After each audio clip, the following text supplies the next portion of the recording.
back, back. Keep bringing it back, back, back.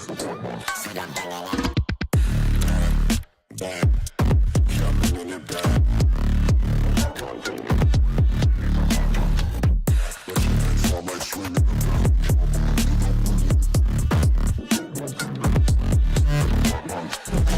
back.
Keep bringing it back.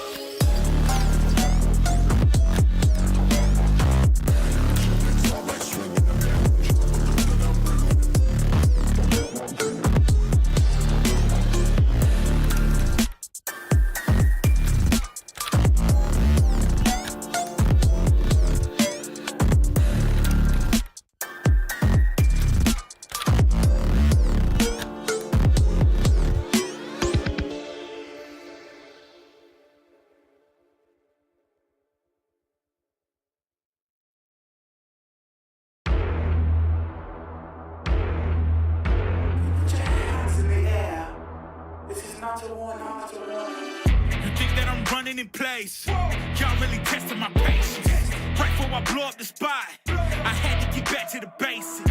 What if my talent is wasted? It's sick, but I'm lacking the placement.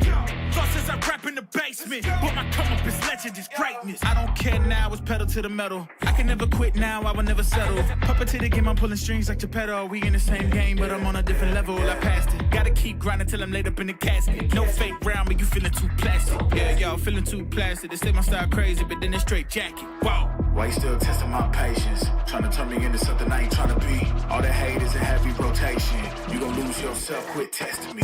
Don't make me lose my mind. Don't make me lose my mind. Don't make me lose my mind, cause I'm looking like Wesley, test me. Don't make me lose my mind. Don't make me lose my mind. Don't make me lose my mind, cause I'm looking like Wesley, test me.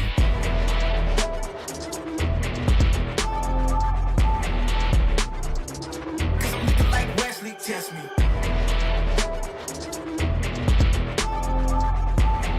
Don't make me lose my mind, cause I'm looking like Wesley, test me. Yeah, guess I know no better. I ain't got no chill, so they call me a devil, I know. Look, I am just a man on a mission. If I want it, then I get it, I go.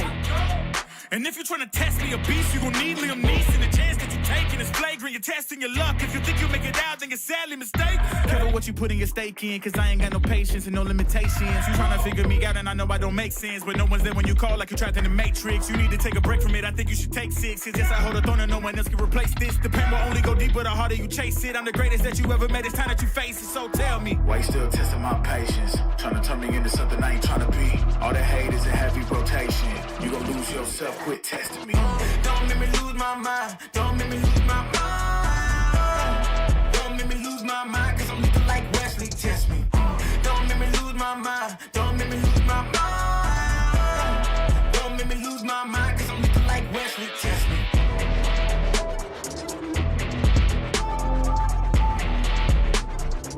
Cause I'm looking like Wesley, test me.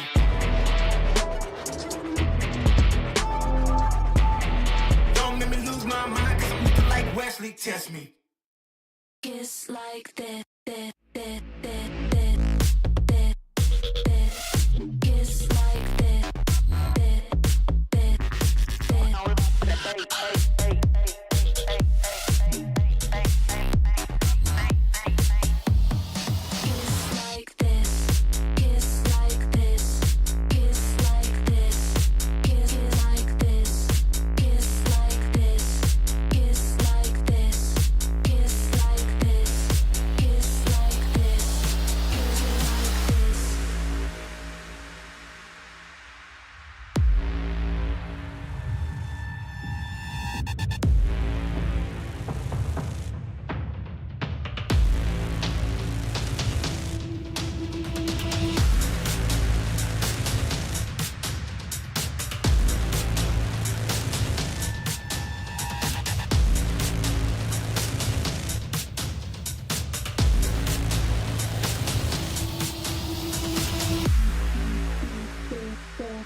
can come back, though the time is gone.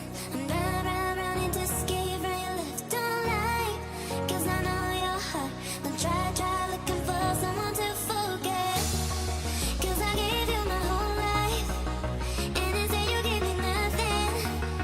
And you let me here lonely, hey, hey. I was lost on my own way. I will never be the same girl. But someone told me never to stay. We can come back.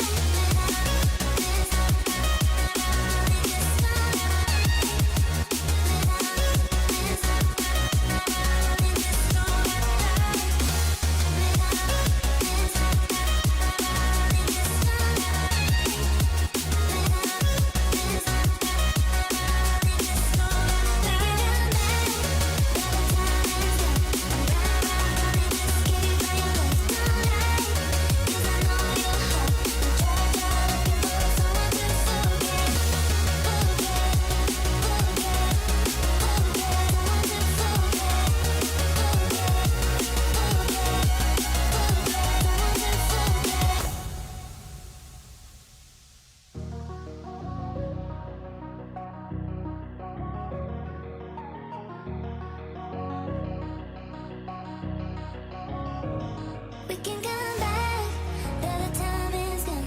I'm running to escape from your left. Don't lie, 'cause I know your heart. Don't try looking for someone to forget. 'Cause I gave you my whole life, and instead you gave me nothing. And you let me here lonely, hey, hey. I was lost on my own way. I will never be the same girl. But someone told me never let us stay. We can come back.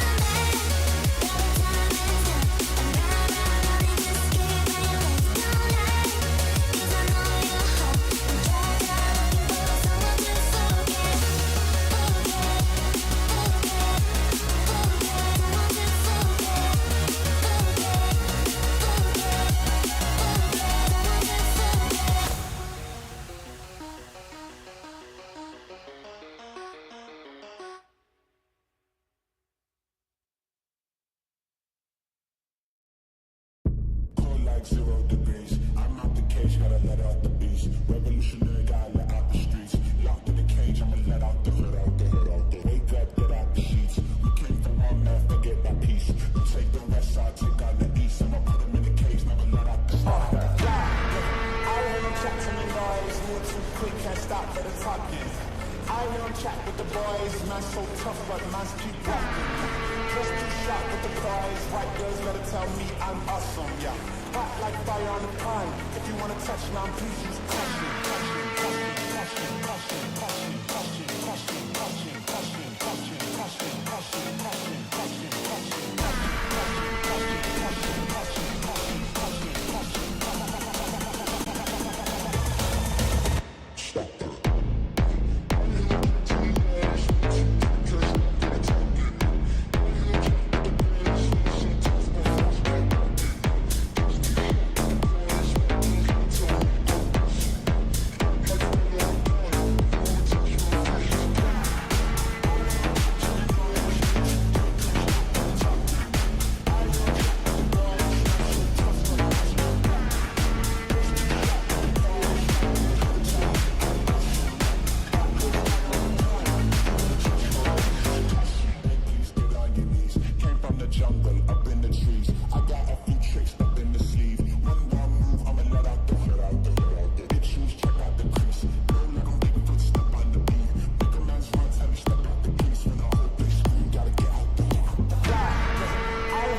man's so tough, but man's keep walking.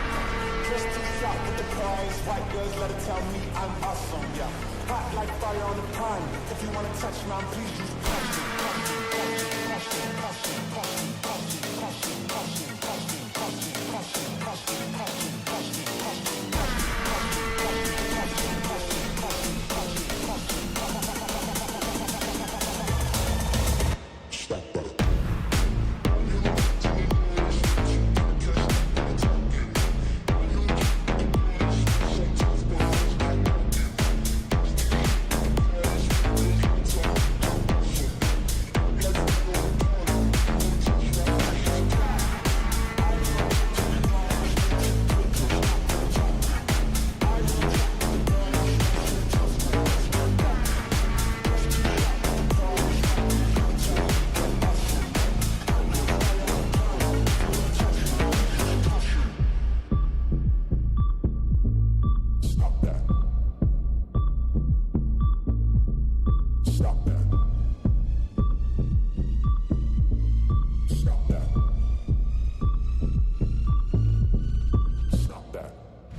Let's go. I was born to kill it. I was meant to win. I am down to win. willing, so I will find a way. It took a minute, now it didn't happen right away. When it get hot in the kitchen, you decide to stay. That's how it winners made. Stick a fork in the hater on my dinner plate. I walk into the fire like it's just a bit of flames. I switch my style up, watch the money pile up. I'ma get rich or die trying, want me switch lanes. I'm always getting better, I'ma be on fifth place. On this one, then fourth on the next. Third, second, first, you and four with the best. She showing love, give me all the raw energy. Don't stop, go ahead, get it in. Jump, knock, knock, let me in. Huff and puff and blow the house down. Raw energy. Don't stop, go ahead, get it in. Jump, knock, knock, let me in. Huff and puff and blow the house down. I do it for the love, they perform for the checks, and I still get more. They be bored by the rest. I done put the work in, wasn't born in success. See the storm, it affects the performance. But I dance in the rain and the thunder, the drums. So I keep going on, I won't stop till I'm done. From the bottom to the top, I'm the one. I can drop in a month, I'll be back at the top. Raw energy. Don't stop, go ahead, get it in. Jump, knock, knock, let me in. Huff and puff and blow the house down. Raw energy. Don't stop, go ahead, get it in. Jump, knock, knock, let me in. Huff and puff and blow the house down. Yeah, we blow the house down. Yeah, we blow the house down. Big moves will shake the ground. All the greats who came before us, we about to make them proud. We've got to make this count. Take the ball and raise it now. Make noise and crazy loud. It's all moment, let me hear you shout.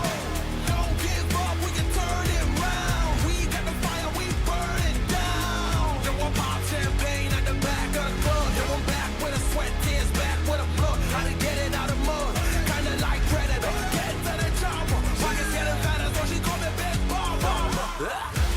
Raw energy. Don't stop, go ahead, get it in. Jump, knock, knock, let me in. Huff and puff and blow the house down. Raw energy. Don't stop, go ahead, get it in. Jump, knock, knock, let me in. Huff and puff and blow the house down. Raw energy.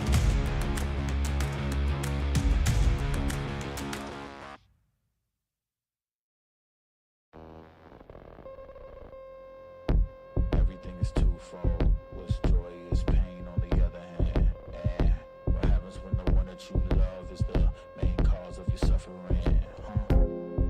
I need you like I need air to breathe. I need you to save me from me. I'm caught in your wave, I'm drifting.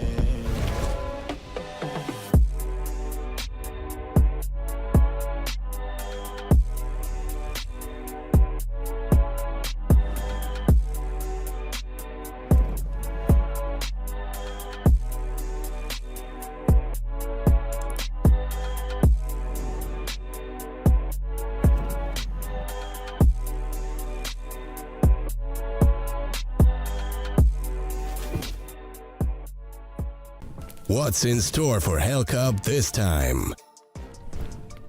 An enormous giveaway of skins worth over $15,000. Open a new crowdfunding case loaded with amazing skins to boost the tournament prize pool.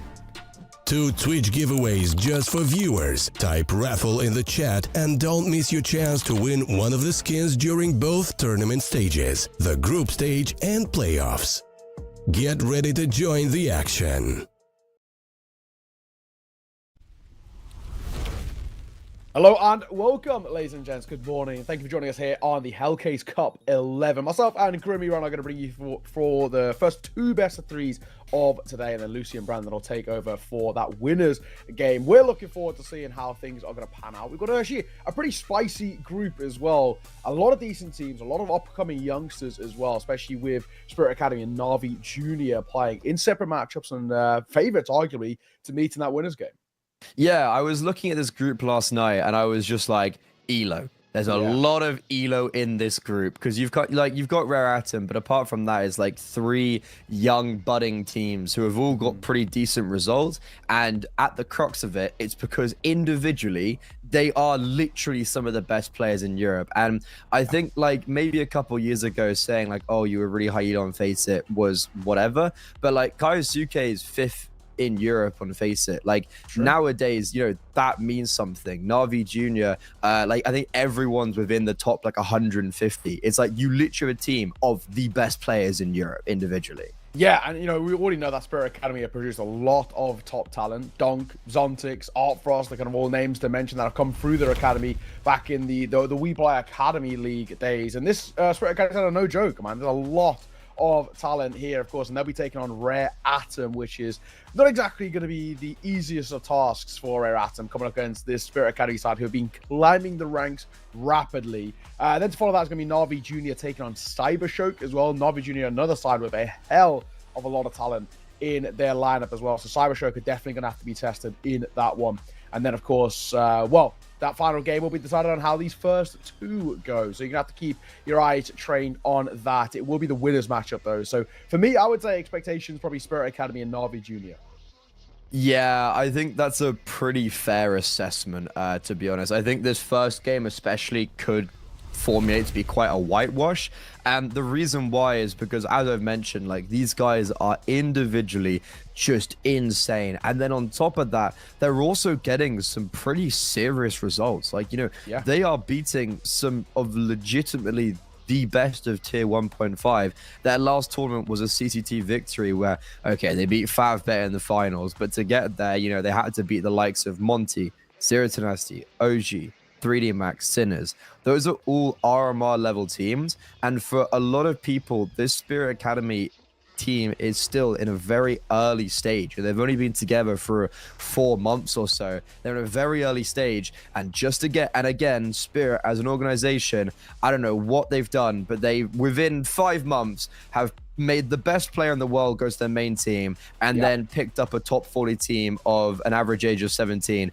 But always it's soft tick as a coach, and I wondered how much praise do we give, because he's always involved with these academy rosters, so he must be a pretty serious coach. Yeah, it's very true. And of course, over on the other side, I mean, Rare Atom are a side with a lot of name value, right? I mean, you know, if you took like 4 or 5 of these players have actually been around for quite a while. Child King, Kaze, Somebody, and Summer have all been around for a decent amount, and at some point have been kind of part of the top teams in Asia. But does it really warrant enough coming in towards this? Of course, Kaze had a pretty bad stint at the tail end of those Tyloo days where he really wasn't putting up good numbers. You know, Summer and Somebody also kind of dropped out of favor in terms of their just raw individual ability. Child King, somebody who's been around for a while, but also kept his sort of form up. And then Lee Hang, a little bit of a newer player, but somebody who's been kind of following ECL Asia for a while. You probably would recognize him. He's been dotted around quite a few different rosters. But you have to just look at it and just say, just comparably, that Rare Atom side just don't have the firepower. They just don't have the individuals to be able to go head to head with nearly anybody over towards Spirit Academy. I mean, when you look at it this way, Spirit Academy have only lost 1 in the last 14 games. Like, that is absolutely ridiculous, the amount of kind of I guess just consistency we see out for them. And that was a 2-1 loss to Paravision a month ago. But some of the sides they scalped, you know, since then are a really top level team. So we'll take a look at the head-to-head. It's Child King, Kyosuke, right? And these are the kind of the 2 main guys who are going to bring firepower. You know, this is kind of Child King versus the current Child King of Counter-Strike at the moment. But honestly, I feel like there really just isn't too much of a comparison, as the stats sort of show. No, like that is an atrocious difference, right? Like 1.30 rating is just like, it's actually it's abnormal how good this guy is. And I remember literally checking it like midnight UK time last night. His face, it was in a pug. This guy, and I think there was a time where it was like I casted him one morning, and it's like, yeah, you checked last night. I was like pugging till 2 a.m. It's like every single time. It's like this guy lives and breathes CS. I think he dropped out of school. He's like 16 years old, if I'm not mistaken. 16 years old, and he's already dropped out of school.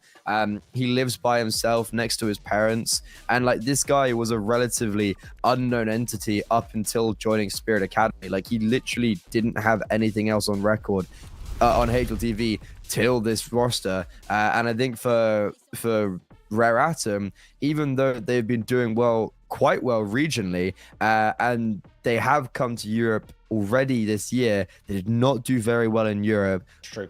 But I guess the focus for them is just making sure that they can build up to when they go back regionally. Yeah, we've got the veto for you as well. We're going to kickstart things over towards Vertigo. Spirit Academy are one of the few teams in the world that actually like playing this map, and they've been doing very well in it as well. They've won 6 out of the last 6 they've played, so it's been a good map for them. Dust 2, Ratum are 3 for 3, but Spirit Academy also really enjoy playing this map too. They don't really have a weakness in their pool.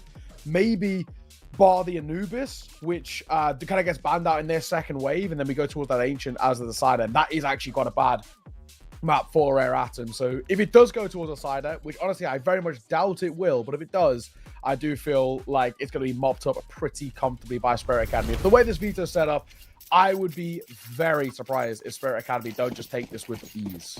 Yeah, being a good team on Vertigo is such an interesting one, because even if you may not be the best on it, no one else is that great on it, because no one plays it. So therefore, who's cracking it? Who's actually getting the reps in offline? And I think this is a really strong pick for Team Spirit. And well, here we go. This is the inaugural game of Group B. We've already sorted out Group A.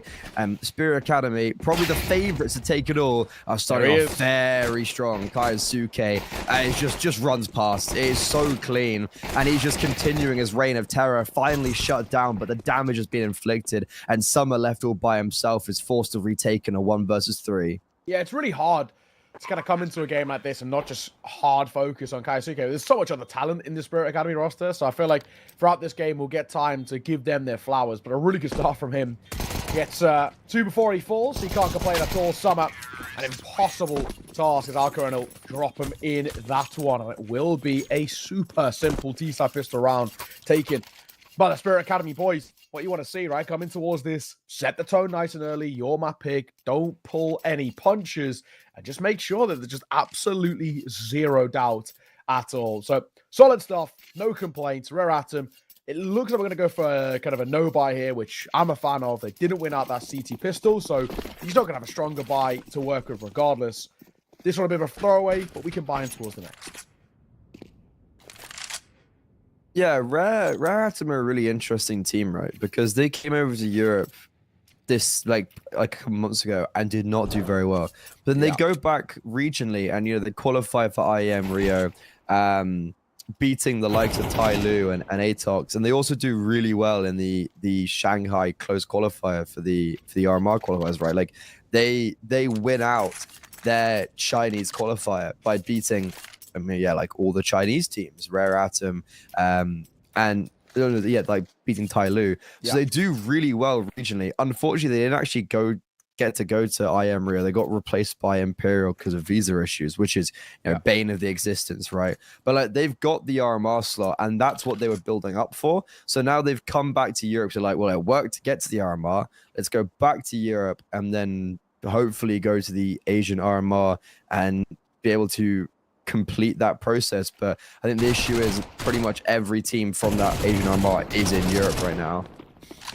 You are right, and unfortunately, I would have to probably say that they're one of the weakest teams in that RMR too. Even kind of some of those mixes arguably look a little scarier. That Alter Ego side looked pretty good. I'm not really going to count Drillers because I feel like it's already a bit of an argument there with that side being 3 EU. But even then, they've also been losing quite a bit online as well. So it is a weird spot, but obviously, they get 3 spots for the Asian RMR. There's 3 pretty strong teams already. I mean, or 2 if you want to say, kind of be real kind of pedantic and say that, FlyQuest and the Mongols, obviously. But then I also think Talon have been ramping up quite well themselves. So I feel like they're one of those sides that definitely have a very, very strong chance. Rare Atom, it's going to be a hard qual. So they want to get some good reps under their belt here at this tournament. And the start for Spirit Academy is nice and simple. Alcaran, that's a little look. Doesn't spot anything with the AWP, but it'll take a fair chunk of damage there to the Util.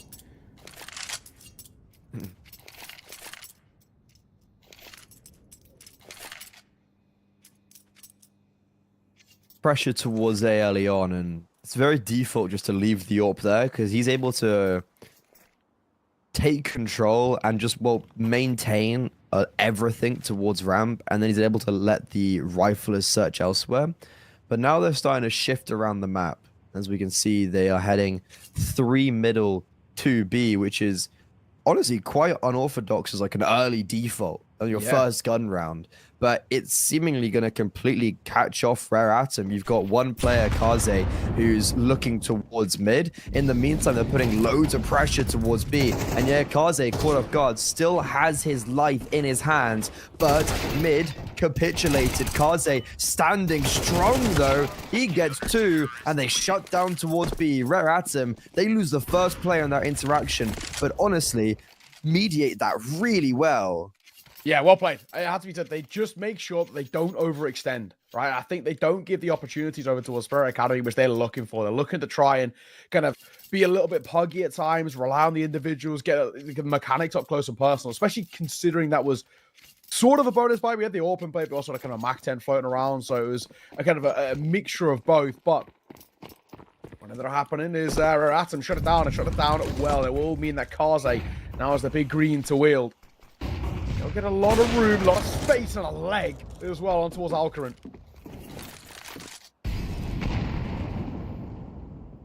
And the reason why I'm not giving Rare Atom that much of a hope in this series is just because like they got owned by like Endpoint and Johnny Speeds yesterday, and it's like if you're struggling against those type of teams, Rare Atom's gonna be very Spirit Academy's been very difficult, and yeah, this is kind of the reason why already the B bomb site opened up, but Liang actually kills once. That allows him to control the space. Look at this lurk in middle though. Oh, Summer anticipates it. That's a really strong read. And because of that, Spirit Academy go from a 4 versus 3 advantage to losing 2 picks in an isolated manner with the bomb down, now playing a 2 versus 3. Alcaran playing the bomb. Is spot him out into construction.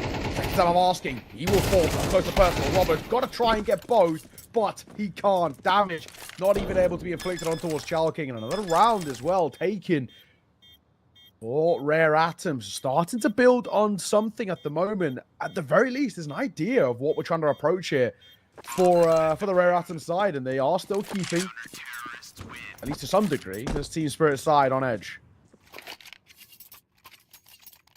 I mean, again, yeah, that was a 4 versus 3 for Rare Atom, where 2 players die very isolated, and it feels like for Spirit Academy, they had that B bomb site, but the team was not in a position to actually react as a cohesive manner. So all of a sudden, as much as we were singing the praises of Spirit, you've got Rare Atom who have won the first 2 gun rounds, and now are up against an eco and looking to take the lead. Robbo is so close to the flames there. How are they not actually spreading onto him? Just the Deagle. It's the best buy we can probably bring to the table. 14 Spirit, Robbo will fall. Someone did spot one as well, and I don't actually know whether they knew about him, but it doesn't matter. Li Hang, Summer, they combine. Pretty simple shutdown of the low buy here. As Alcaran and Cypher are left with it all to do. Somebody was spotted, but his gun is better through the wood. Hold on to him. Alcaran, no real chance here, 1v5. So it will be Rare Atom taking a lead.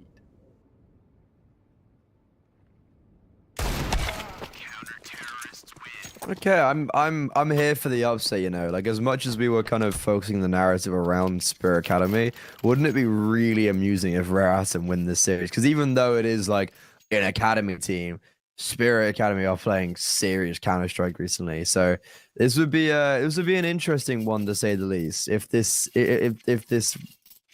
matchup actually goes in favor of Rare Atom, yeah, I know it's very early doors, but I'm just saying sending it down for now.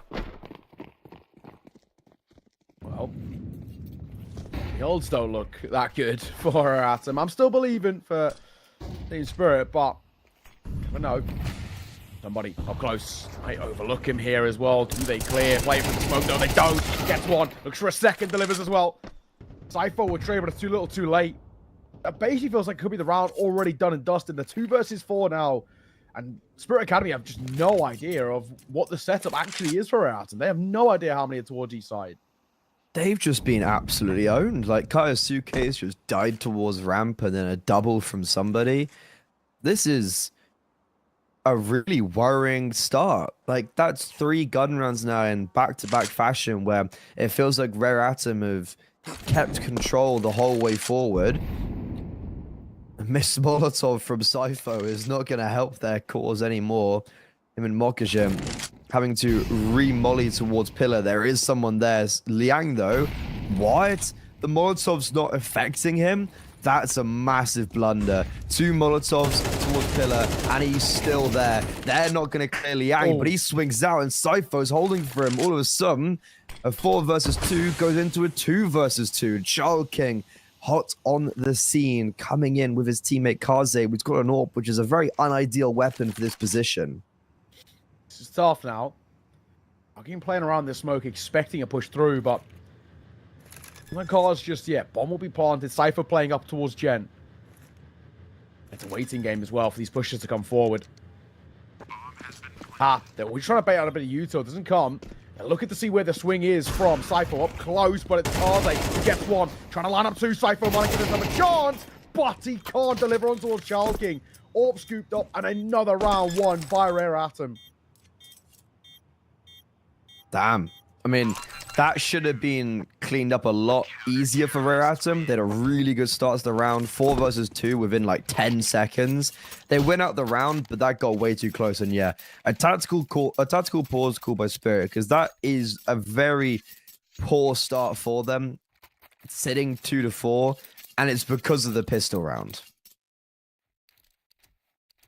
This is now not a tough spot that we're in for Spirit Academy, but they do need to be careful. You can't allow this Rare Atom side to build up too much of a kind of foundation in this first half. You want to keep this CT side uncomfortable, and they are making it expensive every round, but still doesn't make too big of a difference. Rare Atom probably should get this next round without breaking that much of a sweat. Looks like we're going to have a Hero AK, and that's basically about it. Hero AK on Sypho. Actually quite a big investment. Galil as well. Gets bombed down, max loss bonus. Not a full investment, but definitely a heavy one that can pack a punch. And Rare Atom, they're going to be caught off guard. Child King, I feel like that's a miscommunication from someone. Maybe thinking that Kaze had his right side or had the cross to see that nobody was there, but Child King just goes and dies. That's not only a man advantage, but one of these pistols has been upgraded to an M4. Yeah, that'll definitely give them a chance now. They've just stepped up the tempo. Nice and aggressive, making sure don't allow them to get too much paper. Look at this boost. Oh, somebody does get the preferentially kind of angle just because of that left eye peek. The Sypho had no idea what was spamming him. Into the 4 versus 4. So, of course, still guns to work with. Spirit Academy, somebody trying to play around as well. Double stack, but Gasuke just absolutely deletes him. And was once again go back in favor of the Academy boys. Okay. Kaze just dry swings too. How has he been allowed to get away with that? Robbo with a Tech 9 falls, and that's Rare Atom. Losing the man advantage, losing a lot of space, but still, fast 5 rounds in a row. It's true. 2 rounds back to back. They actually make it look very, very comfortable, very clean, and getting a little, a little concerning for the Spirit Academy side. Maybe not quite awake just yet. Spent a little bit too much time last night pugging and not enough sleep or something. They've had some really good wins under their belt, but they haven't played an official in a good couple of weeks, so maybe just not quite into that mindset of the grind and all the rest. And it looks a little shaky. Of course, that was still a bit of a half to low by. Child King gets the first. He gets aggro once again, and it works. That's the second round in the last 2 gun rounds. The 2 gun rounds where Kaisuke has just died towards A. So this superstar has been shut down. But luckily, he's got a whole host of firepower behind him. And they storm their way up ramp. They keep it very simple. They keep it very methodical. And they are able to win out those duels after losing the original. Rare Atom, though, we've got the last 2 players on this A-bomb site. Alcaran just dry peeking with the AWP. Knows where the final player is, and that's a little bit more like it. Okay, good recovery as well off the back of that initial fight. Obviously not going all too well. That's exactly what we want to see. However, Still is bits of concerning points where it does feel like Spirit Academy just getting caught off guard by the pace at which Rare Atom want to play these CT sides. They're more than happy to fight. They're more than happy to get up in their face, and it's still sort of working at the moment. Round buffer, but with how these previous rounds, each and every time, even the ones that be winning for Rare Atom have been quite expensive, you see how the knock-on effect will hurt the econ. They have a buy here properly. Just the one hero rifle for Lihang and a few upgraded pistols. Eagles primarily, 157 for somebody.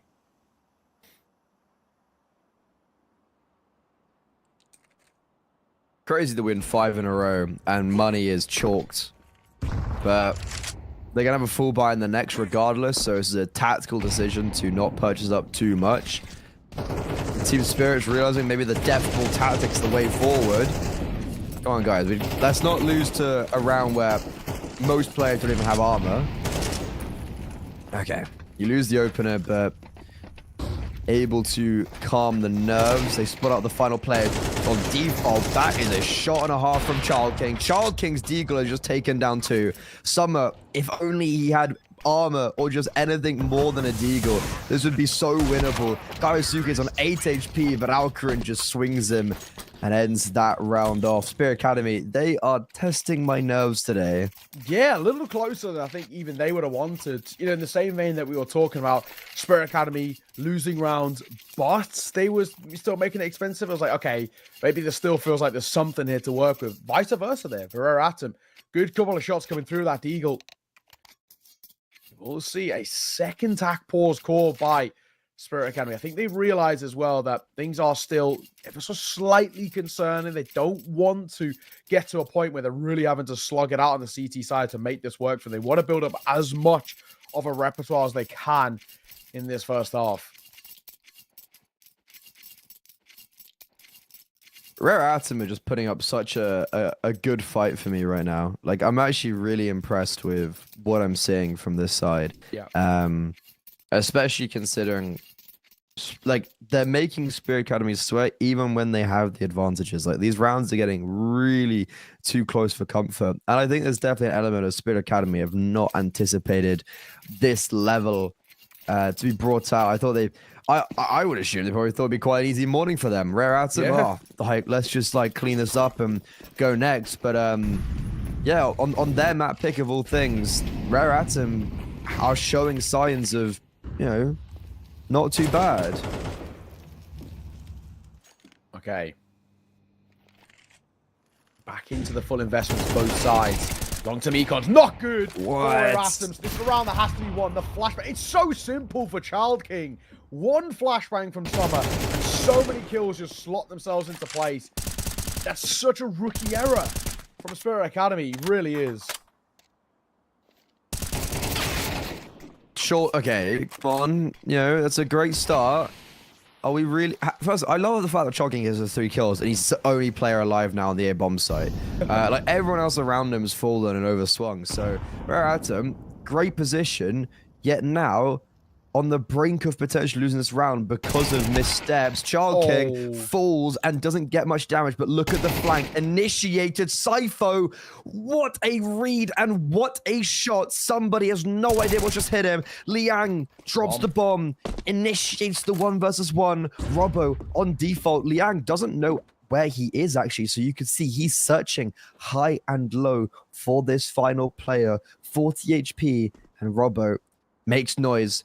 Liang hears it out, has the bomb as well right in front of him. So Robbo has to make the play. It has to be Robbo to initiate this. Smoke does not cover him, but he swings out and hits the instant headshots. Oh my god, what a scrappy round. But how are we losing that, Rare Atom? You got the first 3 kills untraded. How are we actually losing that round? Actually, insane that they let that one slip. I mean, credit, first of all, for Spirit Academy for bringing them back in towards that one, but genuinely, what has gone wrong there for Rare Atom? Overfighting, real lack of support, and with so many question marks. Tied square once again. No buy for Rare Atom. Expectation should be Spirit Academy getting this round in this one. There isn't just enough firepower really to go with.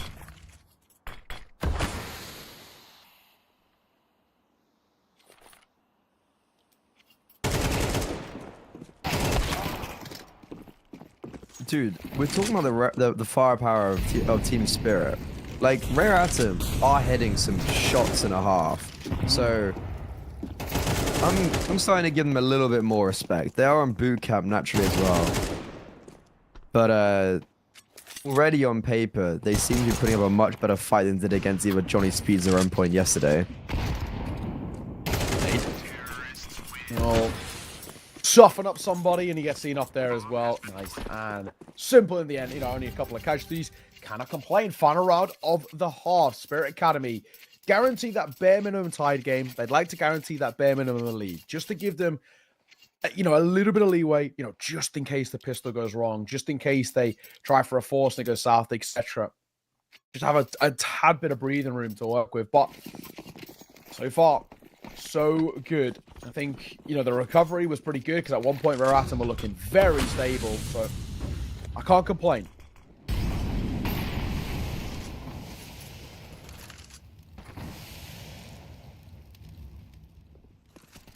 Ooh, Alcrans, I think, spotted Child King. Yeah, you can see he's looking for the pixel gap in short.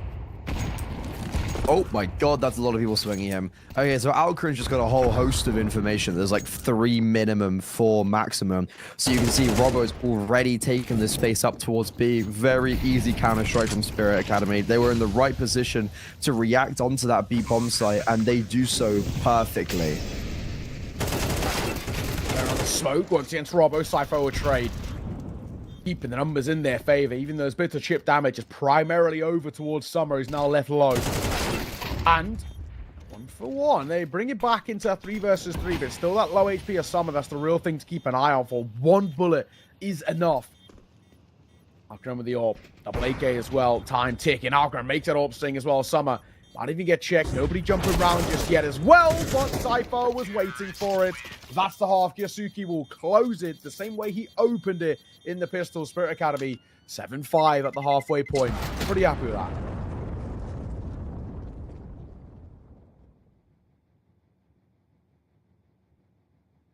I think considering that it was 5-2 and Rare Atom had literally just easily won like every gun round, that's a great result for Spirit Academy to end off the half. But it should be a lot closer because, you know, Rare Atom had that round where Child King gets 3 on ramp and they still lose. So Spirit Academy ignited. This pistol round could mean a lot for them just to continue forcing that issue and not actually allow this map to become a close one. It's true. Around here. A lot of steps held to his ramp. Good flash. Good find as well for the first. As Child King gets dropped. He was getting a lot of damage dealt. All he's picked up to try and do something at range. A lot of damage. Oh, so much damage. A massacre by Spirit Academy. And a back-to-back really solid pistol. This now makes things very difficult. We all know that on MR12, how things work out. If you get both pistols, you're basically kind of like 50% of the way there to the map. Yeah, especially if you win out the first half as well and you win the second pistol. I think that puts your odds even higher, right? This is looking pretty dandy now for Spirit Academy after having a very scary beginning. You should be setting yourself on 9 against this eco, keeping this pretty clean, not overcomplicating things whatsoever. It is literally just full 5 clocks and 1 flashbang, so this should be farming season for Cypher potentially, who's towards B, where I think they are congregating over to that area. Yasuke holding for a boost up in towards mid. Still no, though. A bit of a move once again starts to be made in towards stairs. Cypher looks like he's going to be that first contact towards back wide. They don't really have the util to force him off this either. So it should be fine. And he won't spot the one towards wood. Now he does. There's the first with ease. Set up as well for a couple more kind of barrage onto his position. He actually only gets 1. What? And the Glocks are getting kills. Hang on, what is going on here? I mean, bomb down is just ideal. Like, we don't need to be winning the round for Rare Atom. 2 kills and bomb down is perfect. It's so ideal. Question is, can somebody get anything more? No. Robo cleans up the last 2 with the SMG, but okay. Team Spirit win the round. However, they're not going to be happy with the outcome of a bomb down and 2 kills. Yeah, it's true. Yeah, it's true. But honestly, yeah, how the Glock's getting the opening double there, who knows? Well, not the opening, but a double to get the sight. Pretty rough, but it doesn't make a difference, I guess, in the end. 9-5. Spirit Academy getting closer and closer now. Bit by bit. I don't know what Rare Atom have got left in the locker as well. It's the, like, I hope, because that side was strong. Like, they were playing some nice Counter-Strike and good reactions. First gun around the T side. Already off to a pretty negative start. Child King's lucky to be alive there. A shot by the Orc, not a fatal blow. And, oh, he's getting very aggressive up. They are taking the fight to Spirit Academy. But what was the game plan actually there? Like, where was the utility? They were just dry fighting up ramp. And I feel like that gets stemmed quite easily by the CT side. Yeah. Down to 3 already, and Robo getting proactive. Well, you'll find Cypher, and that is a lot of space now to work with towards B. Molotov does get airburst, however, in via construction, so it gives a bit of room for Gastic to work with, but somebody bails out his teammate. I think that was Lihang playing up close. They don't bank around that corner, so could do a decent chunk of damage. Will do. One spotted back 90, one up close, and one started to creep down on his position. He needs to be a little careful. Actually, him and Robbo do quite well together there, and the flank is known about, but Robbo's nade does a lot of damage on towards Lihang. Bomb scooped up. Safe plan. Robbo's just going for a full rotate. Oh, this would have been such a good read. Yeah, to be honest, I thought Lihang was going to go A as well there. But Robbo overplays himself, and he's also made noise to reconfirm his position. Liang's closed the gap, playing close towards wood. I don't think Robbo expects this. Nope. Oh no. This is awkward. This is an unideal 1v1. And yeah, especially because he drops off there, he's never going to expect that. Even though Robbo and Mukujin play really well together to like put that 2 versus 3 into a winnable position, Liang easily wins out that clutch. Yeah, can't complain at all. I think with that damage delta nade, he does really well just to sort of, in a way, play it overly aggressive, right? All it would take is a bit of spam or 1 bullet or something of the sort, but he just knows that it's going to get overlooked. It will be Spirit Academy into, a full buy, but they're not actually bringing a hell of a lot to the table. We're talking 2 rifles here, an MP9, a Deagle, and a 5.7. Not the greatest, but either way. Still so close to that finish line. 3 rounds ahead, 4 rounds away. They can map number 1 in their favor. Boosted up the MP9, but not spotted anything just yet through the smoke. I do in a minute, though.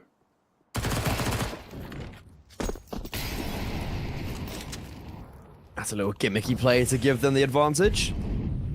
Kaiosuke is not... Oh, I love it. Are they going for another boost? Oh, my God. Not only was that quite an inch... Like, I actually rate that a lot. That was such a sick shot from Kaiosuke. Like, double dinks the MP9.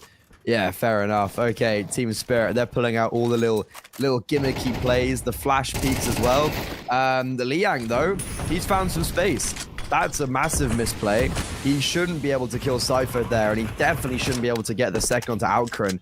Bomb down. This is a 5 versus 2. It's now a 2 versus 3 with a post plant. And Liang, he is not done with this round. He continues to smite people down in front of him. Robbo, once again on the flank, initiates the contact. Liang, his reign of terror, finally stopped. Kaze, 1 versus 2, falls at the first hurdle. It's a flying SMG.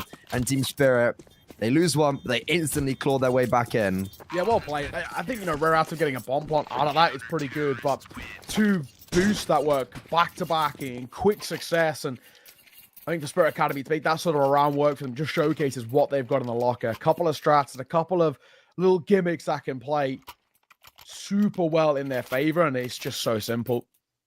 And, of course, upgrades, too, to be picked up. Means less investments coming forward in towards the next round. No complaints.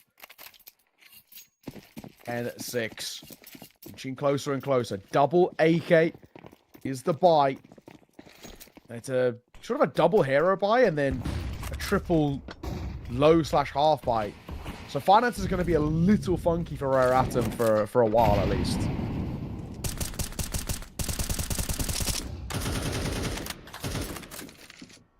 It's really important for a team to have those gimmicky players in their locker, as you were mentioning. Like, when things are going a bit rough, pull them out and get a round back that you very vitally need.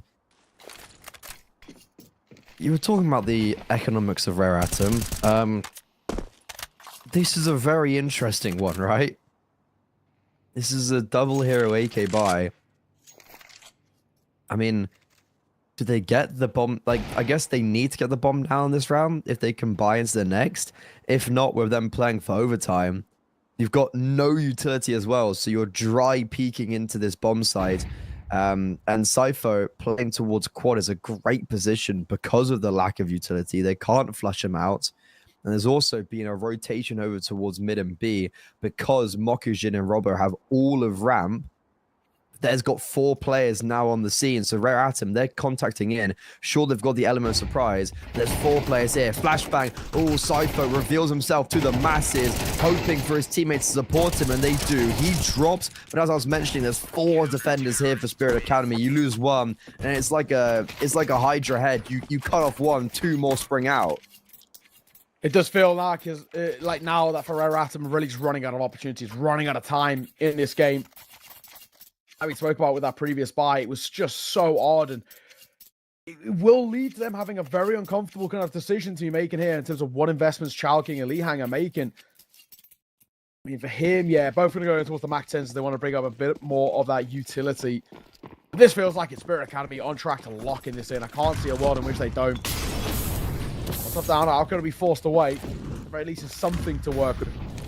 Mokujin going to support him up close. We're not committing to fights the way Chowking was. It's a very aggressive stance that Chowking was taking in towards this ramp on CT side, but Spirit Academy are happy to allow them to scale up. Alcron's making a really cool move as well in the meantime. So they've gone a bit passive on A, as you were mentioning, but then the AWP in middle is looking to find a pick here, and he should be rewarded for his patience. Issue is, Robo dying on A is going to draw his attention back. He's making footsteps. Liang and somebody know they have the space to work with, but Cypher is a good rotation from B. I wonder if they know about somebody, because he's still out in middle. I've got a feeling they don't. I think Liang here has died for the cause, because all this space now is being created for the rifler to get the backstab, and now his teammates can react off that as they charge up ramp, and Team Spirit crumble here. For him, it's about exit kills. If he can get any, actually, still would make things pretty expensive, generally speaking. They don't have the kind of most fantastic money sort of to work with in the long term.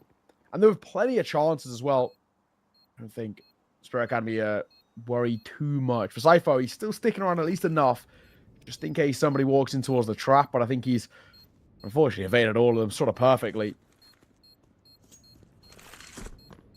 Anything to gain at the end? It's looking unlikely. They are exiting out his way, though, so he should hit these steps. If he turns around, he should be able to get at least a 1, maybe a second as well. Drops the pistol, try and bail out the fight. Smoke will come down. He's in a little bit of trouble, but actually, that smoke will keep him afloat. Let's not peek into somebody. He will go down regardless. He didn't need to peek. He was scared of the swing. Rare Atom, you get their 7th. Slowly chipping away, but this deficit does feel incredibly large. And they've just got a little too much to work with. Right back in. It's a full buy for Spirit Academy, all bar Alcaran. Need a 5-7 for him. Yeah, no lack of utility. You can see a way in. You were saying that's maybe a little bit too far out of their reach. Rare Atom win this. They pretty much guaranteed a 9th. You win that gun round, then all of a sudden things could be evened up. However, you have to get there in the first place. This is a perfect opportunity, though, to start your trajectory upwards.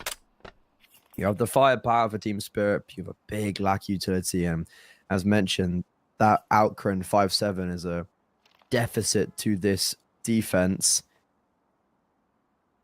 Rare Atom know this. I think they understand that utility might be quite low, so they are just allowing Team Spirit to use all of their limited utility, and now they're going to pop towards Ramp. Mokujin's got up close. He's got coverage from a distance. Even though checked, he still is able to eliminate the first. Robbo gets one and dips away, supporting the advantage. In the meantime, Kaiosuke just try swings B.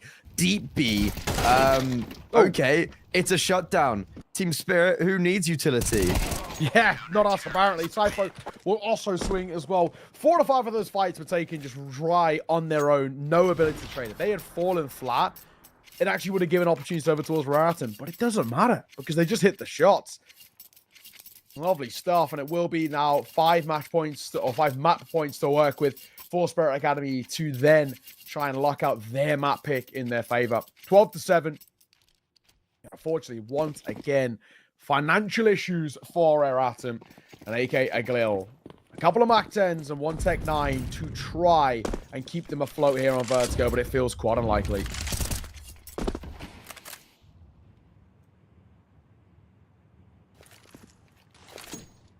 I think you were right, Nero, just a little bit too far away. Even though there was contestability on this map, 7 doesn't make it look that way, unfortunately. 7 doesn't... You don't look at this scoreline on the stats and think it was a contestable map, even though we know there was some sweat. And yeah, Kaiosuke finally alive on the server now. 2 kills before he falls. Robbo's already on the flank. Maybe overextends slightly. And this round looked done and dusted. It looked like Vertigo is over. But Rare Atom now actually have a possibility to extend play even further. All right, in the 2 versus 2, it's a foot race over towards 8. Slow down, and nobody here to meet them just yet. They will get a lot of coverage. Bomb will go down, and it's all about this post-plant setup. How do they try and isolate fights? Up close, Li Hang waiting for a push through. There is a little bit of util for Spirit Academy to work with themselves. Being that of a smoke and a flash.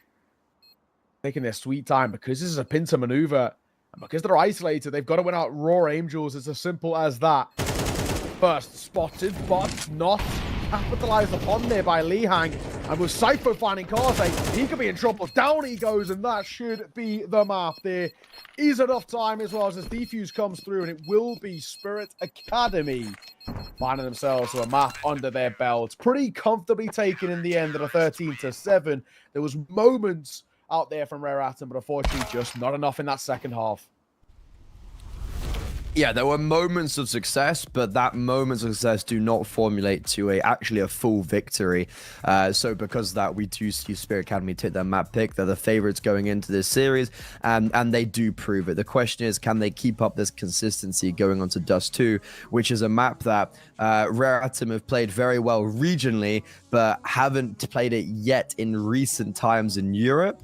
And I feel like no matter what the map is, well, they played it in Europe last time they were over, and they were losing to the likes of Nom, Ruby, and Space. So I think if that's anything to go off on, this Dust 2 could be quite scary for them, and I think Spirit Academy could be starting off this tournament on a very high note. Yeah, I'm with you. I really don't know if I trust them when it comes towards this second map. I know Rare Atom picked it. I know they're kind of 3 for 3 on it, which just looked pretty good, but it's just the caliber of opponents they're playing against, right? We're looking at XNL. You know, you've been covering the Asian scene for a while now. I have no idea who these guys are. Cat Evil, who aren't very good when it comes towards the kind of domestic scene over there in Asia, and then Teamwork, another side. I don't even know who they are. So it's not good indications. You know, I've never casted 2 out of 3 of their sides in the last 4 seasons I've been doing it, Asia Challenger League, which is the best of the best over there. So it is worrying. Where for Spirit Academy, yes, you know, they lost the Paravision on this kind of a couple of weeks ago, but then before that, they were on like what? This is a 4-map win streak and some decent teams. Cybershock, Drillers, K27, Bobby Jr. as well. So some pretty scary rosters in the mixer. For me, it feels like they've got everything needed to be able to take this in 2. And even if it was to go towards 3, they still get, I guess, seen as the favorites there. Yep, and well, with that in mind, we're going to throw it to a short little break, and when we are back, Dust 2 will be on your screens.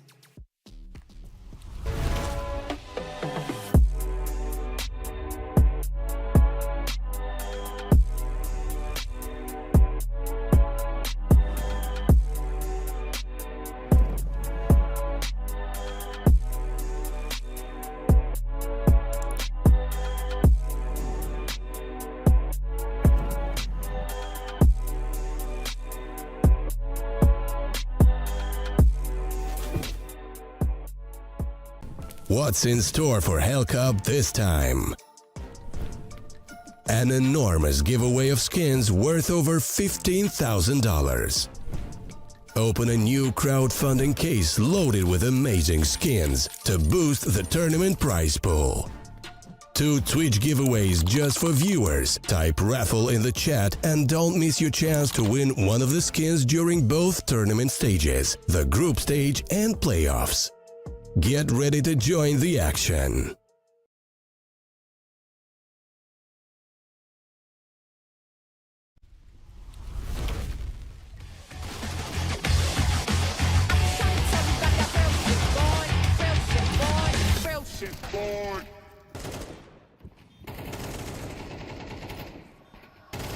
Fumble a bag, now I when I fumble a bag. Fumble a bag, now I when I fumble a bag. Act like you know how this goes.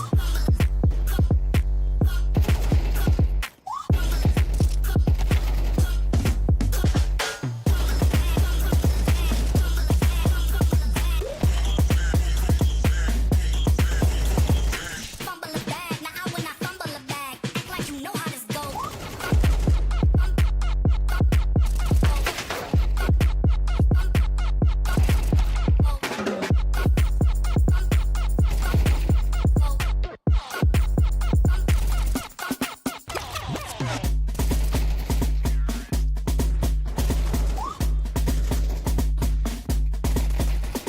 Fumble a bag, now I when I fumble a bag. Fumble a bag, now I when I fumble a bag. Act like you know how this goes.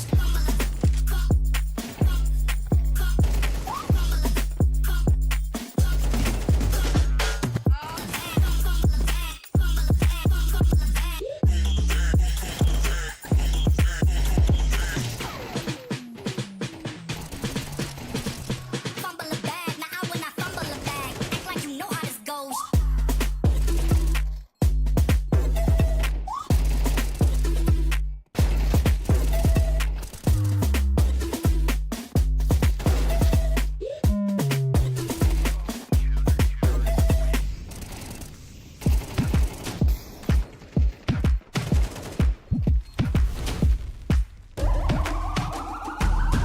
This is the moment we waited for. Everything you want is right here. We gon' give them what they came for. We gon' take it up from last year. Shoot 'em my shot, boy, I'm long range. Me and the team on the same thing. Stayed down, never switched up.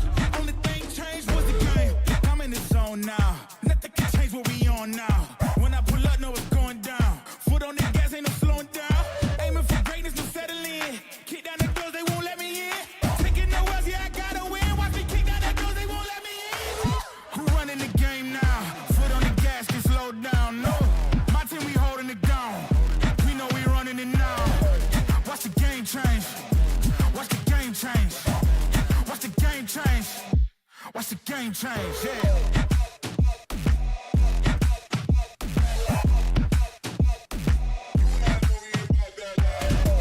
Watch the game change. Watch the game change. Watch the game change. Watch the game change. I do not gamble, but bet on me. Tell them that's like, yeah, it's still of it. I'm taking a shot for my enemies. I can't waste no more time on my energy. I know they know I got it on lock. Go against me, that's a long shot. Cause I'm counting wins all around the clock. Never doubt me, boy, I don't stop. Who do you feel when they make you the monster? I am not scared of none of you imposters. Taking the lead now while they watching. Think you should leave now while the option. Taking no else, yeah, I gotta win. Watch me kick down the doors, they won't let me in. Who running the game now? Foot on the gas, can slow down. No, my team, we holding it down. We know we running it now. Watch the game change. Watch the game change. Watch the game change. Watch the game change. Yeah.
What's in store for Hellcup this time?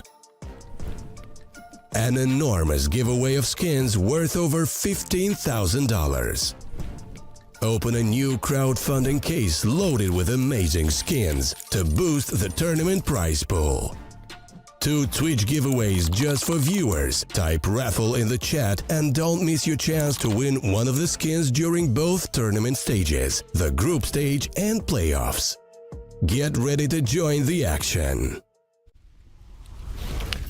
A pretty decisive win on paper for Spirit Academy on Vertigo. It wasn't the cleanest from the eye test, however. 13-7, they're always going to be very happy with that. And now Rare Atom on their map Pig, seeing if they can force this series to a third, seeing if they can extend their lifeline. But even then, it's just going from bad to worse on Ancient. That's true. Let's see. I mean, for this Rare Atom side, it does feel like, well, yes, this is their map pick, and we want to see what they've really got to offer up. Spirit Academy just shows quite a lot in that second half, in particular on Vertigo, and it does make things very difficult to try and figure out a way to make Rare Atom a winning side in towards Dust 2, just because we know Spirit Academy like this map. A bit of presence out towards Long. I think gone off it, and the bomb now doing the long rotate all the way over towards B. I guess it's probably the right place to end off. You've got Alcron, who's in middle, and then Siphon is playing back plat. He's not going to have a Molo to be worrying about either. Oh, okay. We're changing up again. They faked us out. Nope, bomb is still going B. They were heading under as a group at one stage. No, their bomb's still going under. Back and forth we go. I don't know where we're ending off here. I think mid to B. Yeah, okay, I guess Alcron sees that smoke, blocks it. That might give him a sightline around. Issue is, this mid to B is perfect because it just sections off Siphon. He's all by himself now. He's got to fight everybody by himself, but he's not going to be able to. Super scrappy ideas being kind of utilized here, but Sonata back, and as Chowking drops, still a chance. B side of Dust 2 is so difficult to retake. We also don't have a kit to work with either. There we go. Now we do, but he's all alone, and he's dropped by somebody from behind. Just as the kit scooped up, then it immediately gets put back on the floor. So, yeah, I don't know. Really weird pistol round for Rare Atom. Very kind of like all over the place and scrappy and uncomfortable. However, it works. So I guess that's all they'd really care about. I mean, to be fair, I don't really actually hate it. I just got a bit lost with it because I was like, what's actually the plan here? But then, like, when I see it, the end goal, I'm like, okay, that does make sense. It's the, like, taking all of the map control methodically and then just using one smoke to dissect the B bomb site. And luckily for them, it works out perfectly. There's more of the numbers towards A, so Siphon just gets left on an island by himself. And now up against the Eco, it's farming season. SMG's got 2 kills. It's just Alcron left alive. He's got the T-spawn. Yeah, bless him. I don't really think he can do all too much yet. If he can get any sort of exit, that'd be nice, but I don't really think it's going to be the case. He actually might catch one in rotation here. He might be also being heard as well. I think he might. Oh, hang on. There's a kill. Yeah, you'll take that. Why not? I mean, he's getting chased by somebody. He's now got an AK, and they're also thrown it away as well. Mac 10 scooped off. Done a bit of damage, but it doesn't really make too big of a difference. No abilities, trying to get that gun down, and I don't think you will. 2-0. Good start for Rare Atom. That's all that matters for them. But we do need to see now what Spirit Academy have got in the locker. Back into the gun rounds to them. This is where they did a lot of their best work on the CT side in particular when it came towards Vertigo. So let's see if they can once again start to reclaim a lot of space. Good start for Rare Atom. They're going to be trying to head out long with a late pop. Here comes the flashes. Robbo's lining them up blind. Doesn't actually get a single kill, but baits in Kaisuke perfectly. And he's able to mull 2 together. Summer and Kaze now left to try and fix this round up. Super glue, I don't think even is strong enough. And Alcron, they've just got so much confidence right now. They are swinging for the fences. And Kaze with, what, 30 seconds of the round done is already left in a 1 versus 4, and he's dealt with very quickly. That was a super easy round for Spirit Academy. Yeah, they make it look so simple as well, right? Swinging and taking fights. Their timing is absolutely excellent as well. I mean, I mean, they make it look like that's how you're meant to kind of play Counter-Strike at this top level. You know, at times they should be getting caught off guard or should be getting kind of traded, but it's just played to perfection. So really, really well done on the Spirit Academy side. And it will be a first attack pause out for Rare Atom. A chance for them to converse. What's gone right? What's gone wrong on that gun round? Why things were actually so simple for Spirit Academy? Because they need to be careful. That, you know, technically for them, with that being a bit of a bonus buy, it still does have some level of knock-on effect in towards what would traditionally be seen as the true gun round. And we can see, right, we see double Tech 9. And whatever Summer's going to bring, I'm assuming he might even just join them with the Tech 9s.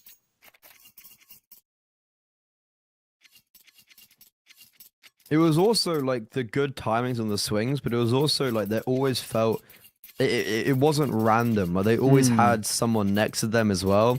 Like even that mid swing, like, you know, like Cypher and Outcrun, they do it together long. Like there's this really nice bait and switch with 2 different layers to it. So very easy for Spirit Academy. Gonna be very happy with that round. And wow, okay. I was going to say confidence is a good thing, but right there it maybe comes against them. Cypher, this is an interesting B execute for him to deal with. And Rare Atom somehow get actually onto this bomb site with a 2 versus 2, even though it looked super scrappy. Yeah, somehow they've actually made it work. A bit of pace is all that seems to have been required here. And well, there's definitely something to work with. They will pump the brakes. They're waiting for the smokes to fade, and now they have. Summer's not committing with the bomb. That's the big thing.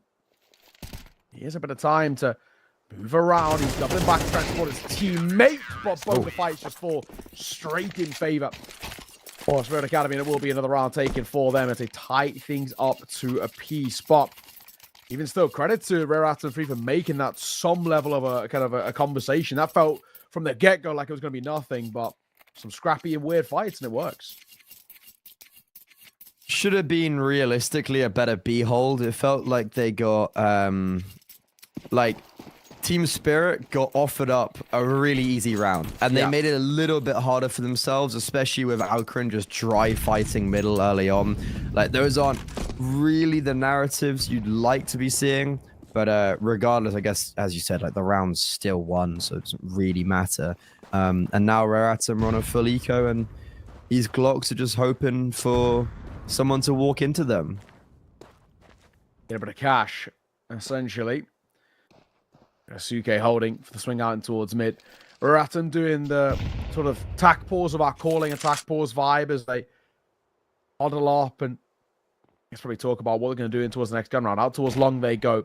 Mokajin's got to do something kind of special here. He hasn't been cleared just yet, so they don't 100% know he's there, but they probably should have a pretty good idea at the very least. They make noise, but they don't commit to it as they once again double back. We saw them do this a little bit on the pistol.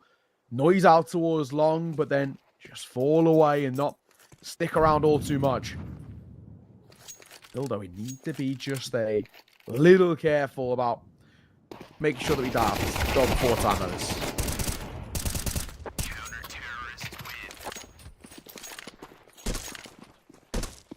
Well, we suddenly died.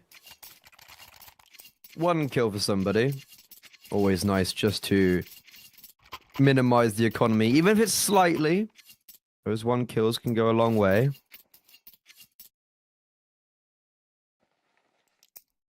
Yeah, it's the real test for Rare Atom. What are we going to be showing on Dust 2? It's been a pretty disappointing gun round so far. We've tried long, we've tried B. None of them have worked, but this time we're going to go towards B. We're going to go towards long a lot quicker. We're not going to go for a late pump. We're going to go straight into it and instantly hit the space. However, Team Spirit not only respect that space, but they are now capitalizing upon the information by pushing towards the extremities. And Mukajin has dropped a really nice smoke in long. I call it a fly quest because FlyQuest do it a lot, where that smoke right there, you just can't get through that if you're Rare Atom. So not only have Team Spirit now got all of the map control and a man advantage, but have basically just blocked Rare Atom towards long. Yeah, I like this a lot. Tough to work with. There we go, another smoke. Yeah, there we perfect. go. And just making sure that Makes Reratim's life super difficult. She's going to get flashed through the spam. Actually, does do a bit of damage. One spotted at range. A lot of damage there. A nade getting thrown over. I think it's a little bit high. It's ambitious. Serious damage. Somebody get one of his own. Molotov down towards ramp. One spot in towards CT. He's now walking straight in towards Sypho. The shutdown looks pretty good, but then there's still kills in places that are being dotted here and there. And giving Reratim a chance. Robbo already positioned. Sypho will get caught. And the bombs are rotating in towards mid. This looks like it wants to go for a B finish. Yeah, I mean, it feels like Rare Atom were, as I mentioned, stuck towards long. They couldn't do anything. But Team Spirit have allowed them a way out. Rare Atom were just hoping that mistakes were going to be made. And like 17 different mistakes were going to be made as well. Summer also does really well to avert himself away from long, and he catches off Alcaran in middle. Now, Team Spirit is a save on the cards potentially because we've got such low HP between these two players. And yeah, I wouldn't be surprised if we go for a save. However, are we even going to be able to survive? Child King says no. Yeah, well done. Really well done. Just make sure that they flip around on its head. I mean, it, like you said, it felt shut down by the way things were doing. And kind of going in the favor of Spirit Academy, just the map control they had, but really, really important from Reratim.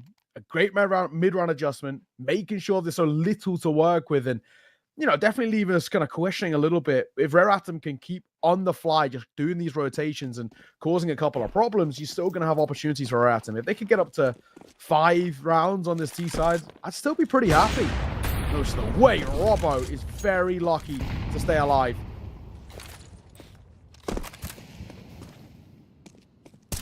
Yeah, I don't know. That was a great round, I guess, from Marathon, but also just a massive fumble from Spirit. Yeah, agreed.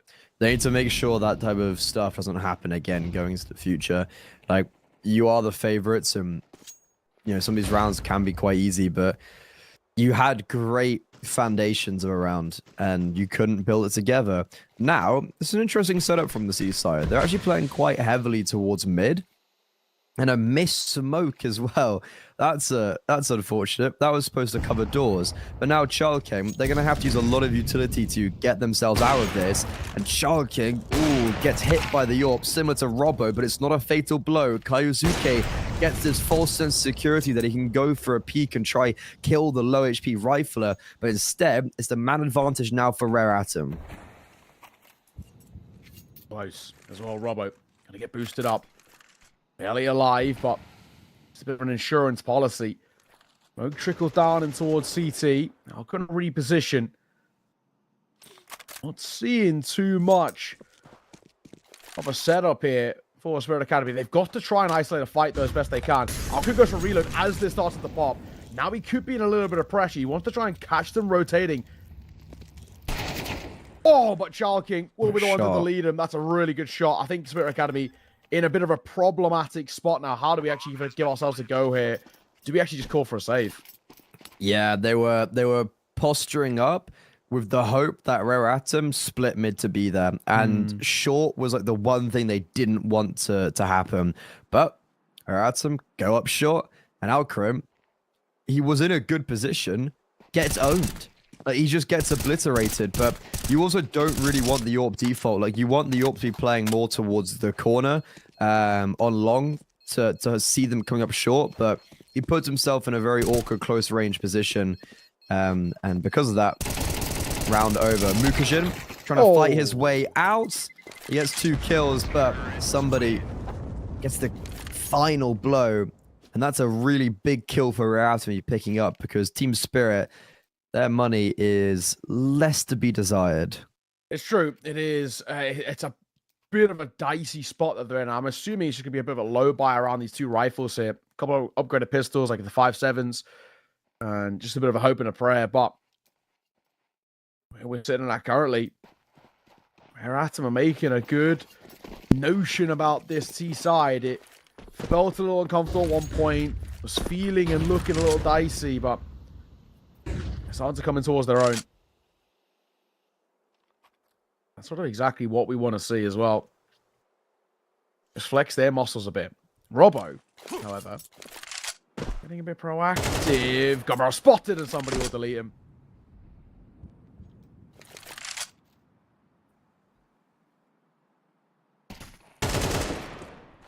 Let's see if these A1Ss can get any magic done. One's already fallen, but at least it's in the hands of Alcarin. No armor.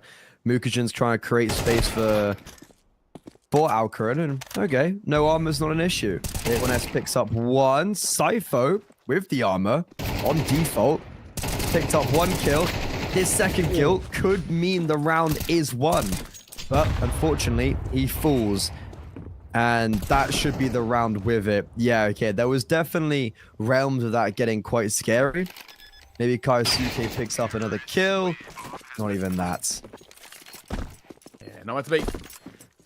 All right, Raratum. Good work for them. But of course, back in here for Spirit Academy. So I guess not ultimately too worrying of a spot, but we get a 2-round buffer, which already feels generally pretty good. I'm pretty happy with what I've been kind of witnessing from them. I just need to see now with the Spirit Academy, I've got enough left in the locker in terms of setting up a stable first half themselves. We did see in Vertical, they won that half 7-5, but it was a little scrappy at times, a little bit uncomfortable. I was like so happy to fight though, so confident. And Alcarin has been playing a little bit uncomfortably himself. Yeah, he's going for these very aggressive peaks, isn't he? But we have the advantage with Team Spirit. We've been here before, and it's shattered. It's all fallen apart because of overextension. But Robbo, his extension is going to warrant another kill. Team Spirit need to react now back towards the B bomb select. That's where Liang and Kaze are making their entrance. Here comes Sofo. Kaisuke as well is in close proximity. Do they clear Sipho? Yes, but it's not really an effective clearance. And ultimately, Spirit Academy come away from that round super tidily. Yeah, only the one casualty being that of Alcarin, who was just caught overextending. So kind of a slightly deserved punishment in a sense. Not bad. Not bad at all. And we'll make it a 1-round game once fourth. Of course, still money left in reserves and funds of some sort to work with for a buy, but it's still going to be a little awkward when you look at the fact that somebody 21k, so he gets then dropped over. Khalil picks up a bit of Utah, already had the armor, and then Summer can buy as well. Kaze, he'll be fine. I don't know whether Summer maybe picks up the AWP and drops it over towards Kaze. They swap out here maybe. A bit of time to converse, of course, before we go for it. Looks like we're going to go for the 5 rifles instead, rather than picking in towards that AWP. So Alcarin will have the advantage at range. It's just about whether he can utilize it.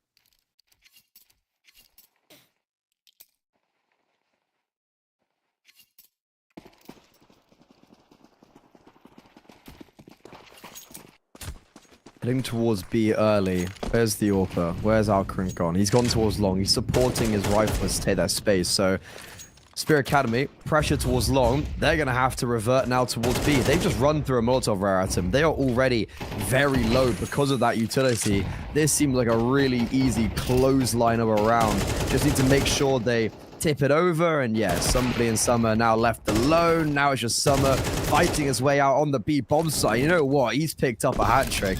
That's very impressive for him individually. Bomb will be planted, however. That should be the extent of his success. Oh, dearie me. If he had any more bullets, that was certainly winnable. No way does he get 4 kills and a bomb down in that situation. Yeah, not a bad effort at all.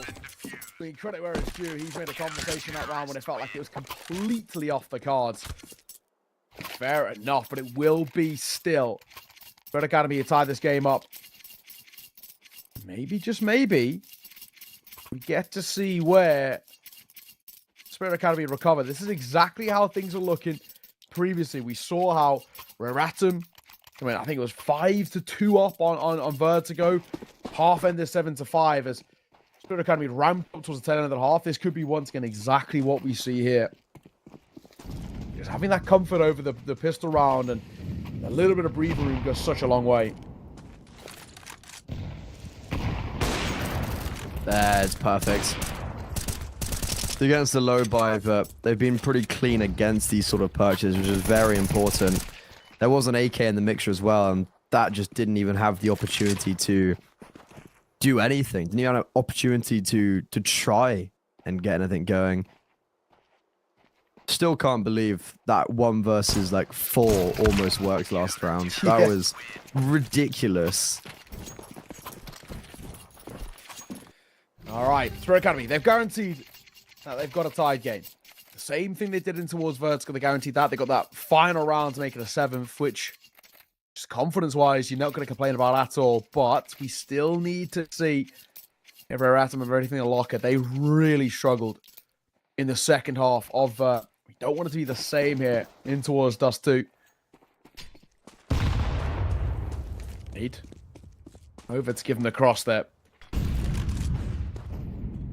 Alcaran get a little peek in towards short. There was a freebie that opened up for him, but playing anti, just worried about anybody trying to swing in via lower. A shot. Yeah, very nice shot. And also then just drops utility so he can escape. A very early man advantage for Spirit Academy. And you can see they fall back onto their systems now. Got good long control. Where do Rare Atom go with this? I guess they're going to have to end A. Like, Liang's just holding the space towards B for now. No, it's true. They could go B, but it most likely feels like someone's going to join up with them short. They've got utility to work with, and mid to Bs have worked for them in the past, so that could be something they try and produce. Well, there you go. Mid to B smoke, but one in towards short. A smoke down as well from Alcaran, just in case they try and scale up behind that lurk. I was tempted by the idea. Kiyasuke wants to play out in front of this, and it works for the first. Second might be there as well, but the trade is good enough. Keeping this pretty sizable gap. Alcaran gets caught. Maybe a little sleep in there as Kaze clips him. Mokic is looking at the second. I think now when he realizes nobody's in towards long, both are via the side as bomb is down. Wait for a reposition just in case they went for a long plan. It doesn't look to be the case. I think once Robbo gets his first contact, they'll realize, they'll understand what the setup's looking like. Flashbang. He banked out. They're looking to fight. They walk straight in towards Cypher, and last player is on towards the site itself. May have been spotted as Mokujin was sort of clearing the angles. Box spam. They're going to hunt him down, and Robbo sees it off in the end. That will be at the half, 7-5 once again for Spirit Academy. Good recovery and good foundations built up. Yeah, it feels like we've had a very similar first two maps of Rare Atom make it contendable in the mid rounds, in the middle portion of the half, but ultimately it's Spirit Academy that come away with a 7th. To be fair to Rare Atom, they've been hitting some really nice shots, like Kaze in that last round just nails the Orpa. So there are silver linings to be said for Rare Atom. But currently, Spirit Academy, I think they're sailing on to a victory. And similarly to Vertigo, a pistol around here could just put the nail in the coffin. It's true. Okay. If you get the pistol, I do. Unfortunately, I have to agree. I really feel like it might be done and dusted in this one. It might even just go for a quick B take. I mean, Summer's the only one as sort of presence here. He hangs in towards lower, but he's being held for. So Robbo sort of wants him to overextend, and Summer misses out on an opportunity. Ooh. Robbo doesn't hit his shot, though, so it does make things a little dicey. They're planting 4 tunnels as well, as 2 start to rotate their way in. And I'm sure now they're hurt as well. Alcaran waiting for his chance. Overextension by Kiyasuke has to be said. Swing here by the clock is not good enough. These are really bad fights. The reload, Saifo has to try and catch him in the right time as Lihan gets a fade away. Ooh, Spirit Academy play that quite badly. Yeah, a lot of these rounds that have been won by Rare Atom in this map, I will say, I don't think it's because Rare Atom have played superbly. I think it's because you've got this really, over-aggressiveness from Spirit Academy. And in that round, it's like, you've got players fighting towards middle. You've got players fighting towards tunnels. It's like, what actually is the aim there? Like, you've got... you're in a 4 versus 4. Why are you splitting yourself up like that? Why aren't you just fighting towards either middle or tunnels as a collective and take that zone securely instead of overcomplicating it for yourself? It felt very lax from Spirit. And they've given Rare Atom a way back in. It's true. Well, at the very least, Rare Atom not dead in the water. We'll see just a lesser buy out for Spirit Academy.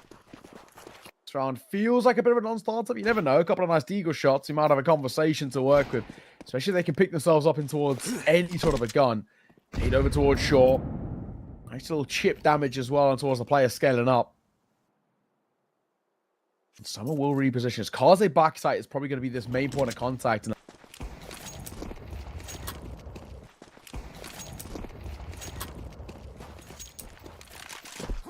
Right, more bottom play. Or Alcaran. Oh, here we go. Double MP9, double M4. Typho. Needs to be careful. Does get out of there, thankfully. Just an MP9 chasing him, but it's still not one you want to fight for no reason.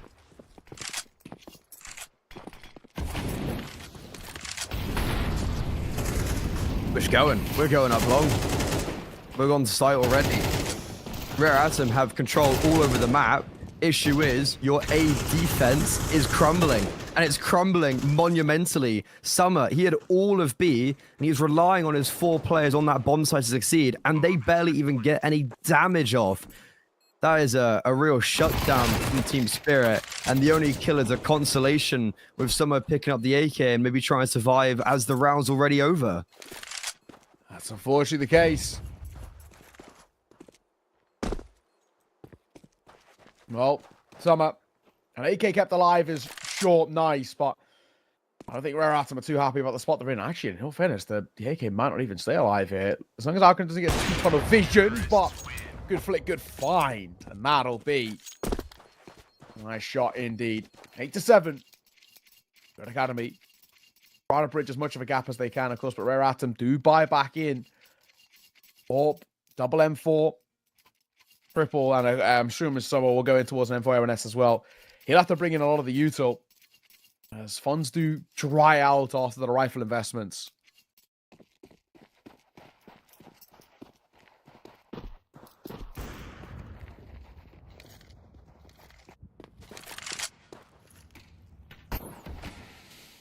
Ooh. I don't know if they realize Mokogen's actually got out long here. Yeah, they're playing for someone to walk out like now. So Mokogen could, okay, no, Kaze is aware of blue box. Okay. I was thinking, I was like, ooh, Mokogen could really get away with murder here, but instead it's the extremity player of Team Spirit falling very early on. And Rare Atom, this is a ballsy play from somebody, but he's heard them running in middle, and he is infiltrating the back lines. This is a massive heads-up play from him, and the espionage, it's going to be so successful. He spots them all out. There's the first, knows about the bomb, and just backs away. They have the advantage, and they've pushed that narrative even further. Oh my god, Child King just swings through the smoke. Okay, we are playing with no respect now, Rare Atom. It's so well played. Spirit Academy are just completely overwhelmed. And they know where the last guy is, I'm pretty sure. In towards CT. Are they holding for it? Kazuke.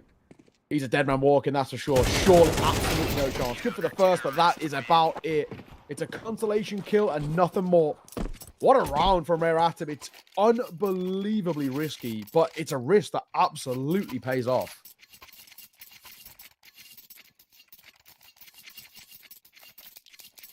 Another individual to come alive for Spirit, and it seemingly is Robbo right now. Alcaran could put the nail in the coffin right now with his AWP, but Spirit Academy double digits. This round, sort of 2 rounds of having middling buys rather than having 1 middling and 1 full. Also, correction, Kazuga is 4th highest in Europe now, not even 5th. He's got up since I checked last night. And this is an awkward round. Never mind. Robbo, gee, he's having a really good game, isn't he? He does actually get brought down here. So a 3 versus 3. Do Rare Atom just save? Oh, can't even save. Okay, dude, like who? What? That's the second time now. It's 2 rounds in an unfavorable position for teams.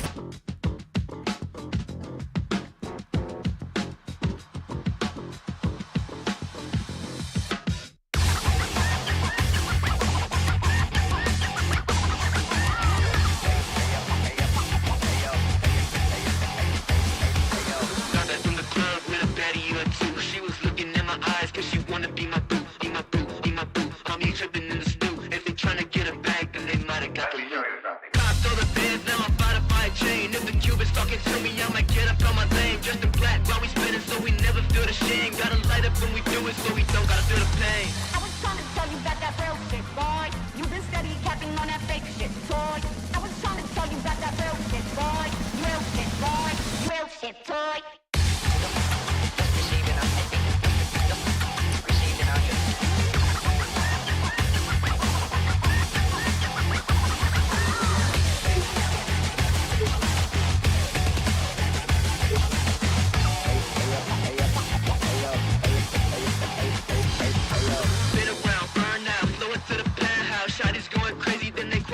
Church mouse, land up with the customs and we never get to get it out. Nitro in the engine so we see what it's about. Always wanna talk but you never want to smoke. And you flashing all the guns on your live, you a joke. Dosing up with bodies when you never ever blow. I'll be pressed to find a shooter who be lacking in the soul. I was trying to tell you about that real shit, boy. You been steady capping on that fake shit, toy. I was trying to tell you about that real shit, boy. Real shit, boy. Real shit, toy.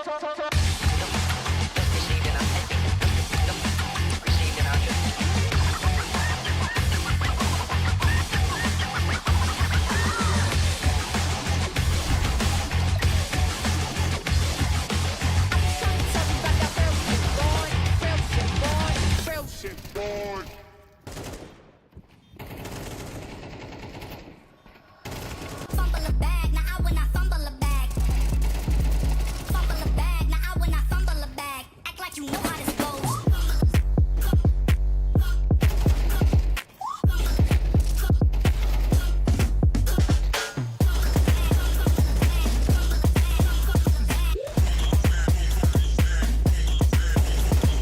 Fumble a bag, now I when I fumble a bag. Act like you know how this goes. Fumble a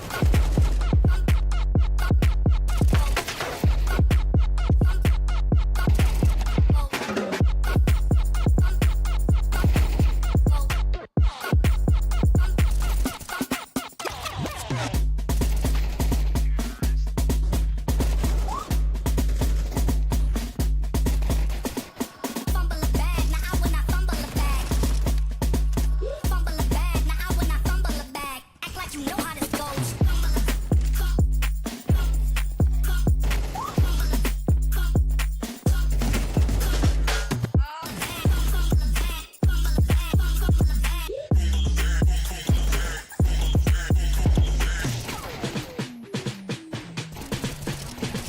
Fumble a bag, now I when I fumble a bag. Act like you know how this goes.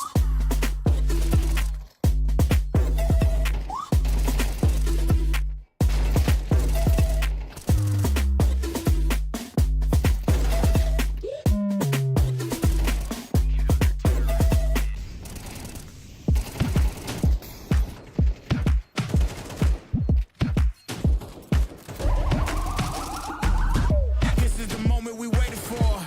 Everything you want is right here. We gon' give them what they came for. We gon' take it up from last year. Shoot 'em my shot, boy, I'm long range. Me and the team on the same thing. Stayed down, never switched up. Only thing changed was the game. I'm in the zone now. Nothing can change what we on now. When I pull up, know it's going down. Foot on the gas, ain't no slowing down. Aiming for greatness, no settling. Kick down the doors, they won't let me in. Taking no else, yeah, I gotta win. Watch me kick down the doors, they won't let me in. Who running the game now? Foot on the gas, can slow down. No, my team, we holding it down. We know we running it now. Watch the game change. Watch the game change. Watch the game change. Watch the game change. Yeah.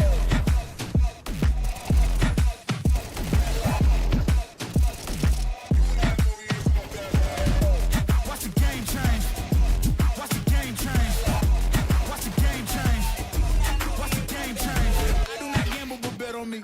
Tell them that's like, yeah, it's still I be. I'm taking a shot for my enemies. I can't waste no more time on my energy. I know they know I got it on lock. Go against me, that's a long shot. Cause I'm counting wins all around the clock. Never doubt me, boy, I don't stop.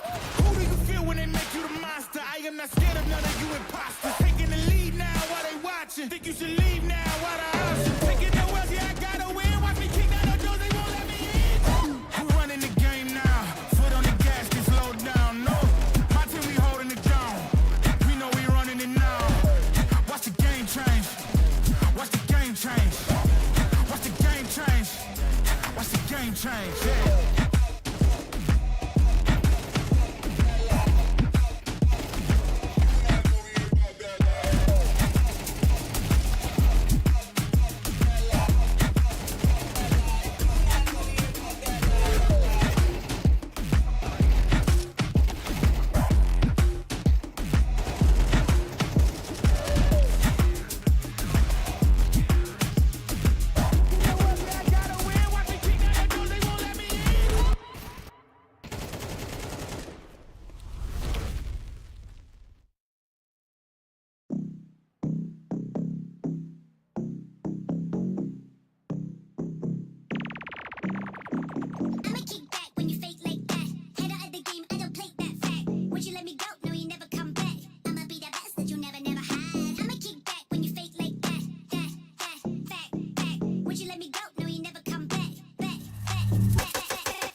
back, back. Yeah, bringing it back, back, back. Said I'm bringing it back, yeah, bringing it back. But you can't fall like swinging it back.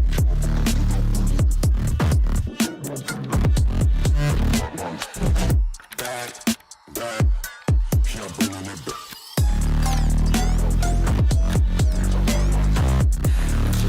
Like swinging the back, but I'm bringing it.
You think that I'm running in place? Y'all really testing my patience. Right before I blow up the spot, I had to get back to the basics. What if my talent is wasted? It's sick, but I'm lacking the placement. Thoughts as I rap in the basement, but my come up is legend, is greatness. I don't care now, it's pedal to the metal. I can never quit now, I will never settle. Puppet to the game, I'm pulling strings like Geppetto. We in the same game, but I'm on a different level. I passed it. Gotta keep grinding till I'm laid up in the casket. No fake round, but you feeling too plastic. Yeah, y'all feeling too plastic. They say my style crazy, but then it's straight jacket. Wow. Why you still testing my patience? Trying to turn me into something I ain't trying to be. All the hate is a heavy rotation. You gon' lose yourself, quit testing me. Don't make me lose my mind. Don't make me lose my mind. Don't make me lose my mind, cause I'm looking like Wesley, test me. Don't make me lose my mind. Don't make me lose my mind. Don't make me lose my mind, cause I'm looking like Wesley, test me.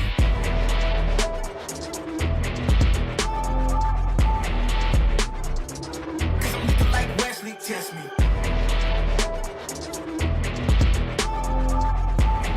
Don't make me lose my mind, cause I'm looking like Wesley, test me. Yeah, guess I know no better. I ain't got no chill, so they call me a devil, I know. Look, I am just a man on a mission. If I want it, then I get it, I go.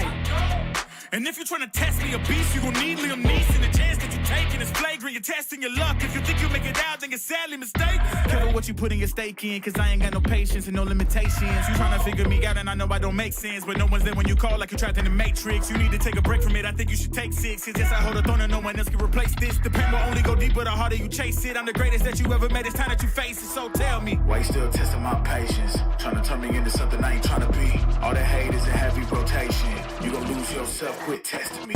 Don't make me lose my mind. Don't make me lose my mind. Don't make me lose my mind, cause I'm looking like Wesley, test me.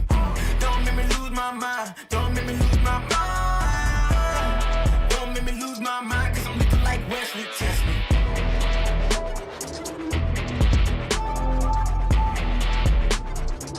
Cause I'm looking like Wesley, test me.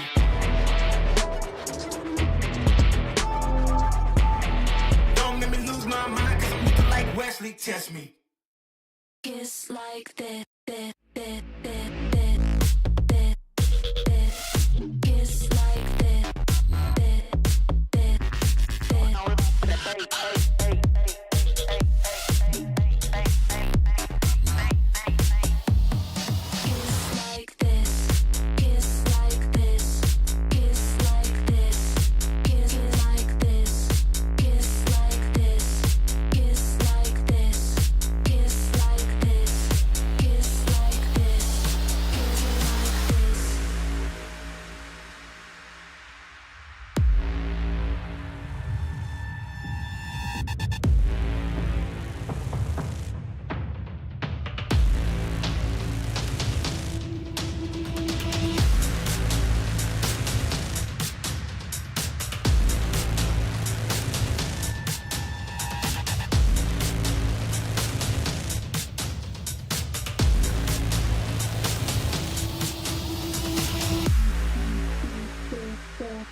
this,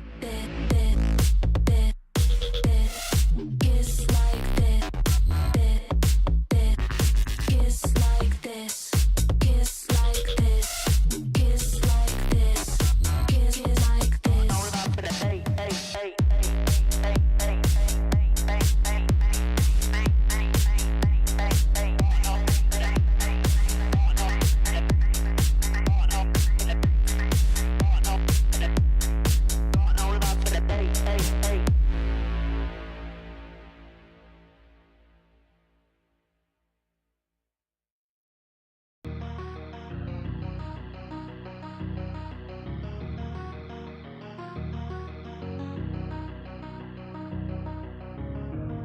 We can come back, till the time is gone.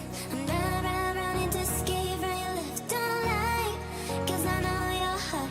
Don't try looking for someone to forget. 'Cause I gave you my whole life, and instead you gave me nothing. And you let me here lonely, hey, hey. I was lost on my own way. I will never be the same girl. But someone told me never to stay. We can come back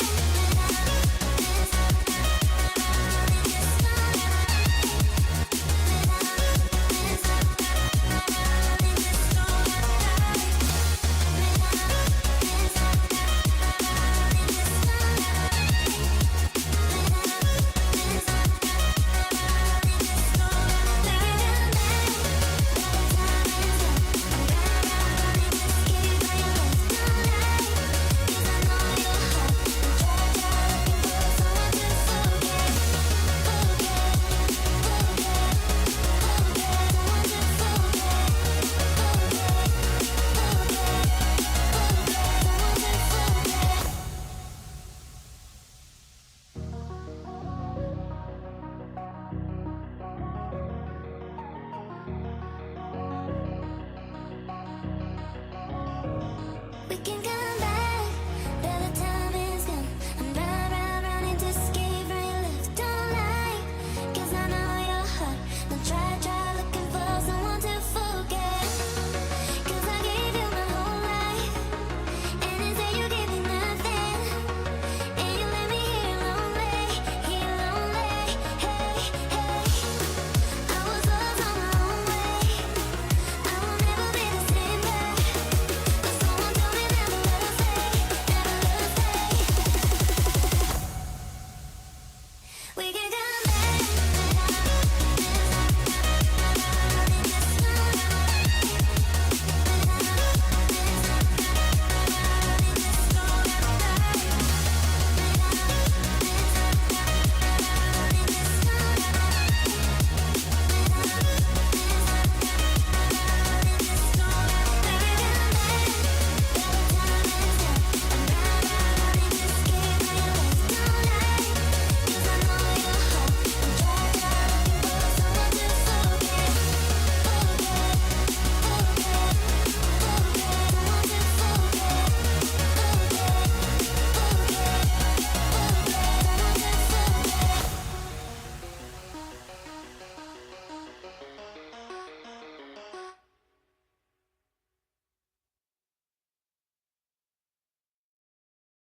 Cold like 0 degrees. I'm out the cage, gotta let out the beast. Revolutionary, gotta let out the streets.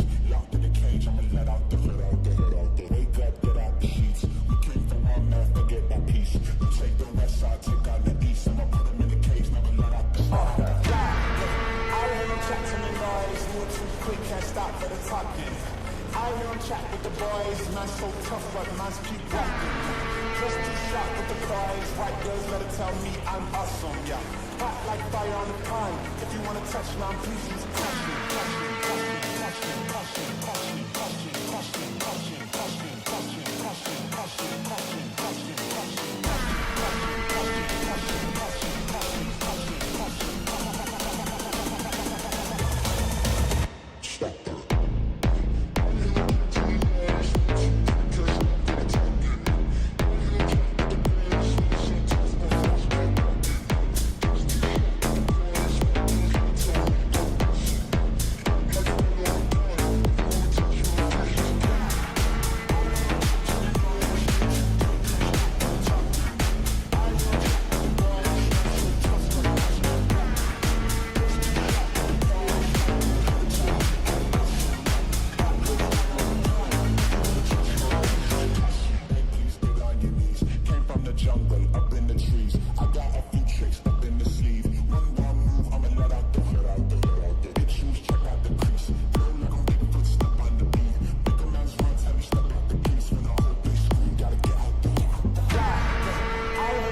so tough, but man's keep walking.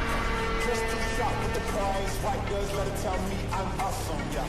Hot like fire on the pine. If you wanna touch man, please use passion. Passion, passion, passion, passion, passion, passion, passion, passion, passion, passion, passion, passion, passion, passion, passion.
kill it. I was meant to win. I am down on willing so I will find a way. It took a minute, now it didn't happen right away. When it get hot in the kitchen, you decide to stay. That's how it winners made. Stick a fork in the hater on my dinner plate. I walk into the fire like it's just a bit of flame. I switch my style up, watch the money pile up. I'ma get rich or die trying, want me switch lanes. I'm always getting better, I'ma be on 5th place. On this one, then 4th on the next. 3rd, 2nd, 1st, you report for the best. She showing love, give me all the raw energy. Don't stop, go ahead, get it in.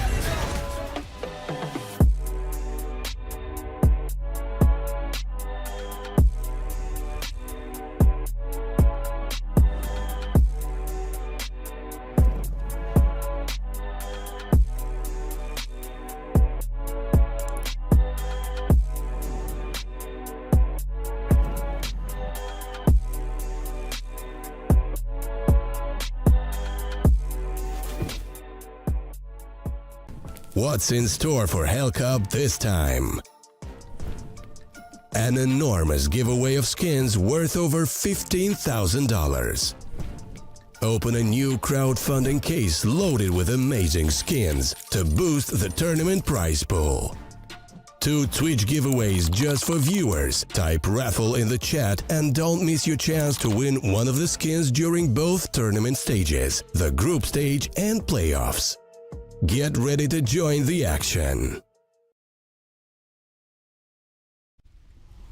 And welcome back. We had a very fast game up on Group A. Spirit Academy quite handedly were able to overcome Rare Atom. And now next up we have a very similar narrative of this Academy team that is doing really well recently and is incredibly crispy. It's Navi Jr. playing up against Cybershock.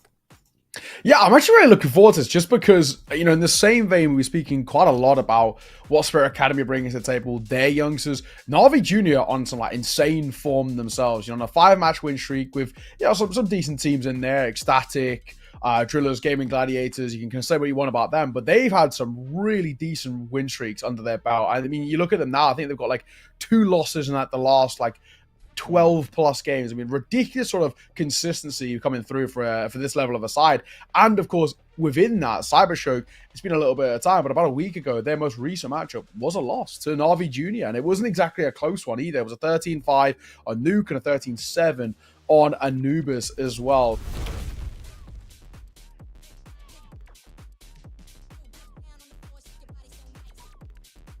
Around them, but we'll come to them in a second because Navi Jr., as I said, like, honestly, we've got 2 teams, Spirit Academy and Navi Jr. Like, they are one of the same. You've got 5 players who are relatively fairly unknown. Like, you look at the past, like, kind of, like, the team history, you don't really have it for a lot of these players, but yet they've got a crap ton of elo, and when I mean a crap ton, I mean like everyone's in around the top 100, 200. Makaze is, I think, one of the most standout players of like winning FPL, top 4 EU, top 5 EU, something like that. And these guys, similar to Spirit, have been climbing the ranks like superbly impressive. They've even won ESEA Advanced, which is harder than winning a major. They've qualified for the next season of ESL Challenger, and then like every time they come up against someone, they seem to just brush past them fairly easily.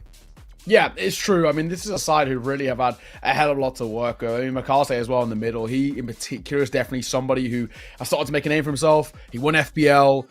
He won ESEA Advance. I mean, this is a guy who I think as a whole really did start to kind of, in the same way Kyusuke did as well, sort of showcase what they are like on an individual basis. And it is one of those where we want to see just how deep the pool goes for Navi Jr. I mean, how high can they climb? We've already started talking about how for Spirit, they were actually looking, you know, they're getting in the region of top 30. They start to become a notable side in the grand scheme of things. Can Navi Jr. do exactly the same? Cybershock can decide.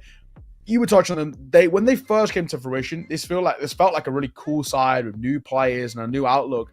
But I don't think results have panned out the way they wanted. Yes, I think so. The fruition for me was when they picked up Levantino, and even now they've actually just made a roster change. I've only just noticed this.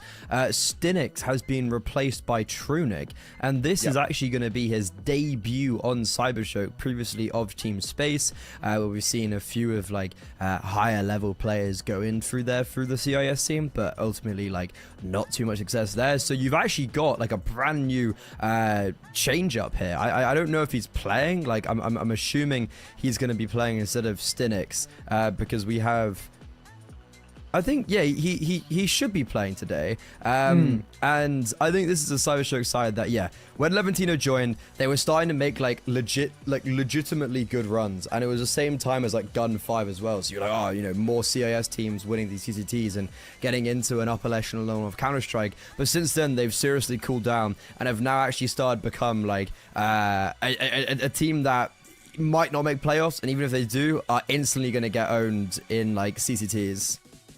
Yeah, no, I think you're absolutely right. Head to head as well to bring you Makaze, of course, is the man that definitely for me at least I want to talk about a lot. This is a guy who has been doing so well on an individual basis, and if we can see him find this level of consistency and continue putting up these sort of numbers, I really think that Cybershock are going to struggle. We already saw them pick up a loss to them in I use like the A1 Gamer League, I think it was called, like not even that. I don't know. Sort of long ago, right? But then, you know, they're on a 5-match losing streak. Gaming Gladiators, 3D Max, 500, Monty Gen, and Navi Jr. And the only kind of, I guess, slight saving grace is they picked up one map against 500. The rest of them were sweeps.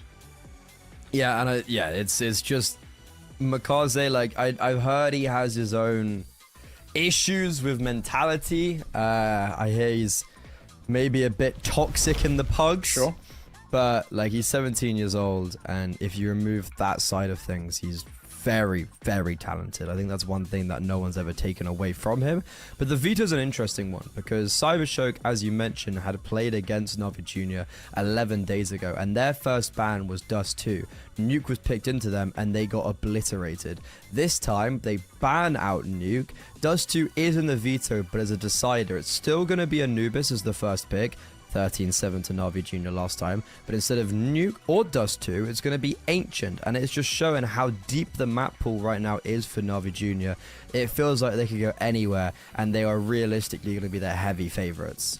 It's true. It is very, very true. I mean, the way I look at this as well, I think especially the way that we look at this now, if there is just no way, basically, if Anubis doesn't go the way of Cybershock, I don't think they have a chance in the series. I think it's kind of as simple as that. I really do like what I've seen from the Ancient in the past, Navi Jr. They win it a lot, they play it a lot as well. The Navi Jr. love that Anubis too. This feels very difficult as a veto. There really just isn't many weaknesses at all, bar the perma for Navi or Vertigo.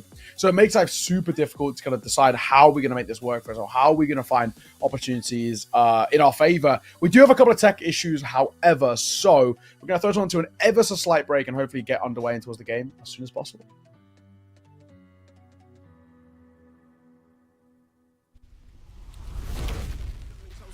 Flow is on atomic, I'm starting fires through poetry. The hardest out, staying loyal, no falling out. And if you step into the court, be ready, we balling out. Yeah, the coldest of teams, they know what we bring, don't try us. They know in between, we go for these dreams in silence. I assume far I can see don't mistake there it for and magic. no, I'm muted. There we go. Yeah, your pick. And I'm just getting started, getting feet wet. It's all in repetition, ain't a secret. All facts, all black dress code. Pay me my respect, collecting every debt. Oh, the hardest. I bring the pain. Not what you used to. It's all part of the game. Yeah, I just gotta go hard. I just gotta go hard. Go hard. Go hard. Go hard.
like a church mouse. Land up with the customs that we never get to get it out. Nitro in the engine, so we see what it's about.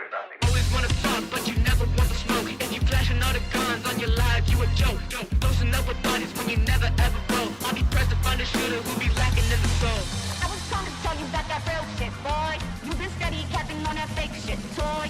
I was trying to tell you about that real shit, boy. Real shit, boy. Real shit, toy.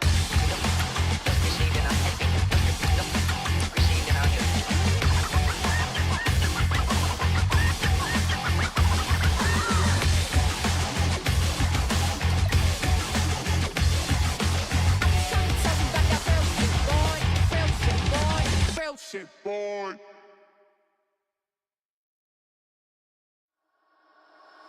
Fumble a bag, now I will not fumble a bag. We're here now. We're live. We're with the pistol round. We've had a few tech issues on every single side, but here we go. Navi Junior, they're the favorites in this matchup, and they are fast going towards the A-bomb site. A nice little flashbang from Krebeni supports his pistol coming out onto that A-bomb site. Bomb should be planted, and now he's set up for a 3 versus 3 post plants. Not easy, but definitely workable if they can get a bit of information. Even then, flashbang around and defend him. Very lucky to stay alive for as long as he did, but it'll go down to the nade. All the same, Demon up close. Waiting and trying to take a bite of his own.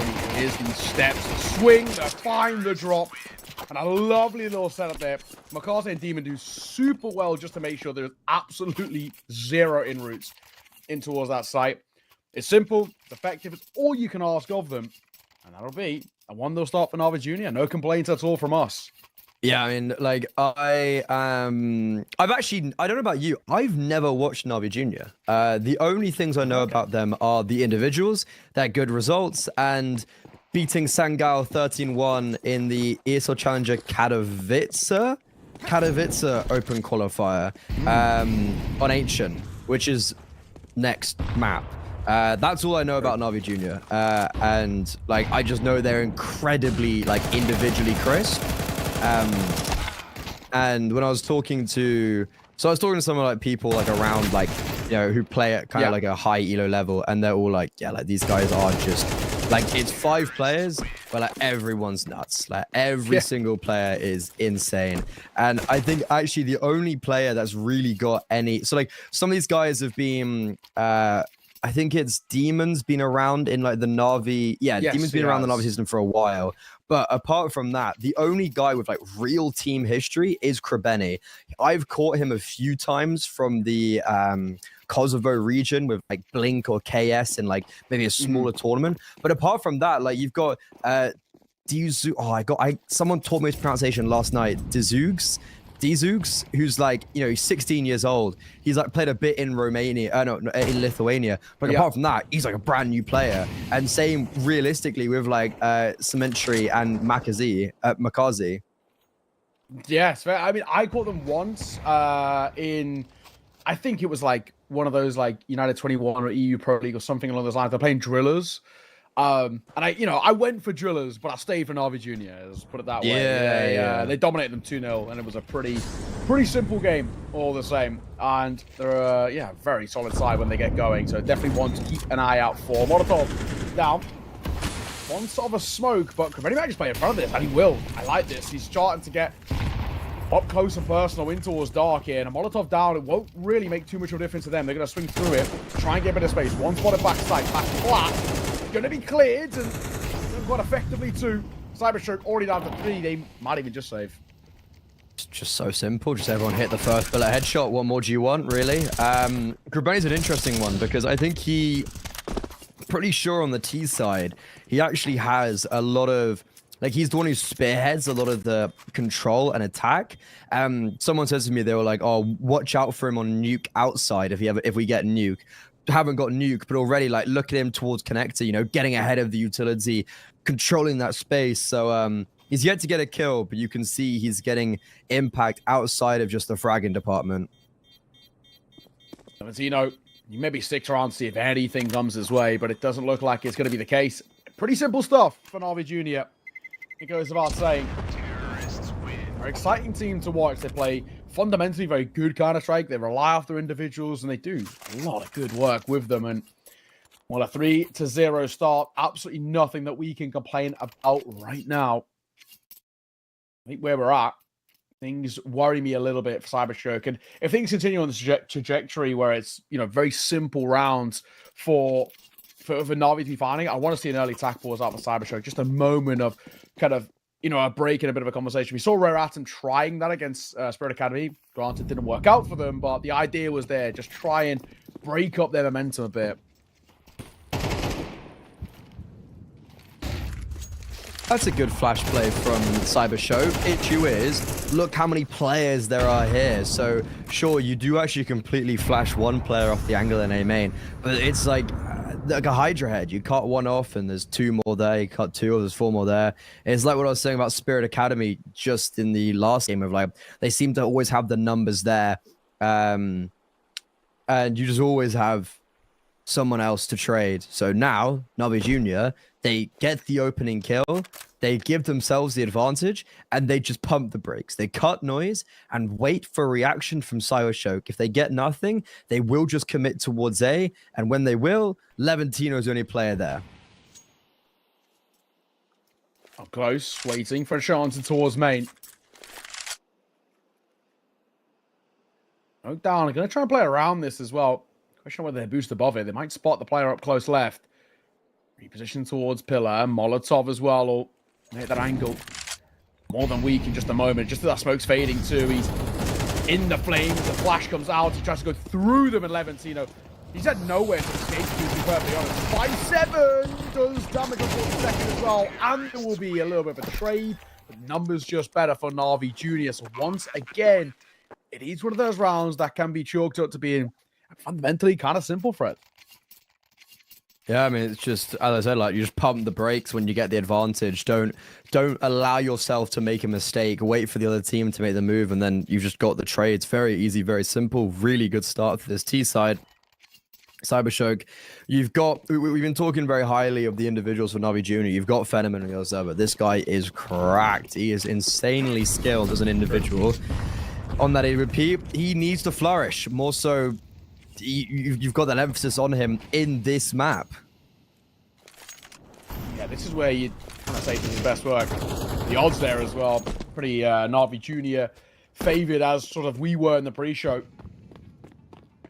I'll look at this now and say for Cybershock that this gun round goes south, they already could be under a hell of a lot of pressure. This is a map which is generally seen as T-sided, sure, but the way things are, you look at it at the moment,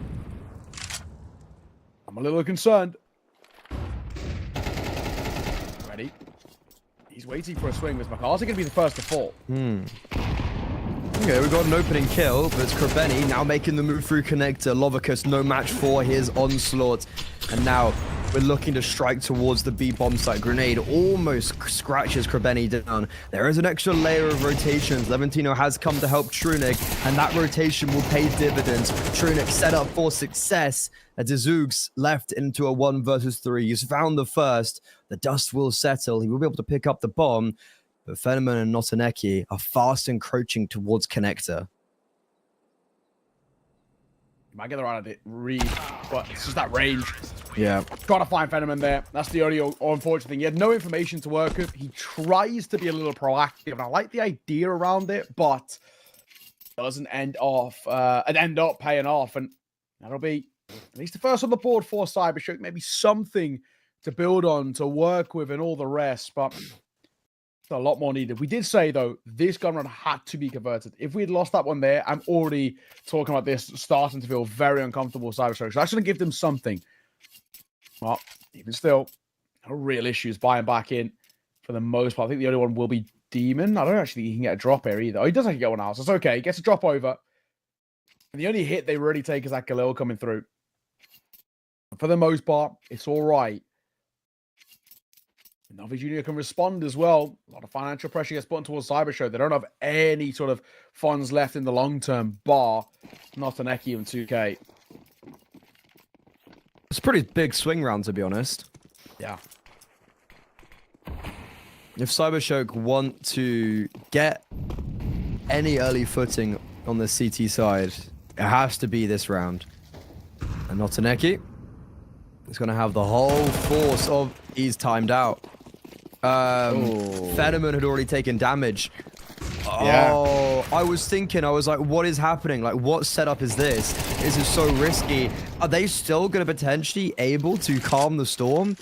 I don't think so. 3 versus 4. That is nightmare fuel for Cybershow. The one player who times out is just exactly where Na'Vi Jr. were going.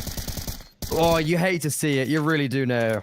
Yeah, it's unfortunate. Like you mentioned, Venom took damage, so I don't think there's going to be any sort of a world in which they can round reset. Yeah, I mean, it's been played out already. Like, yeah, if you're going to call not live, like, you don't finish the round first. Exactly. So, unfortunately, that is the case. And it will be Na'Vi Jr. getting that 5th. Good response. I mean, at least with 3 staying alive, that is at least something to work with, I'll take. Yeah. It is just one of those where... I mean, yeah, it's also like there is silver linings, I guess, for Cybershow. Just being that they saved. And, of course, nothing like he had money left over, he can now buy. It's like, it's really one of those things where it's like, you know, yeah, guys, at least we saved 3 players, but it's like, it's like, is that the level of celebration we've got right now? It's like a really rough one, right? 4 players stay alive as well for Na'Vi Jr. So their bank balances have all been accentuated somewhat. So they're not scraping the bottom of the barrel either. So even for Cybershock in this round, like if the bomb goes down and they still win it out, you're still going to have Na'Vi Jr. buying up and you've still got all that pressure applied. Look at this though. I was waiting for a flash. I was waiting for something from Levantino. Instead, Notaneki just walks out dry A main, and Na'Vi Jr. don't realize this, but if they just go A, they win the round. It's true. They've overcomplicated it. They have. Cometti going to get caught. They've made it a lot harder for themselves. This now becomes a little dicey. As he's holding for an overextension himself. I mean, the good thing is they've got time to work with, and now they are actually going towards A. Levantino, he might get the drop pick because McCarthy's not clicking. Oh, yeah, it's a timing play. Good timing. McCarthy was holding the wrong way.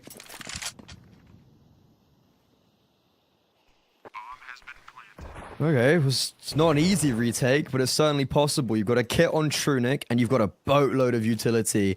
Lovakis can smoke heaven, flash as well, them out from a main, but they seem quite stagnant currently. They might try go in later after utility is dispersed. Na'Vi Jr., that Molotov is their final piece of util. It doesn't seem like they're really going for this. Okay, now here they come, but it's just very lackluster. Like, Lovakis has utility. He could have flashed camera there, and that would have blinded 3 or 2 players, but instead, Na'Vi Jr., a round they always should have won. It got thrown up into contention, but they still are able to close it out. That's good work. I mean, extra kill towards Demon sure is a small, little thing to work with, but all in all that Na'Vi care about is the round. And then that will now, of course, put a little bit more pressure towards Cybershock. Attack balls to come through, and I don't know, a really awkward spot they're actually in as well for them. They're 6-1 down. They're not really competing. They're in this kind of brutal cycle, full buy-in, fail that, eco, rinse, and repeat. And it's leaving them now in this spot where this back and forth is just not helping them at all. They're already completely losing control of their map pick at quite a rapid pace. Hence why we've seen this attack pause. This is the perfect time for a tactical pause. It's the perfect time because it's like, you look at the scoreline, you're not, like, the half is still very redeemable. Like, you still can get a bet. You can get some positive light out of this half. And you've been doing very well at controlling your economy with Cybershow. Been doing very well at getting saves. Fenneman's kind of consistently had the AWP power, but he's yet to have that impact where it's like, you know, he single-handedly maybe wins a round or is a big reason to why they win the round. There you go. There's the opening kill. He changes up his pace with the AWP, peeks towards middle, and Demon gets caught off guard. Part of that smoke, I like this. Might potentially get overlooked, but there's never a need to be super proactive, in all fairness. The smoke down and towards mid. Makaze try and play up to it. I don't know where idea to finishes here for Navi Junior because, I mean, they have to be the ones to make the move. Cybershock don't need to adapt to anything at the moment. The setup they've got is pretty strong. Apart from that, they are actually sort of leaving A now. Right. Yeah, I mean, like, Makaze, what can you do sometimes, Levantino? He just goes in, first bullet headshot. Notaneki, he has to give up this bomb site. He can't fight for it. And now push ahead of this Molotov. Little bit of a precarious situation. Luckily for him, they don't actually charge him down. They don't choose to fight him. They choose just to get the bomb planted. And now it's another retake. Krebeni's playing late and middle, looking to catch off Lovakiss. A lot of pressure now onto these side players. Trunik, great first opening kill. Cementry on a higher angle. Plays a perfect bait and switch with Makaze. Krebeni's been caught off the middle in the meantime. So this retake still alive. But Makaze, this man is possessed, but still Fenneman.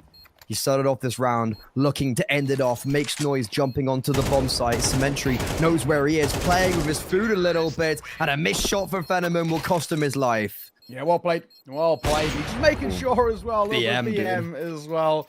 But this is a side of Navi Junior who are so confident. As you can see, they're so good in terms of making bad situations look good. Opening kill goes the way of Fenneman, and they just pull it back in their favor once again. Dicey spot, 7-1. Cybershock really starting to run out of ideas at, quite a rapid pace here as well. This is, yeah, it's pretty concerning stuff.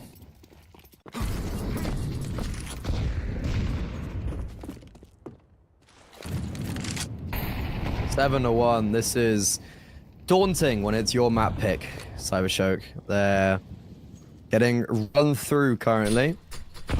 Navi Junior haven't gone towards B in a while, and it's Krebeni. It's like he just walks through connector. He doesn't seem to care, but Fenneman, he holds the line, and he holds very successfully. They do just dry peek him and go before the smokes land, so maybe a little bit of overconfidence brewing for Navi Junior. Yeah, maybe. This one looks very difficult to try and turn in their favor now. Fenneman. Hold in. Oh, shot as well. McCarthy going to get caught. Nice and simply, and it leaves all down to 1. Anything? No, is the answer. Fenneman had a really good round there as well for him. Super simple fight taken. Doesn't pull any punches. And that's the sort of rounds that we want to see out of Cybershock. Just play like you are the better side. So at times it looks like they're playing so scared.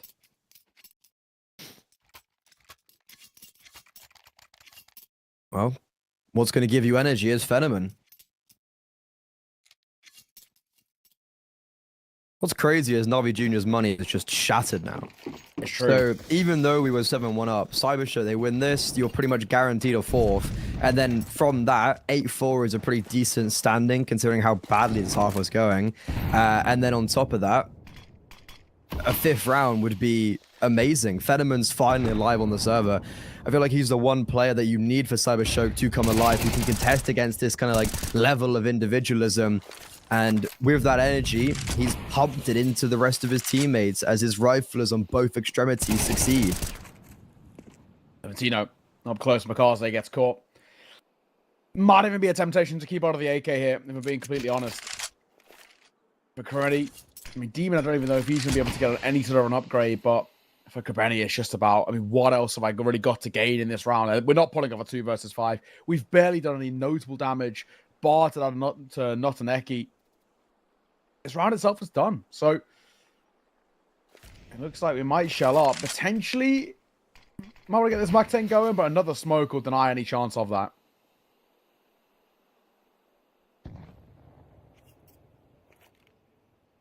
Okay, so now we enter that predicament I was talking about of having your T sides, unfortunately, not being able to really contest in this later part of the half due to economics.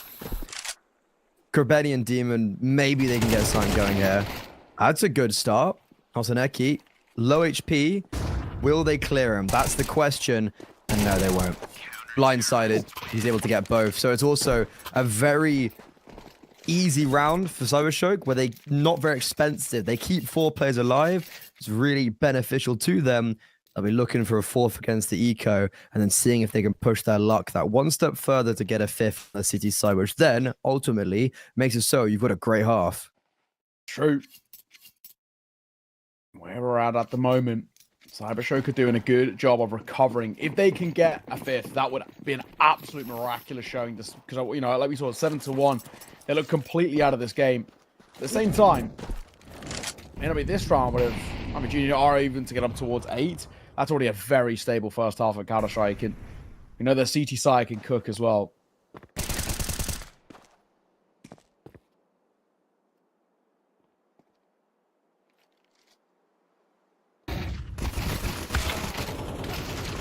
No, don't lose the Glocks now. Don't lose the Glocks. Let's not do this, okay? Don't get this. You lost one player against a full gun round. Don't be losing any more to literal Glocks. I mean, I guess it doesn't really matter if you're gonna buy in the next, but it's just the precedent of keeping this round clean. It's dangerous, like the AWP can get overrun, especially when he's not connecting shots. Especially when they're able to edge their way closer. Luckily, I think he's done enough. And Trunic has also come support. This nade misses Cementry. But got 22 HP combined 2 players. This round's no longer dangerous. Should always get a little bit nervous sometimes though. I'm always like, what if? Maybe the ecos do it. Maybe not. What's that? Maybe not. At the end there. But honestly, 2 kills, I guess we can talk about some silver linings there. Oh, Navi Jr., they weren't expected to do all too much. Couple of kills, he'll take it at the very least. But to find around of the half, Cybershock, they would like to get a fifth, make this deficit as low as possible. Navi will go back in towards that bite. DK's out. No ability for an AWP on that T side, as do the CT. That's the one advantage for Fenneman. But still, Junior, if they can get an 8th out of this, I'd still call that a very good half. Oh, how is Levantino getting away with this? How does he come out with a kill there after being spotted by Krabeni?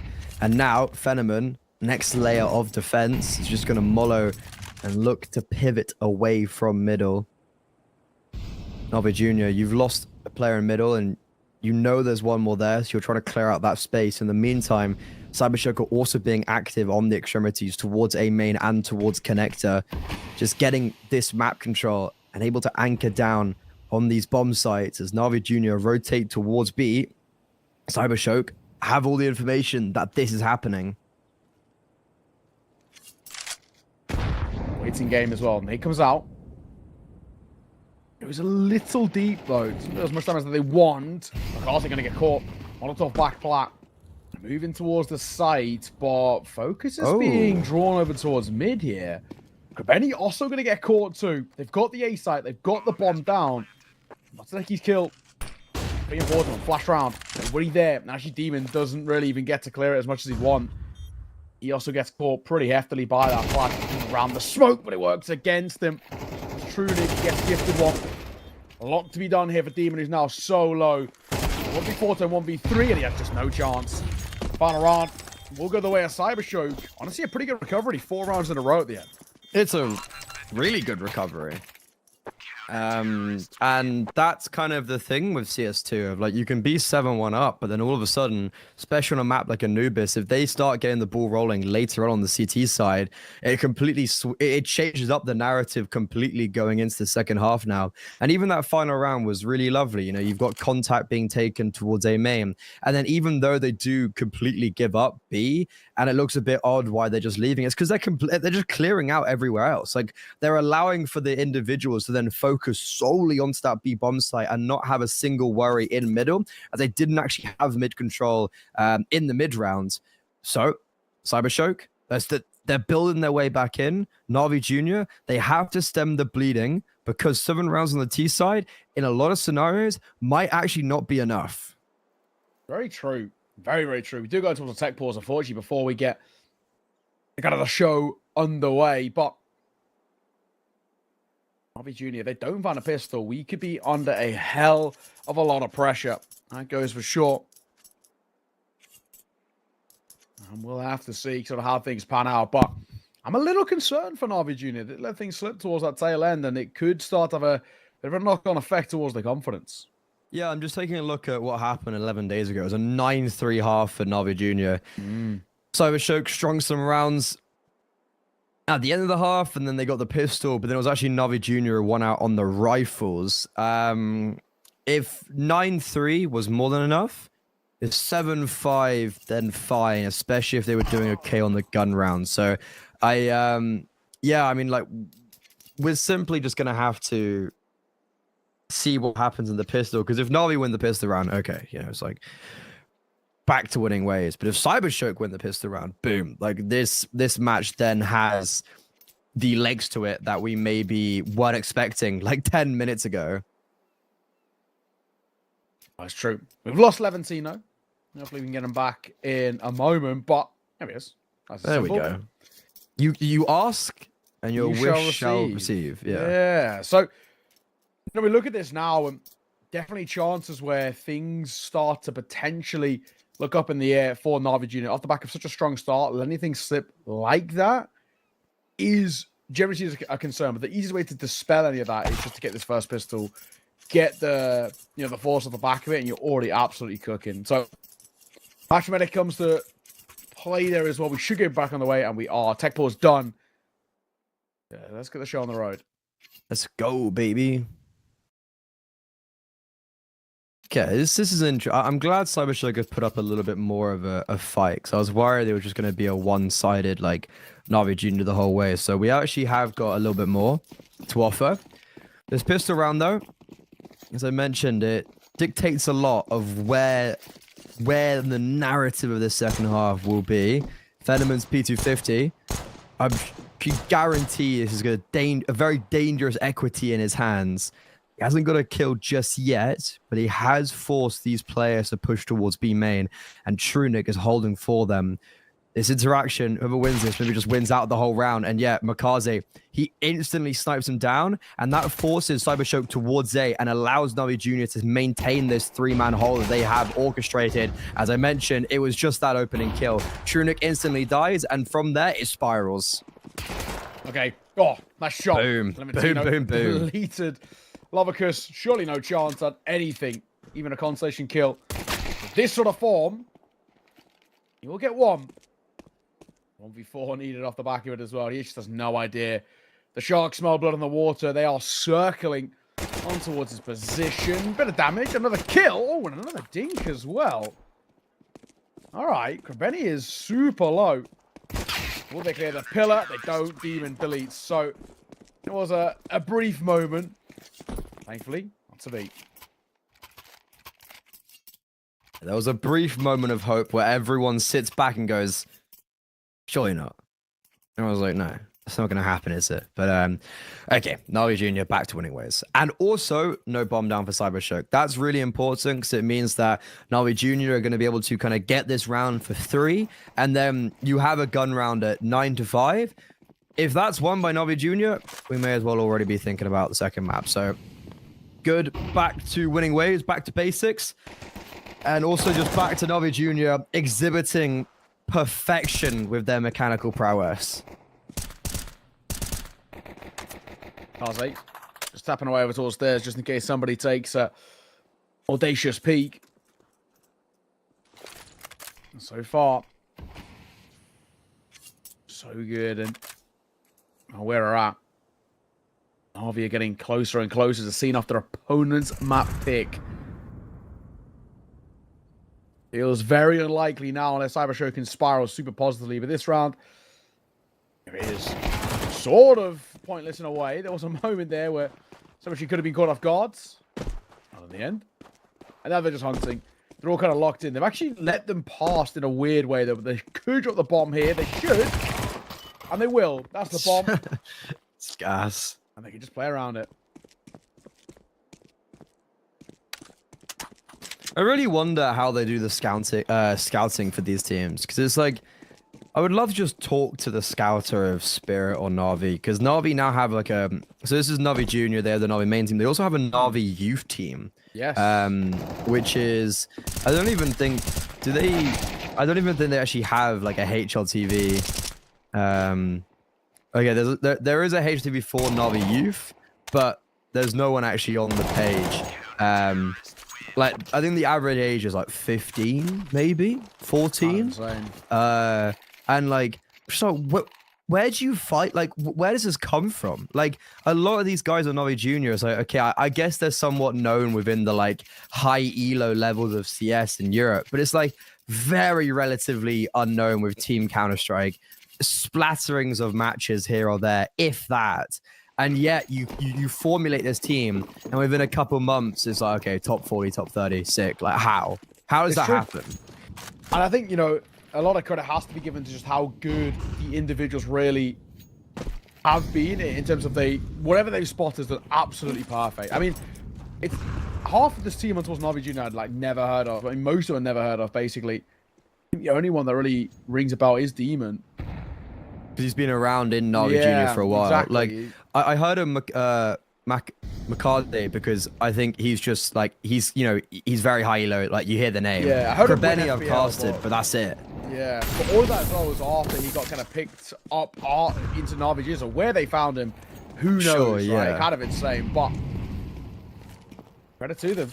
I'd love to take a look, and because there's a pretty good article by Nero talking about kind of data and how it's going to help spot out young players. Ash was talking about how he uses to kind of, I guess, quote unquote, find Flamus in a way and see if he's kind of ready to play at that top level. But this is an interesting round because Navi Junior read into it perfectly. Cementry's got all of the space towards B. They've left him completely by himself. And Makaze is just holding for if they move towards B. And now, you can see with 3 players, they crunch towards A main. And it's looking perfect until Trunic. But Demon, they'd never expect like a 4th player to be in this position. And yeah, even though Trunic might silence him, he's now on 4 HP in a 1 versus 2. Bomb down quite away from Trunic. And both Cementry and Makaze have joined up together and they're just going for it. Navi Junior, that round win might just be the map one. Yeah, that might start to be the beginning of the end here. I mean, double digits locked in, double the rounds of your opponent, and we're already starting to dwindle a little bit. Really, really tough position that we're in, and at a 10-5 scoreline, funds are running out, chances are running out. This is starting to feel incredibly uncomfortable. I don't know, for Cybershock, we see a little bit of an investment, tiny, with just a scout and a few upgraded pistols, so an opportunity to maybe do a bit of the tag and bag strategy, but I assume this will be a pretty comfortable round for Navi Junior to subside.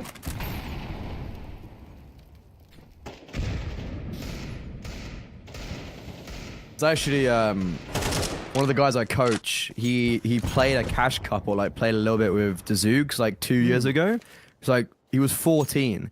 And my teammate was like, I didn't know how old he was because his voice is apparently quite deep. He thought he was like 17, 18. Finds out this lad's 14 years old. And is like, what? Yeah, it's just kind of one of those things where it's like insane. Like, this guy played his first, he's playing on like Lithuanian teams when he was like 14, 15, and playing like Cash Cup finals and, kind of stuff like that. So fair play to him. And they're definitely showed on the server right now. They're looking to get 11. And when you look at this standing, they should be an 11th round in the bag. 3 players B for Navi Junior. And Cybershock, they have no utility. And also, HP's low. Levantino's kind of forced to fight this. Dotaneki's been hurt in the Molotov. Yeah. Oh, Nice shot, but that should just be it. all right. Should be. Demon. Just don't overfight. You'll probably be fine. Will be. Nice and simple. And it will be now Navi Junior getting closer and closer. 2 more rounds is all they need. Unfortunately, time is seriously running out for Cybershock. This is their map pick as well, we remind you. With how good Ancient's been for Navi Junior, this is really starting to feel incredibly uncomfortable.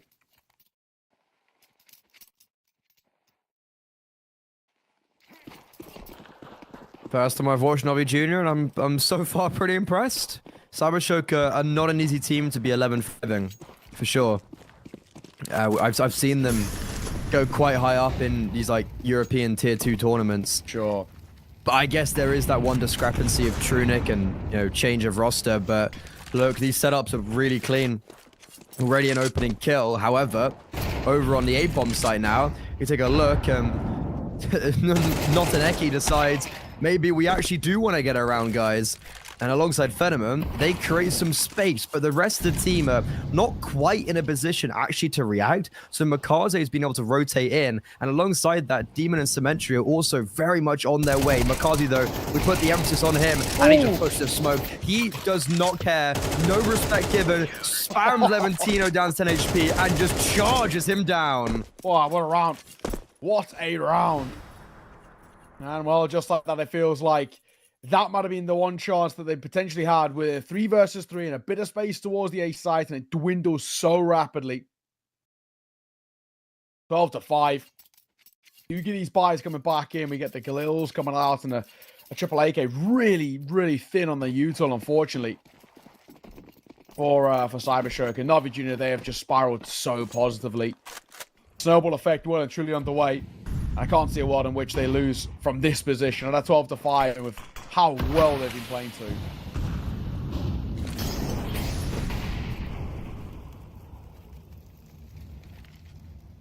One singular nade at 1:30 left for Cybershock. Oh, great, is it? Only 2 players on the B bomb site for now, though, and they're playing quite individually. But with the lack of utility, Cybershock just contact their way in. Demon does successfully with 2, but Makaze falls without getting a single drop of damage. That's very unusual for him so far in this series. And now, Navi Jr. actually potentially on the back foot with this position of 3 versus 3 retake. And no one is really that close apart from Krebeni. This is a very isolated retake where we're relying on the individuals. Symmetry of all the utility is kind of too far away and in a bad position to actually help. And I don't know how that Molotov doesn't hit Lovacus, but okay, Cybershock, they live to see another day. Yeah, just about. Any extra kills would be nice at the very least because, you know, we do know that money's not exactly fantastic over towards that Cybershock Cyber. He won't even be given that luxury. Navi Jr., let that one slip away. I think Demon does well for that double, but like you mentioned, Makaze, we just needed something from him, even if it was just something as simple as a bit of damage. Not in the end. Cybershock stay afloat. Looks like we're going to buy right back in around that. Makaze, plenty of money for him. No issues. To get the Orbot in play for Cemetery 2. Pretty simple stuff. Vegeta not under the pressure just yet, but they will call for attack pause before getting there as a sort of precautionary tell, as a just in case. Yeah, I think that's around where they're like, okay, it's like one of those things where you get Coolio on the mic and you go, lads, why are we losing that? Yeah, like how are we losing that type of round? Maybe don't play so individually on B, and also like just make sure that we're getting into, because I think there was definitely a plan to get into a setup of 3B, so just make sure we're doing that a little bit quicker when we have the ability to do so. Don't take anything for granted. Let's clean off this map really quickly and let's just keep that stability.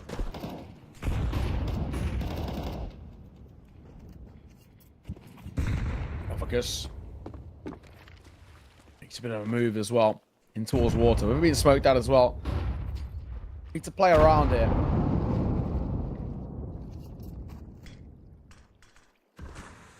Up close. We've got a double dark setup. Pretty common. Molotov will come down from both sides. It might even give Lovacus a bit of a chance to move around here. The first, his Molotov doesn't actually go in place. It gets extinguished by the smoke. Yeah, we're trying to end towards B right now, as you can tell.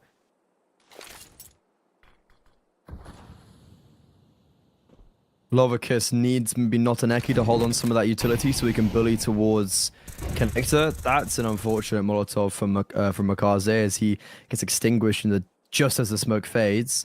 But okay, Cybershock, they're actually diverting towards middle, trying to take some map control, but no map control will be taken as Dzoogs just nails Levantino. And we're going for a split mid to A now with 30 seconds left. Navi Jr. rotating effectively. Molotovs are missing left, right, and center for Navi Jr. They're just going into these smokes. Cementary and Dzoogs They are on an island completely by themselves. 20 seconds left. Trunic's got the only flashbang. He's towards middle, so he's putting the pressure. They're starting off the execute and coming out through a main. Lovikis does trade out his teammate to Zoogs, unable to get any more success, and that's Navi Jr. ineffectively reading this round. Yeah, it's true. Now it's tough 3 versus 3 as well to work with. They've got to hit a nice couple of shots to even give themselves a chance in this one. Benny, first contact, great find. Venom, he was caught in 2 minds and was thinking about moving forward or sitting back, and it will actually cost him. Trunic, he'll respond. Demon delivers and leaves it all down to Demon. 1 versus 1, but Trunic is so low. Time ticking. Got to go. Swinging a fine, and that will be it. Does have a kit, and that'll be the round, and that will be Navi Jr. delivering on their opponent's map pick, and actually doing it quite simply as well. That's also one-upping. Yeah, okay. 13-6 was just making sure that I was right there. Last time they played, it was 13-7, 11 days ago. So already, there's actually an improvement for Navi Jr. And even then, in like that kind of, that last round, you know, you've got a 3 versus 3. That looks, on any normal setting, a very good position for Cybershock, but yet they are unable to hold down on that bomb site. And now we go on to Ancient, and I brought up a long time ago that one of the only things I'd already seen from Navi Jr. was a 13-1 victory against Sangal on Ancient in an open qualifier in a best of 1. Sangal are pretty damn good, not only at CS, but on Ancient, and Navi Jr. just rolled past them without even a care in the world. So I'm looking at this now for Cybershock, and it's like the map pool just seems way too shallow, because you either have to allow Ancient or Nuke, and you're going to lose both of them. So I've got very low confidence for Cybershock going into this next map. I'm with you, man. I mean, especially considering as well just the length of the streak that Navi Jr. are working with, and on the flip side, they were cut off the back of a loss, you know, against 3D Max or Cybershock. They're not bad on this map, but it's just not been, you know, as good. I mean, currently Navi Jr. are coming in towards this one on a 10-map win streak. It is absolutely bonkers. So yeah, I mean, the spot that we're in, it really feels very, very unlikely. We're gonna have to see whether that is the case. 10-map win streak for Navi Jr. Currently on to this one versus, of course, the Cybershock side coming off the back of a loss against 3D Max. How it's gonna pan out, who knows? But our favors leading with Navi Jr., that's for sure. But we're gonna have to find out, of course, after the break.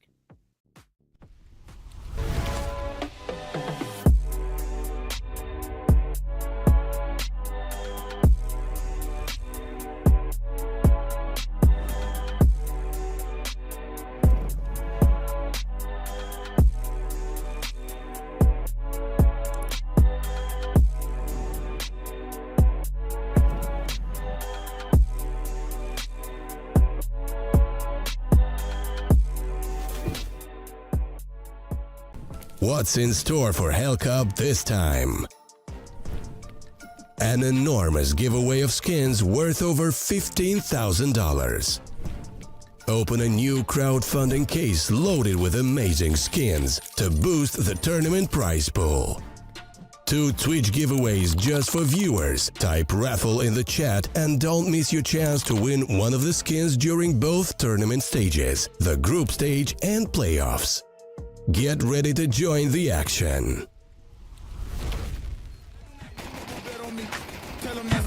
I'm taking a shot for my enemies. I can't waste no more time on my energy. I know they not got it on lock. Go against me, that's a long shot. Cause I'm counting wins all around the clock. Never doubt me, boy, don't stop. Who do you feel when they make you the monster? I am not scared of none of you imposters. Taking the lead now while they watching. Think you should leave now while the option. Taking no else, yeah, I gotta win. Watch me kick down the door, they won't let me in. We're running the game now. Foot on the gas, can slow down. No, my team, we holding it down. We know we running it now. Watch the game change. Watch the game change. Watch the game change. Watch the game change. Yeah.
bang, bang. Keep bringing it back, back, back. See that bang, back. Keep bringing it back.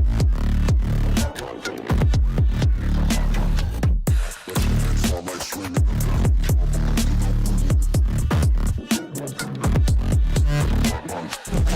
Back, back.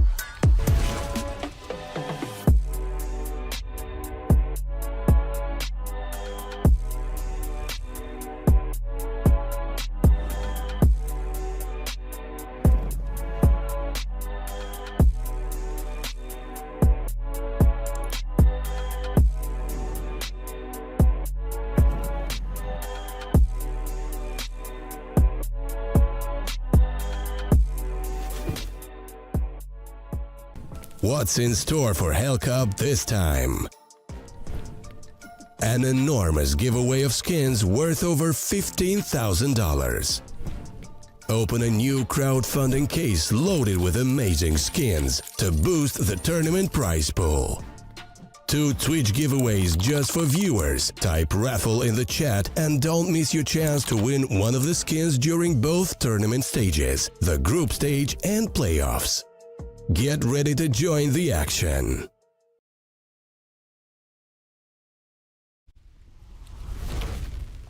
Hello and welcome back. We're going to head underway in towards map number 2 in just a moment. It's on towards Ancient, and all the focus is really on Na'Vi Jr. Very, very good first map under their belt. And then we have to look at this now with them. 10 map winning streak, really good games under their belt. And, you know, Cybershark aren't bad at this map by any means, but the real worry is can they actually compete against Na'Vi Jr., who have just looked so solid on it.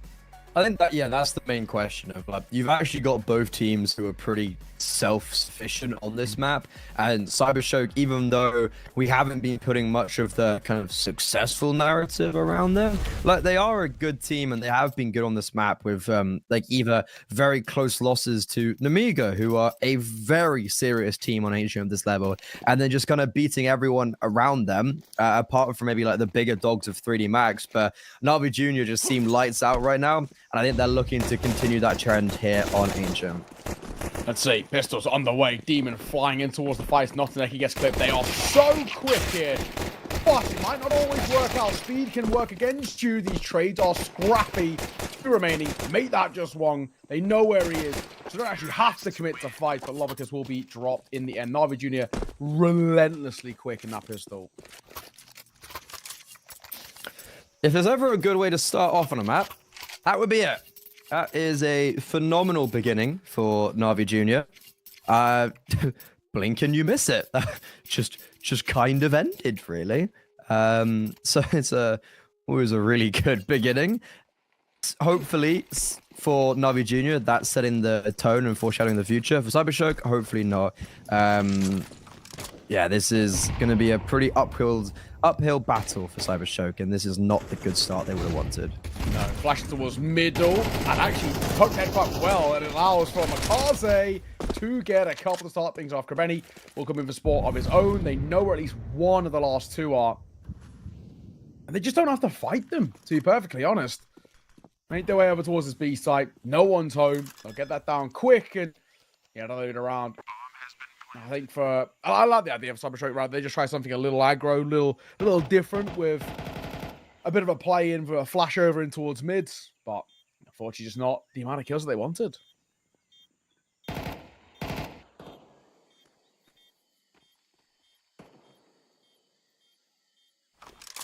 Yeah, full eco, 1 kill, saved Galil. It's not worst case scenario, it's just not necessarily the best gentleman's handshake for this round. Cybershock saved a Galil, Na'Vi Jr. saved 4 players. Everybody wins. Does Makaze survive there? Yeah, okay. I wasn't sure how far the bomb radius was, if it really reached that far, but I guess he's fine. Okay, Na'Vi Jr. 2-0. First gun round. Cybershock, they're going to have the save Galil on Lovicus, and it's going to be surrounded by rifles. Issue is, if everyone picks up a primary rifle, utility is going to be quite low. Phenomon picks up the AWP. Glass cannon with a smoke and flash Very ballsy play, but on the C side of Anubis, a lot of their victory came from Fenman's AWP, so I think he's hoping to replicate that. Yeah, very interesting call to be making. That goes without saying. Definitely not one to see all too often, that's for sure. Nice double nade setup. So, already a lot of damage done. Makaza gets spammed by Lovicus, and oh, neutral damage has done its fair share. I mean, Krebeni just looks like a tag there himself, spamming his bad. No one's really seen anyone yet, but we've already had so much damage dealt on the server.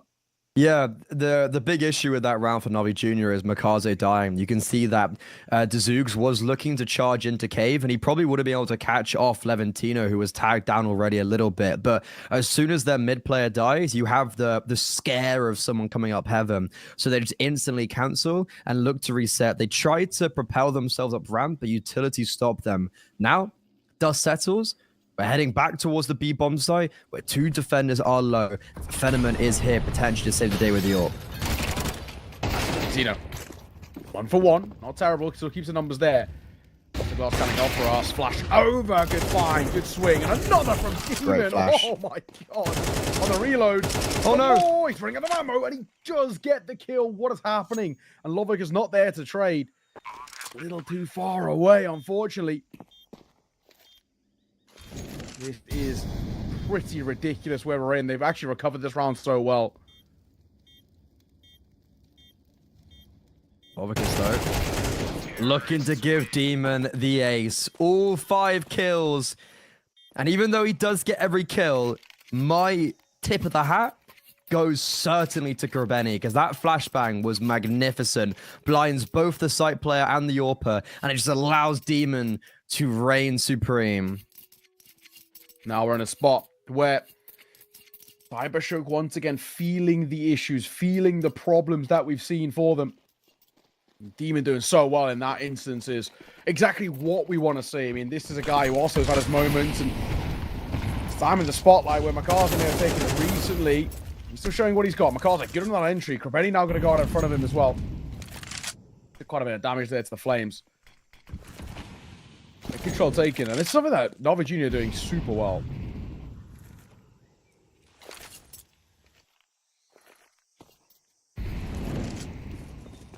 Round over.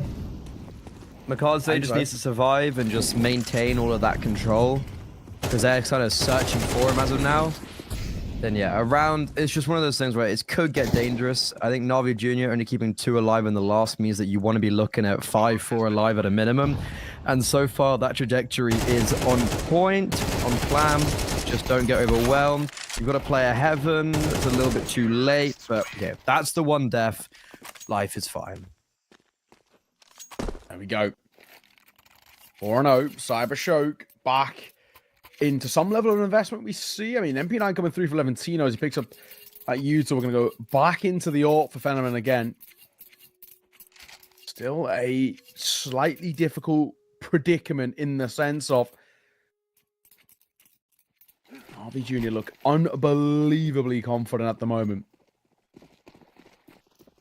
They're also still building up a fairly decent amount of our economy in the long term too, because these rounds aren't feeling that expensive. Here we Look go. at the relentless pace of Sting.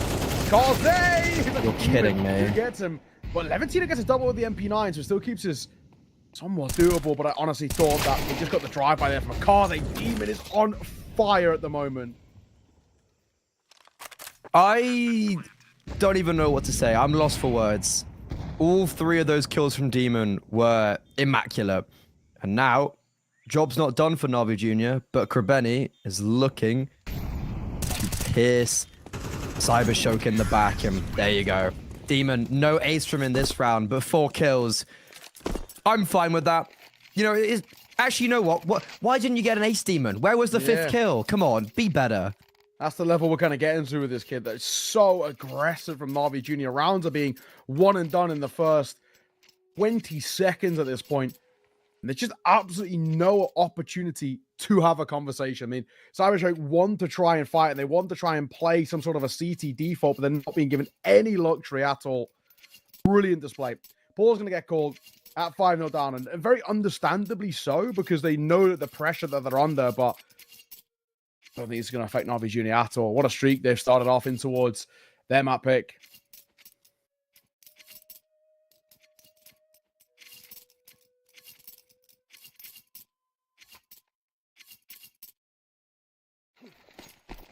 So I need to change for Cybershock because Navi Jr. are just playing they're just playing their game, and there doesn't seem to be any rebuttal right now.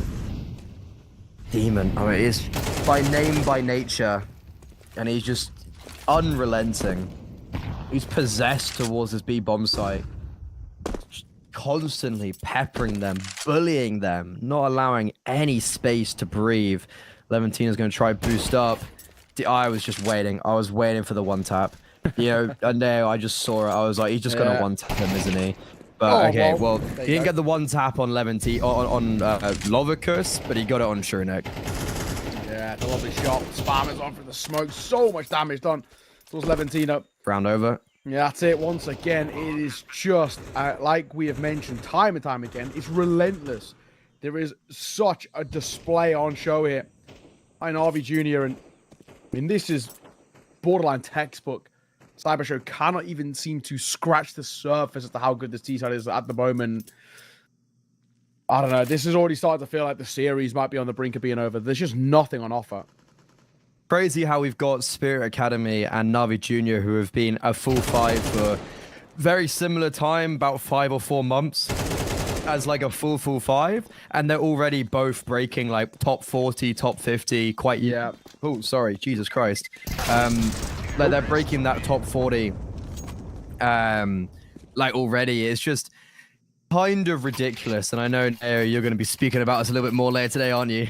Absolutely. I mean, just with the level of talent that you actually have now coming through these days is ridiculous. You know, we've always had the odd superstar here and there, but it really does feel like these days there is an abundance of superstars. It's just trying to find them and trying to work them in towards the team. I mean, all these academy sides are just the prime showing of it. And guess what? Demon's not even like maybe the star player of the show. Like his stats are pretty good, don't get me wrong. But like you're not looking at him to be pulling this type of results. Like you're looking at the Makaze, you're looking at maybe the Kerbeni, the Cementary, and then all of a sudden you got Demon going 12-1, and it's just like, okay, is this just a revolving door of like who goes nuclear this game, who does this game? Like it's kind of ridiculous, to be honest. And also being so young, he is 17 years old, and he's never played outside of the Navi junior and youth programs. And I feel like that will change at some point within the next 12 months. Yeah, I agree. I really do have to agree with you. I just think there's just such an abundance of talent coming through. And there's probably many more that are waiting to be found as well. I mean, we kind of touched on it a little bit earlier, but I think with the potential rise of stats in Counter-Strike, that's where more of these superstars can be found. The Moneyball strategy, look at the numbers, looking at the data, and all the rest. 6-0 about to be 7 in just a moment, as well as Demon about to hold and find with ease on towards Notaneki. And the last man of Fenneman is actually about staying alive here. He just needs to be a little cautious. He's still sticking around just in case they're hunting. He wants to get kind of the leg up on them in a way. No! You're kidding, don't! Oh. Such BM. Okay. But I kind of respect it. I respect it. Just don't let it cloud your vision, Navi Jr. Like, don't get too overconfident, right? Like, let's not take the piss. Like, let's just make sure we continue this, like, perfect streak that we've got going. An interesting question. Go on. Elo and Face It, like, it's never really something that's been taken properly serious. Like, you say you've got X Elo, it's like, oh, whatever, right? It's true. It's true. But, like, you know, I think we are actually entering an era where, like, you know, Navi Jr., I think their lowest elo is like top 500 in Europe, top 400. It's like, maybe we do start, I think it started taking a little bit more serious recently. And especially on Face It, how you can track the top 1,000, it actually gives you so much more of a, like an easier picture with how to like envision the best players in Europe. And yeah, I really think we're coming to a stage where Face It elo, like it doesn't, let's say, like, it doesn't matter, but if you are like within the top 100, you know, that screams something. Like it shows you are individually really good, and it seems like they've also been able to fit into a system as well. Yeah, it doesn't tell the full story, but it's a good indicator of just sort of how individually talented they are, that's for sure. I think a lot more goes in towards the team stuff, and dynamic is always a kind of important thing that we talk about, but Oh, it's obviously working here for Navi Junior. They're not even really needing that much cohesion or that much synergy. The individuals are just so good. There's just nothing Cybershock can do. Yeah. AK scooped up for Levencino, but he might not live too long for this world. He's trying to stay alive. Swung and dropped Krebeni. Two at the tail end. Make sure there was nothing really on the cards there. 8-0. I'm already feeling like this one could be done in a matter of mere moments. I mean, at this rate, Cybershock, this is really, really concerning for me. Yeah, I mean, like, ex-Cusper Sky, he was also found through Faceit. Yeah, he was just a pugger. Like, I know for a fact he was just kind of picked off from Faceit, and he's gone and won an international tournament with Glaive as the IGL. So it's like, you know, you can literally go from Faceit to this level if you have what it's made of. But let's stop for the Navi Junior stuff for a second, because Cybershock, I was gonna say they had a 2-man advantage. Now it's only 1. But that was a really good start for them in this round. They are able to negate Demon and Mikaze quite early on. Issue is, this round could still just fall away from them, as, look, Truno's been brought down really low, and Dazooks has just decided that, you know, Demon's not on the server anymore. He died, but he's still going to channel that level of individualism. And now, all of a sudden, from a 5 versus 3, it's a 3 versus 3 with Navi Jr. being able to put the bomb down. It's tough. Definitely very difficult to spot the rim. And let things slip from this position. That might be all the indications that we need, really, about Cybershock. They're actually holding. Spot one jumping over as well. The question is this a save now? Are they going to give this a go? Bit of a world in which a flank's on the cards. It's a timing play being held for. Good find. Time's running out as well, so even this flank, it has to activate basically now. And it looks like they're just going for exits. Oh, what a way to lose things. Sure, Fenneman gets a kill there, but it's not going to make a difference, really, at all. Yeah, I'll keep out of this AWP, sure. What a round for Navi Jr. to pull back in their favor. Zooks, incredible from him once again. He had a lot of good moments in towards that first map, and he shines again here.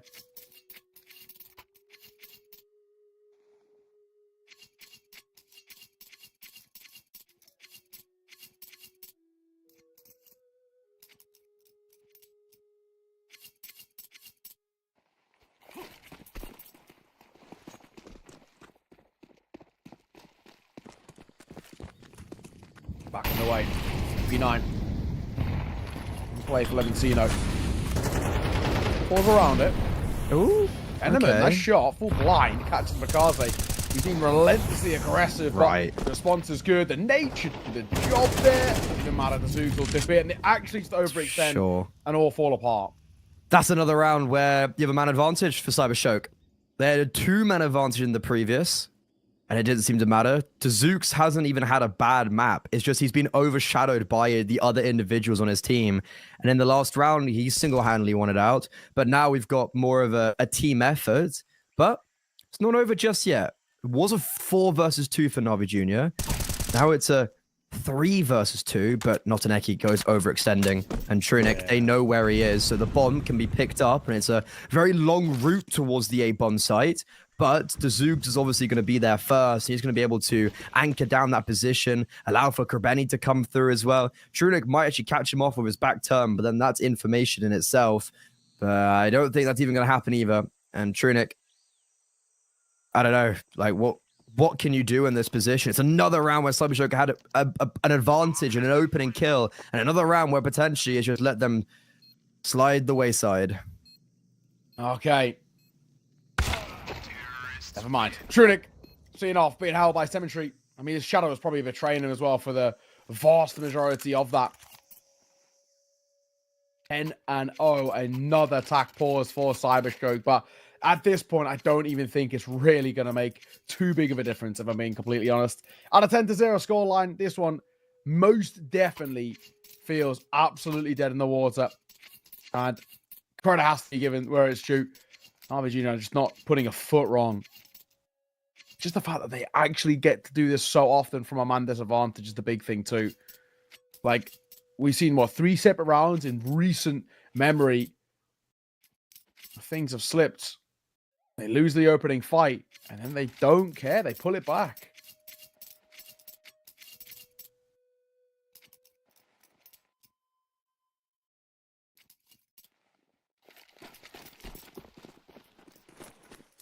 What to do? What to do? I said in the green room beforehand, I was like, it's going to be 13-3, 13-2. It's going to be 13-0 maybe. Navi Jr.'s last Ancient was actually a 13-0 against Ecstatic just 2 days ago. Yeah. It'd be crazy if they have back-to-back 13-0s on this map. Like, that is actually just simply unthinkable. But okay. Maybe I'm getting ahead of myself. So there's a double opening kill for Cybershock, but they have lost these in the past, and Demon's still alive. Kaze. In towards mid. Doesn't spot anything at the moment. Actually, he might have actually just got a glance at Shadow there. One on the cross. He gets out of the double scope just when he needed it most. It's a false sense of security for Cybershock. They maybe think there's more players towards A than there actually are. Fighting really from behind now. Demon, oh, that was a kill that he had to be taking if this round was still contendable. 2 versus 4. Cemetery spots one in red room. Oh dear. The cracks are starting to show. Double push towards Ram, but Cemetery reads him like a textbook. Lovicus is making noise. Demon's going to be hearing this. He's going to be pre-aiming towards Ram. Lovicus, Shadow spotted. You just genuinely can't take... You're kidding me, right? Like, what was this? 3 versus 5? 2 versus 4? And it feels like Navi Jr. are playing against players who aren't even professional at this stage. Cemetery completes it. It's so easy. It's so simple. They are making a mockery out of Cybershock. They are. There's absolutely nothing really to talk about for the Cybershock side. The amount of times they keep letting these sort of rounds slip away. As a 5v3 into a 2 versus 4, we never should be losing that. It's so awkward to see, and such a bad display out for Cybershock. They are not really doing anything of note. Final round of the half at 11-0. Navi Jr. Fantastic display, and so many different individuals have been stepping up in rounds when they're required to bail out their side. I mean, as long as they clear up or clean up the early rounds, we'd have absolutely no complaints with Navi Jr. They're just a little scrappy, maybe a little bit too quick in the first 20 to 30 seconds. Another example of it when they go down to 3. I don't know. Just wait. Notaneki is gonna die to the Molo. Okay, that's the first. That's the second. Oh, I've lost for words. I've actually lost for words. The Zooks, even if he has no vision, he's still able to succeed. Maintains this even standpoint. Demon, unrelenting. It's looking like a 12-0 half. Trunic's last alive. He's towards Donut. Navi Jr. currently centering all their attention towards CT, and because of that, Trunic will actually be able to capitalize with Demon. He's got the right idea, and another disadvantageous position, another 3 versus 5 that Navi Jr. make look easy. Yeah, I mean, honestly, kind of insane. 12-0, but that was like the 4th, maybe 5th round that we've seen where it's like a 5v3 or 5v4. The opening kill doesn't go the way of Navi Jr. and they still make it work. Genuinely ridiculous. I mean, you have to put it and just say it's just so poorly played from Cybershock. They have no ability to capitalize upon, man advantage situations. That in itself is a real negative, but what a display when it matters most. Navi Jr. continue to just keep stepping up. 12-0 and a pistol could clean this up super quickly. We've got Julie's out. Knocked down as well. Krabeni, he's got the right idea. He's very much got the right idea. Where do you want to play this from? USPS tapping away. Doesn't find the first spot. The Julie actually don't do their job as hoped. The trade is good. Looking for a second behind it as well. Scrappy fight work in favor of these blocks, and they want to keep fighting. This is looking okay. He's got one bullet. Okay. One bullet. Oh, one bullet in the other gun as well. He's trying to kind of close down the gap a little bit. A decoy's picked up. Not exactly the best gun. Oh, on a tag. They know where he is. 13-0. One of the games of all time. It's a very good game for Navi Jr. and an incredibly poor map of Counter-Strike for Cybershock as they get 13-0. Yikes, dude. That, Neokai, is my first ever 13-0. I have never ever casted either a 16-0 or a 13-0 in my 4 years of casting. That is my first ever one. And what a way. It's like the great part about it. It's not even like Navi Jr., but just always in the advantages. It's not like every single round it was like, okay, they should be winning this. Like the amount of times, as we mentioned, they were in 2v4s, 3v5s, especially in those kind of like last 6-7 rounds, and they just kept on winning all of them. And like realistically, I don't think any of them actually came down to like a 1 versus 1. They were all okay. Actually, no, the final round, the half did, but like apart from that, they were always really dominantly winning out those disadvantageous positions. And Navi Jr., I was excited going in today to watch them because I was like, I've never seen them before, and I'm just really excited to see like what they have to produce. My God, am I now interested? Yeah, what a team. What a team. There's just so much talent here. I think Demon in particular really stepped up. He looked so good all the way throughout. Makaze had his moments. Benny also had his moments as well. But what a display from this Navi Junior side. It now means that they will be joining Spirit Academy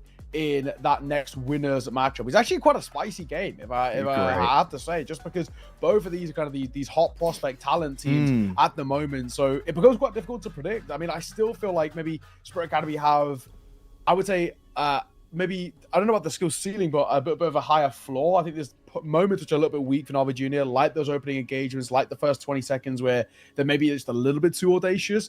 Spirit Academy could punish that, but I mean, that should be a very interesting matchup nonetheless. They've actually played against each other, I think, quite a fair bit. Like, there's a lot, like, I can't find all of them, but I know there was the best of 5 in ESTA Advanced, the grand finals. And Navi Jr. ended up winning that out, but that was also, they had the map advantage, so it was kind of like 2-2. They've played actually a lot. 2-1 to Navi Jr., 2-0 to Spirit Academy, 2-0 to Navi Jr. There's a lot of recent matchups with these two teams.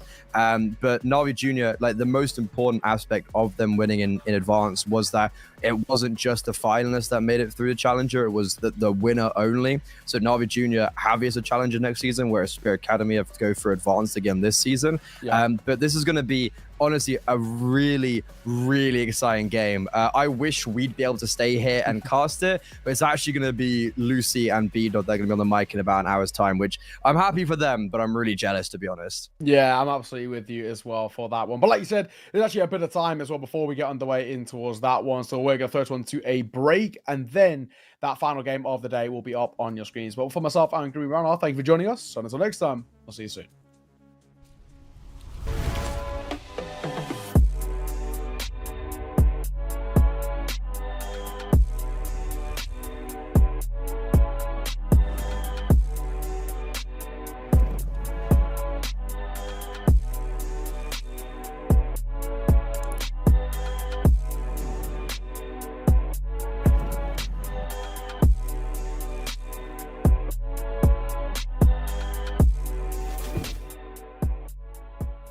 What's in store for Hellcup this time?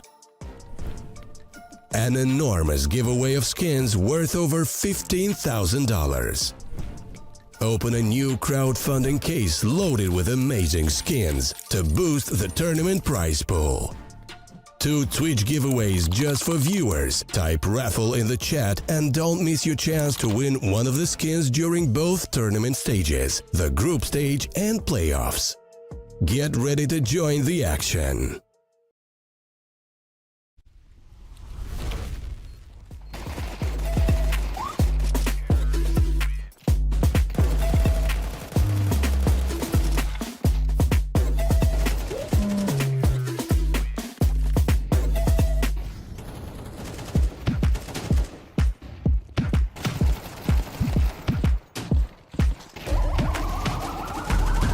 This is the moment we waited for. Everything you want is right here.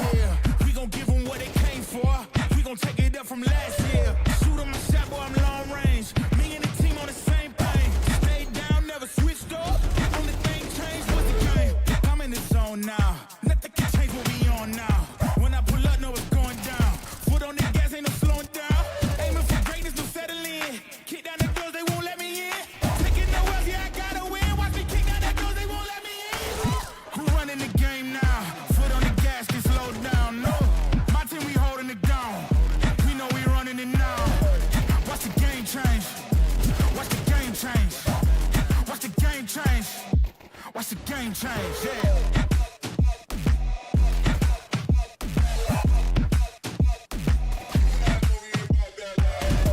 Watch the game change. Watch the game change. Watch the game change. Watch the game change. I do not gamble, but bet on me. Tell them it's like, yeah, it's still la vie.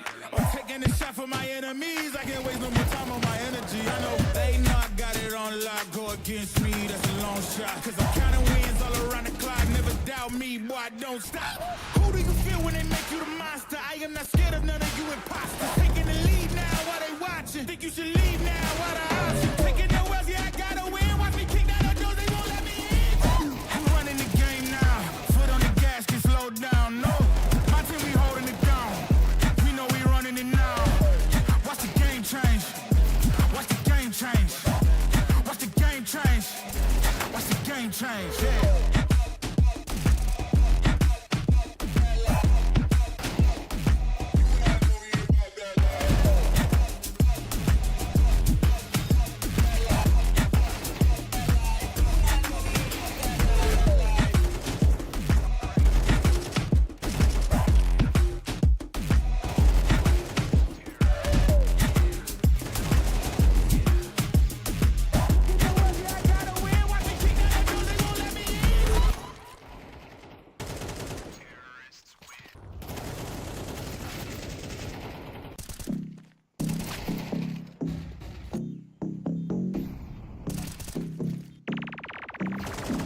I'ma kick back when you fake like that. Head out of the game, I don't play that fact. Would you let me go? No, you never come back. I'ma be the best that you never had. I'ma kick back when you fake like that. Fact. Would you let me go? No, you never come back. I'ma kick back when you fake like that. Head out of the game, I don't play that fact. Would you let me go? No, you never come back. I'ma be the best that you never had. I'ma kick back when you fact. Would you let me come back?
Back, back.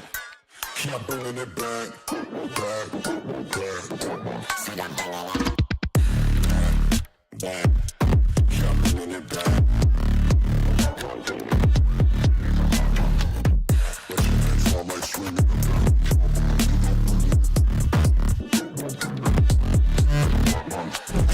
Back, back. Yeah, bringing it back.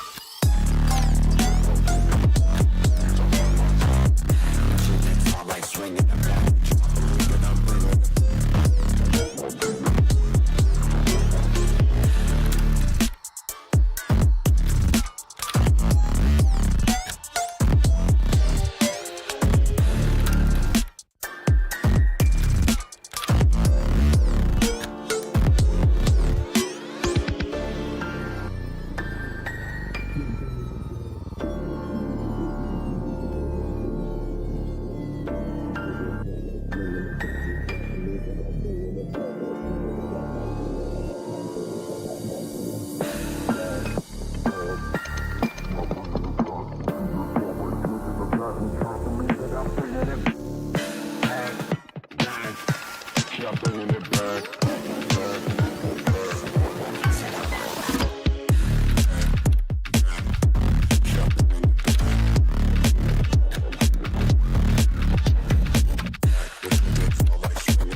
You think that I'm running in place? Y'all really testing my patience. Right before I blow up the spot, I had to get back to the basics.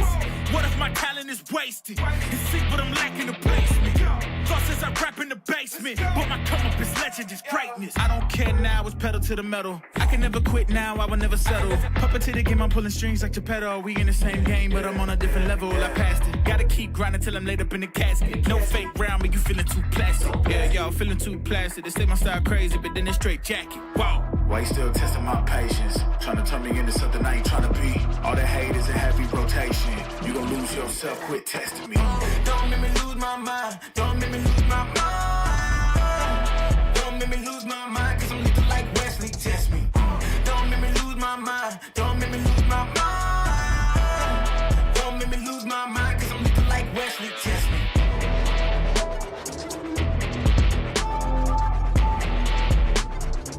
Cause I'm looking like Wesley, test me.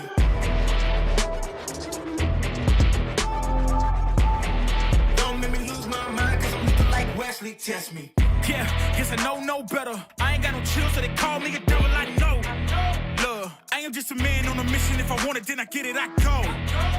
And if you're trying to test me a beast, you gon' need Liam Neeson. The chance that you're taking is flagrant. You're testing your luck. If you think you'll make it out, then you're sadly mistaken. Careful what you putting your stake in, cause I ain't got no patience and no limitations. You trying to figure me out, and I know I don't make sense. But no one's there when you call like you're trapped in the Matrix. You need to take a break from it. I think you should take 6. Cause yes, I hold a throne and no one else can replace this. The pain will only go deeper the harder you chase it. I'm the greatest that you ever met. It's time that you face it. So tell me, Why you still testing my patience? Trying to turn me into something I ain't trying to be. All the hate is a heavy rotation. You gon' lose yourself, quit testing me. Don't make me lose my mind. Don't make me lose my mind. Don't make me lose my mind, cause I'm looking like Wesley, test me. Don't make me lose my mind. Don't make me lose my mind. Don't make me lose my mind, cause I'm looking like Wesley, test me.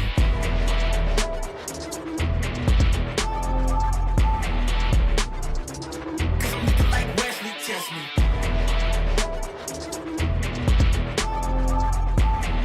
Don't make me lose my mind, cause I'm looking like Wesley, test me. Kiss like that, Kiss like that.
can come back, but the time is gone. I'm running to escape from your love. Don't lie, 'cause I know your heart. Don't try looking for someone to forget. 'Cause I gave you my whole life, and instead you gave me nothing. And you left me here lonely, hey, hey. I was lost on my own way. I will never be the same girl. But someone told me never love stay. We can come back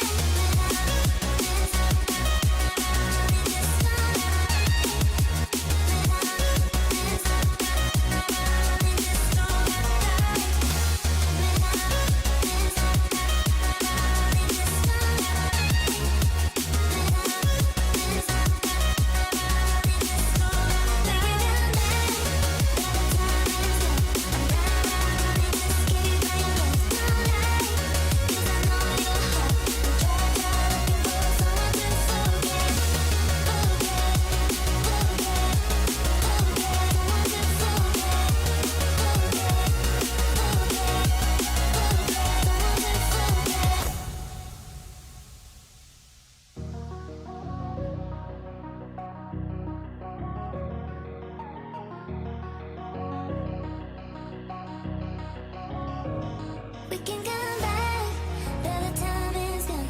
I'm running to escape from your love. Don't lie, 'cause I know your heart. Don't try looking for someone to forget. 'Cause I gave you my whole life, and instead you gave me nothing.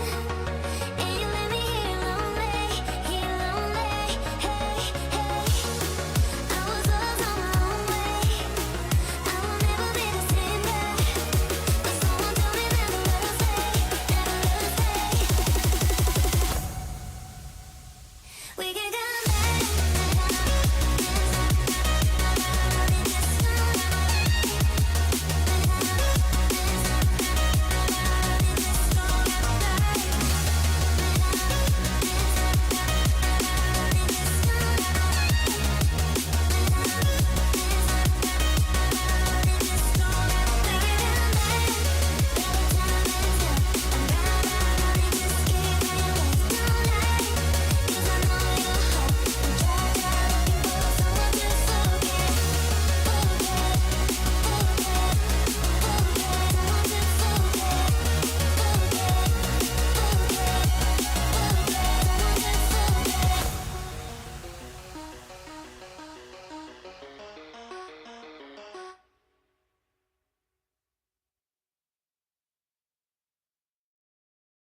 Cold like 0 degrees. I'm out the cage, gotta let out the beast. Revolutionary, gotta let out the streets. Locked in the cage, I'ma let out the hood, out the hood, out the wake up, get out the sheets. We came from one man, forget that peace. You take the west side, take out the east. I'ma put them in the cage, never let out the spot. I hear them chat to me boys, move too quick, can't stop for the talking. I hear them chat with the boys, man so tough, but man's keep walking. Just too sharp with the prize, white girls better tell me I'm awesome, yeah. Hot like fire on the pine, if you wanna touch me, I'm please use caution, caution, caution, caution, caution, caution, caution, caution, caution, caution, caution, caution, caution, caution, caution, caution.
man so tough, but man's keep walking. Just too sharp with the prize. White girls let it tell me I'm awesome, yeah. Hot like fire on the pan. If you wanna touch man, please use passion. Passion, passion, passion, passion, passion, passion, passion, passion, passion, passion, passion, passion, passion, passion,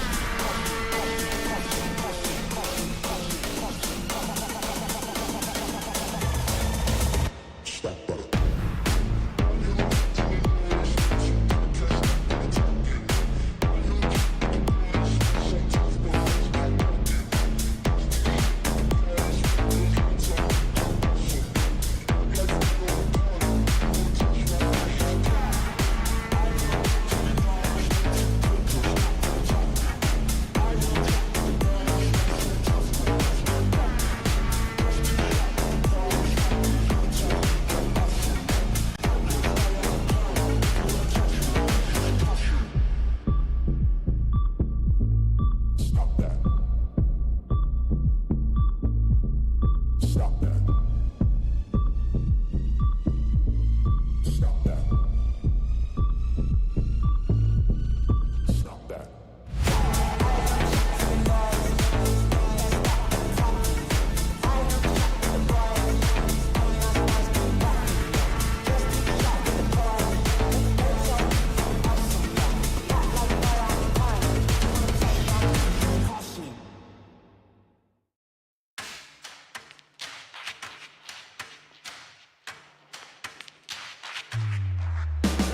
Hickory dark, back from the dead is a miracle dark. They counted me out, moment of truth, counting it down. Underdog story was down for the count. Back on my feet, back with a mic, back on the beat, back with a family, then bang in the streets. The game on lock, I stand with a key. Standing my ground, I am planning to flee. Standing my ground, I am planting my feet. Taking a stand, embracing my destiny, shaking his hand, flipping the script, changing the plans. Up to the top, and I'm taking the fans, making them jump, making them dance, making them jump, making them dance. We about to change the game. We out here taking names. Let our voices rise. Let them reach the sky. We about to change the game. We out here taking names.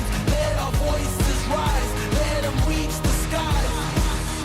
Hickory dark, giving them all that we got. Kick on the door, try to knock, but nobody answered. I'm going hard and taking my chances. I keep it moving, I keep advancing, keeping it gangster. Getting the perks and I'm happy to earn them. Mr. Ambitious, kill it, I'm vicious, Mr. Determined. Riding the storm, I focus on rainbow connections like Kermit. The water on my shoulders, it was a burden. Now I don't notice it, everything turning, everything shifting, doing it different. I'm floating, I'm drifting. Shout out the slums, round the world we uplifted, doing it big. We about to change the game. We out here taking names. Let our voices rise. Let them reach the sky. We about to change the game. We out here taking names. Let our voices rise. Let them reach the sky. We about to change the game.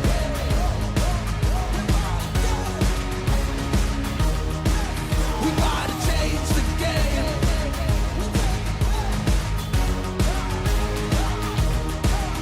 Let's go.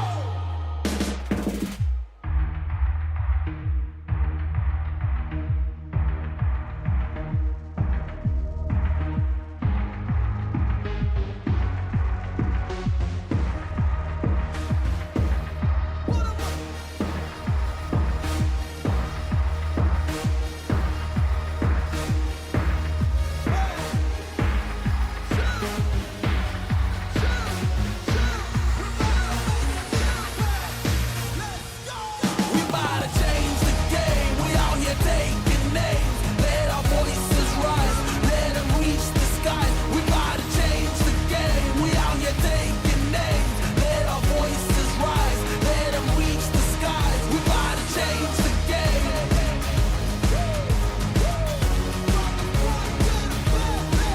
We about to change the game.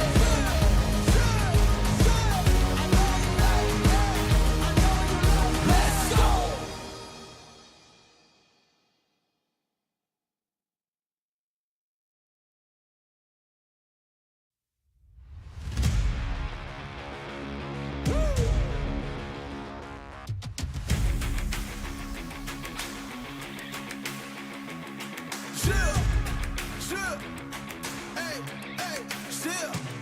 Let's go. I was born to kill it. I was meant to win.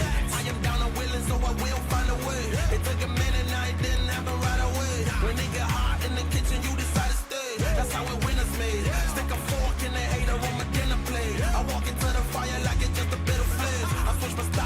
watch the money pile up. I'ma get rich with life, try and want me switch lanes. I'm always getting better, I'ma be on fifth place. On this one, then fourth on the next. Third, second, first, third, fourth, best. She showing love, give me all the raw energy. Don't stop, go ahead, get it in. Jump, jump, knock, knock, let me in. Huff and puff and blow the house down. Raw energy. Don't stop, go ahead, get it in. Jump, jump, knock, knock, let me in. Huff and puff and blow the house down. I do it for the love, they perform for the checks, and I still get more. They be bored by the rest. Had to put the work in, wasn't born in success. See the storm, it affects the performance. But I dance in the rain and the thunder, the drums, and I'll keep going hard. I won't stop till I'm done. From the bottom to the top, I'm the one. I can drop in a month, I'll be back at the top. Raw energy. Don't stop, go ahead, get it in. Jump, jump, knock, knock, let me in. Off and puff and blow the house down. Raw energy. Don't stop, go ahead, get it in. Jump, jump, knock, knock, let me in. Off and puff and blow the house down. Yeah, we blow the house down. Yeah, we blow the house down. Big moves will shake the ground. All the greats who came before us, we about to make them proud. We've got to make this count. Take the ball and raise it now. Make noise and crazy loud. It's all moment, let me hear you shout. Don't give up, we can turn it round. We got the fire, we burn it down. Then we'll pop champagne at the back of the club. Then we're back with a sweat, tears back with a blood. How to get it out of mud, kinda like Predator. Get to the chopper, pockets getting fatter, so she call me Big Mama. Raw energy. Don't stop, go ahead, get it in. Jump, jump, knock, knock, let me in. Off and puff and blow the house down. Raw energy. Don't stop, go ahead, get it in. Jump, jump, knock, knock, let me in. Off and puff and blow the house down. Raw energy.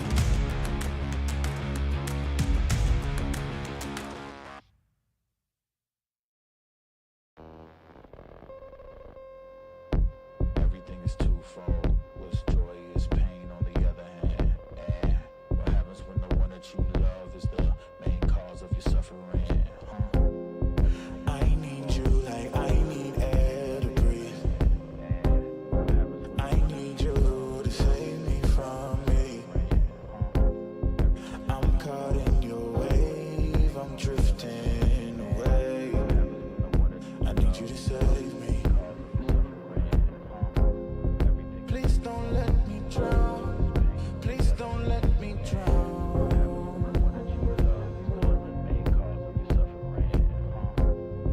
Please don't let me drown. Please don't let me drown. Whoa. Give me all of your lies, 'cause you're my demon in disguise. I learned to love the cage you keep me in, but the walls keep closing in, and I don't wanna die. But your poison feels so right. Why do I want you when you're bad for me? My perfect storm, my beautiful catastrophe.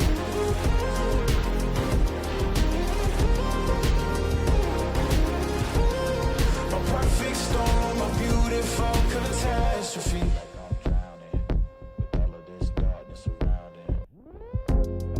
You need me like you need air to breathe. You want me to save you from me. I know that you're trapped inside this wave. Who's gonna save you? Who's gonna save you from me? I can't see you drown. I can't see you drown.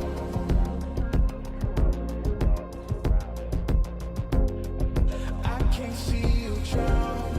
I can't see you drown. Whoa. Give me all of your lies, 'cause you're my demon in disguise. I learned to love the cage you keep me in, but the walls keep closing in, and I don't wanna die. But your poison feels so right. Why do I want you when you're bad for me?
country.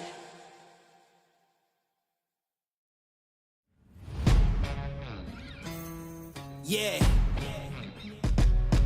Let's go. We just gotta go hard.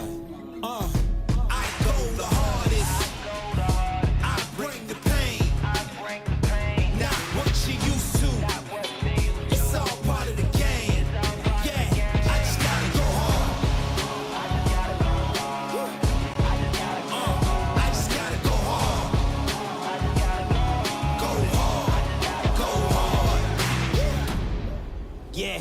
Oh yeah, the beast back. Adrenaline pumping through my veins, can't relax. Original, I am not the same as these cats. I sting them if they never ever mind and they beeswax. I don't ever cap, but I'm wearing like 3 hats. Never been a rat, but I know where the cheese at. You'll never get a trophy cause they all here where we at. You better believe that. When it's all said and done, I'll still be here standing. Never took a loss and it ain't something that I'm planning. I dare you to say something, my focus is A1. Every dog has his day, it's been mine since day one. This is real grinding, I'm still climbing. While you still trying, I'm still shining. It's real blinding, and I'm getting hotter too. Talking top 2, I'm not a 2. You let the pressure bother you and I do what I gotta do. Let's go hard.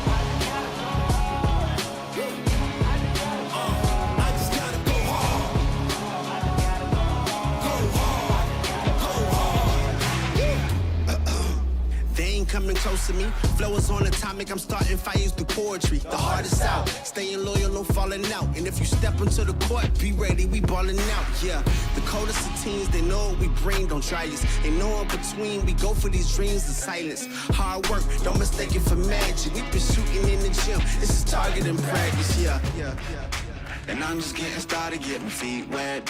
It's all in repetition, ain't a secret. All facts, all black dress code. Pay me my respect, collecting every debt. Oh, the hardest.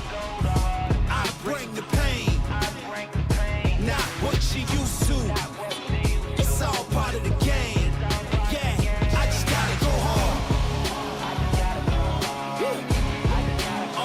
I just gotta go hard. Go hard. Go hard. Go hard.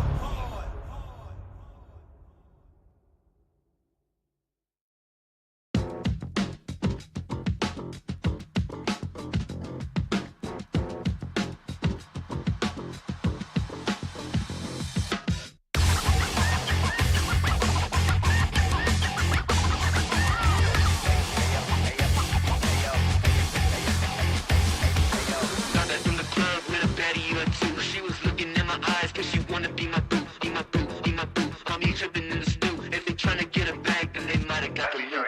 Cops all the bands, now I'm about to buy a chain. If the Cubans talking to me, I might get up on my lane. Just in black while we spinning so we never feel the shame. Gotta light up when we do it so we don't gotta feel the pain. I was trying to tell you about that real shit, boy. You been steady capping on that fake shit, toy. I was trying to tell you about that real shit, boy. Real shit, boy. Real shit, toy.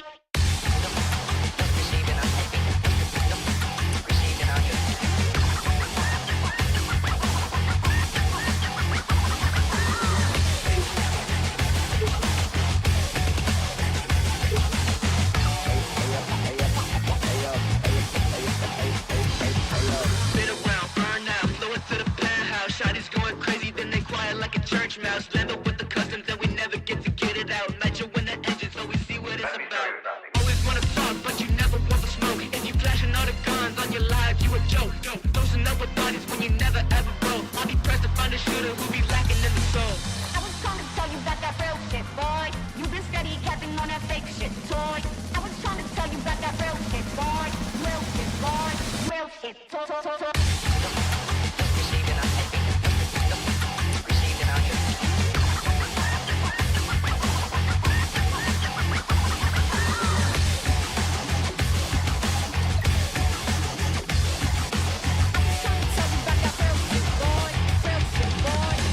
Shit, boy.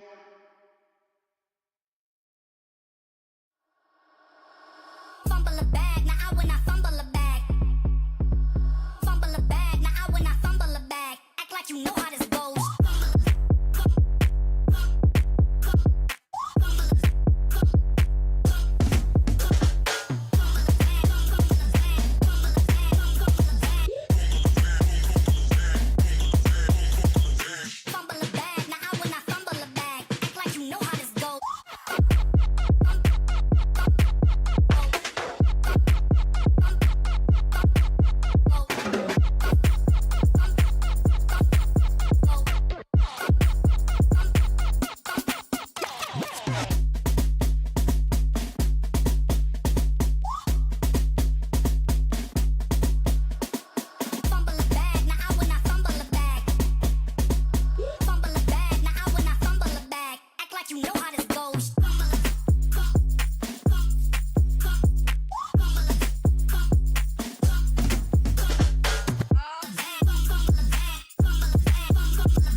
on is right here. We gon' give them what they came for. We gon' take it up from last year. Shoot 'em my shot, boy, I'm long range. Me and the team on the same thing. Stayed down, never switched up. Only thing changed was the game. I'm in the zone now. Nothing can change what we on now. When I pull up, know it's going down. Foot on the gas, ain't no slowing down. Aiming for greatness, no settling. Kick down the doors, they won't let me in. Taking no L's, yeah, I gotta win. Watch me kick down the doors, they won't let me in. Who running the game now? Foot on the gas, can slow down. No, my team, we holding it down. We know we running it now. Watch the game change. Watch the game change. Watch the game change. Watch the game change, yeah.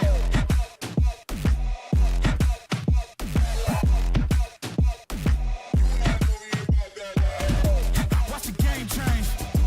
Watch the game change. Watch the game change. Watch the game change. I do not gamble, but bet on me. Tell them that's life, yeah, it's still of it. I'm taking a shot for my enemies. I can't waste no more time on my energy. I know they not got it on lock. Go against me, that's a long shot. Cause I'm counting wins all around the clock. Never doubt me, boy, I don't stop.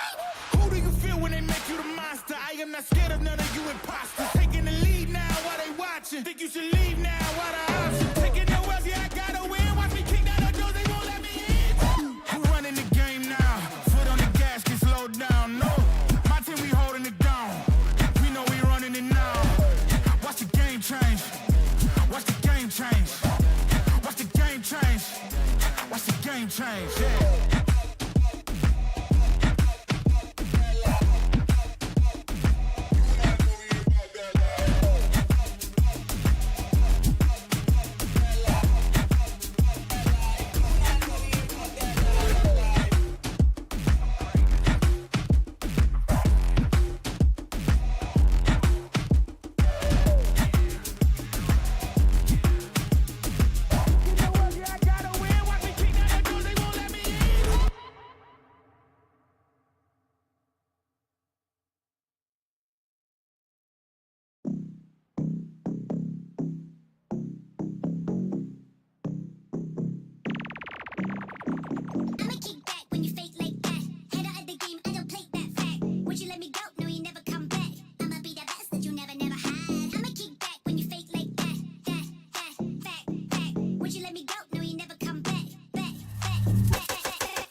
back, back.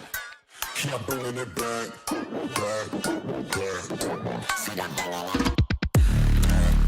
back. Keep bringing it back. It's all like swinging it back.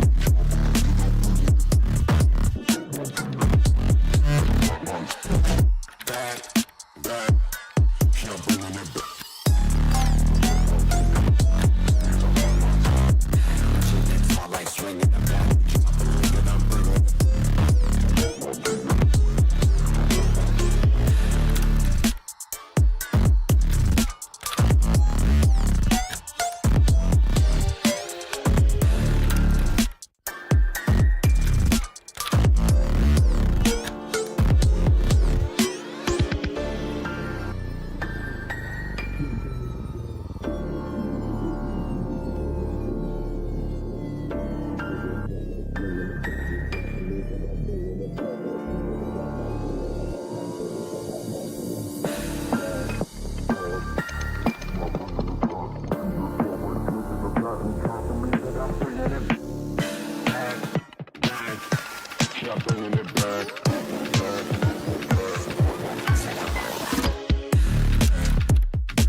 You think that I'm running in place? Y'all really testing my patience. Right before I blow up the spot, I had to get back to the basics. What if my talent is wasted? You see, but I'm lacking the placement.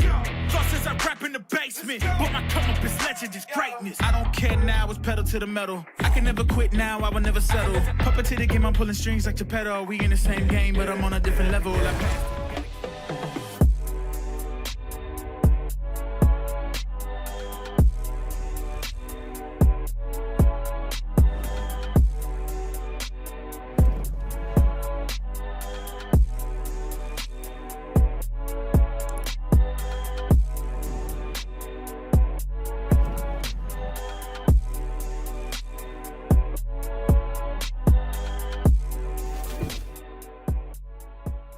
What's in store for Hellcup this time? An enormous giveaway of skins worth over $15,000. Open a new crowdfunding case loaded with amazing skins to boost the tournament prize pool. 2 Twitch giveaways just for viewers. Type raffle in the chat and don't miss your chance to win one of the skins during both tournament stages, the group stage and playoffs. Get ready to join the action.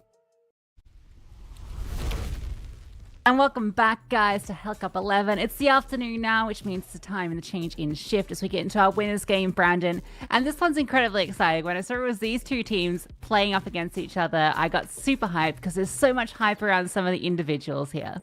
Yeah, and of course, you've got to take into account that last time these two teams played against each other, it was a best of 5 for the winner of Advanced. So it puts you straight into Challenger League. And Na'Vi ended up winning that in the best of 5. It's really exciting, this game, because as you mentioned, a lot of youngsters, a lot of guys that have been sort of getting the attention, especially with like the tier 2, tier 3 casters. Like we love watching both of these teams. I'm really excited because I've not seen Na'Vi Junior yet, but I have seen a lot of Spirit Academy. So we can sort of take you through into what's going on. We'll start with the rosters and we'll start with Spirit Academy because this team I'm a lot more familiar with. And You've got Kiyosuke, who is the guy that everyone should be watching out for. You got Saifo that comes from Cloud9 Academy, and I think he's incredibly good. I feel like he's slept on a lot in this roster, but I mean, it's fair that he's slept on because you've got Kiyosuke just popping off all the damn time. You got Robo, Alkaren, and Mokajin that round out the rest of the core for Team Spirit Academy, and it almost feels like Team Spirit Academy have got some of the best recruitment, especially in the CIS region, because although you've got Mouse NXT and we know how successful that academy project is, for Team Spirit Academy, they are consistently producing like the next dogs. Like, I don't know what it is, but I don't know what they're doing to find them, but these players are absolutely unbelievable, and it's really great that we've got two academy teams now in Spirit Academy and Navi Junior that are in the top 50. Like, I think Spirit Academy is like in the top 30 nearly, which is just unbelievable for an average age of like 17. Yeah, it's ridiculous. And this is like a whole new version of the Spirit Academy too, right? From the one that we had like until halfway through this year. And the fact that they've still got these crazy players consistently is brilliant. Navi Junior on the other side, there's a few players in this roster that have been with the team for a hot minute now. The Demon, Krabeni, and Makaze core have kind of been around for a bit now, but a couple of newer additions earlier on in the year. Brandon, I gotta say, look, listen, when you're a youngster, right, and you're getting onto the CS scene, you're starting to make waves, please consider your name, because I look at Dizoogs, is that what? I mean, that's his name. Yeah, but I mean, like, come on, man. That's his real name. There's no vowels in this other guy's name. Please, can we try and make it a little easier to say? Well, it's Semtree and Dizoogs, all right? Dizoogs, Semtree. Yeah. All right. No vowels. I'd like to buy I assume. But yeah, it's really cool to see try. Krabeni in this team, to be honest, because Krabeni used to play on Blink, I think a couple of years ago, and I thought he was way older than he was from him playing. Like his CS IQ incredibly high. I think it's really nice that Demon's been retained on this roster, and he popped off. I think it was Navi Junior that 13-0'd Cybershock earlier today on this broadcast and on Ancient, and Demon was having a Demon game, which was just unbelievably good to watch. Makaze is one of these players that has been #1 on FPL for a number of months, and bearing in mind he's like 17, it's like, okay, again, just unbelievable. It makes me feel really old. It makes me feel like everything I've achieved in Counter-Strike is null and void, and these guys have got all their careers ahead of them. It's awesome to watch, and when you take a look at sort of how these two teams have matched up head-to-head wise, they've played each other, I think, 4 times over the last month, and it has been incredibly back and forth. You cannot call which team is going to win the game on the day. There is no clear-cut favorite in this matchup. We just get to sit back and enjoy it. Yeah, it's what makes it so exciting. Both teams are on big streaks as well. 7 matches for Spirit, 6 for Navi. Navi Junior only dropped 6 rounds for Cybershock earlier. Yeah. Like, that's so dominant. Spirit Academy made quick work of Rare Atom as well, just dropping 15 rounds across 2 maps, 7 and then 8. So that's pretty impressive. I feel like that Rare Atom team is fairly exciting. Obviously, they came over. They're in the group with the 2 Academy rosters, and they think, yeah, okay, we can do a deep run at this event, kind of start to flex our muscles in the tier 2 of Europe. And yeah, that kind of didn't work out for them. Also, you've got Na'Vi that took down Drillers twice in back-to-back, like, best of 3s. One of them was the grand final of United 21, but it's a team that is going through and is attending the RMR, and they're beating them, like, with ease, which is scary, to be completely honest. We've got rosters. Sorry, we've done rosters. We can talk Veto. We can bring that up and see what we're working with here. Anubis picked by Navi Junior is unsurprising. I think the Nuke one's interesting rather than going for Ancient, because I know Spirit Academy do like their Ancient, but I know Navi Junior are not too bad at it, so they go for Nuke instead as a bit more of a punish pick. I'm still looking at these stats, which are astounding to me. 81% win rate over 20 games on Nuke is pretty damn good. Yeah, both these teams actually have exceptional win rates on these 2 maps for their own picks, but then they're also their weakest maps for their opponent's picks, right? So yeah, it's kind of perfect for both of them in that regard. So you're kind of expecting already, we can just skip to Dust 2, which is almost identical stats between them. So mathematically, if we just look purely at the numbers, this is the perfect veto for the viewing experience of these 2 teams. Yeah, they've played Anubis twice against each other, and Na'Vi have always won it, 13-8, 13-10. So you imagine if Team Spirit Academy have been working on it, then we'll get something different. But yeah, I expect this to go the distance. I expect Team Spirit Academy to take it, though. And that's not just because they're higher ranked. It's just because I'm a lot more familiar with them. And I think the caliber of opponents they've been taking down, such as your Sinners, such as your 3D Max, I'd argue you'd have them there. Here's the big head-to-head. Kiyosuke versus Mikaze. Look at these ratings. And I know we're on the brand new ratings as well, the 2.1. Right, 1.31 for Kiyosuke, 1.24 for Mikaze. The fact that they both have 1.4 minimum for impact is absurd. Yeah, I mean, there's commentary around like Kyusuke joining the main Spirit roster, right, and working alongside Donk, and just the kind of firepower that would provide that team. And they just work it out, right? It doesn't matter if roles clash or whatever; they would just work it out just because of the pure potential. I don't think Spirit's in that moment of making any changes anytime soon, but you just know this kid's sitting there waiting in the wings for that call up, and this continued performance throughout the tier 2 space is definitely keeping him in hot contention for that upgrade. And yeah, definitely the player to be watching here. I'm interested to see how Mikaze can go against him. It does feel like Kaisuke's recently has been the player that you hear a lot more about, but given Na'Vi have kind of really started to fire up the ratings, I'm expecting a bit of a blood bowl between the two. Yep, bloodbath. Brawl. Bloodbath. Brawl. Yeah. Yeah. I agree. I think it will be 3 maps. I think it will be close on each map. But I think Spirit Academy have got it. If they shop on Na'Vi just Anubis, 30 right? node Cybershook, so I don't know. I know they did, but they're not playing Ancient. So I think if Team Spirit Academy rock up here and they take down Anubis, I don't think Nuke's actually a contest for them. I think that's where Na'Vi have got to win their map pick, and then we'll see on Dust 2. But that's kind of the mode I'm in and the mood. But I'm happy to be proved wrong. As I said, I've not seen Na'Vi personally. I've not casted them yet, so this is special for me. I've seen Spirit Academy in a lot of the CCTs, and they're really impressive individually. It's actually scary how sharp they are. Yeah, I'd be nervous. Well, let's see it. Getting straight into the action. First map here of Anubis, the pick of Na'Vi. Spirit decide to start on that T side. Oh yeah. Hell yeah. Yeah, remember? It's Hellcup. Hellcase. Can I get a hell yeah? In the chat. That's not a command. The command is ! giveaway, but you can type hell yeah anyway, just to show your enthusiasm. Yeah, especially give ! giveaway is great as well, because it means that you can donate to the prize pool when you play on Hellcase. But please be responsible and please be of age if you are visiting that website. It's a mid-play Spirit Academy.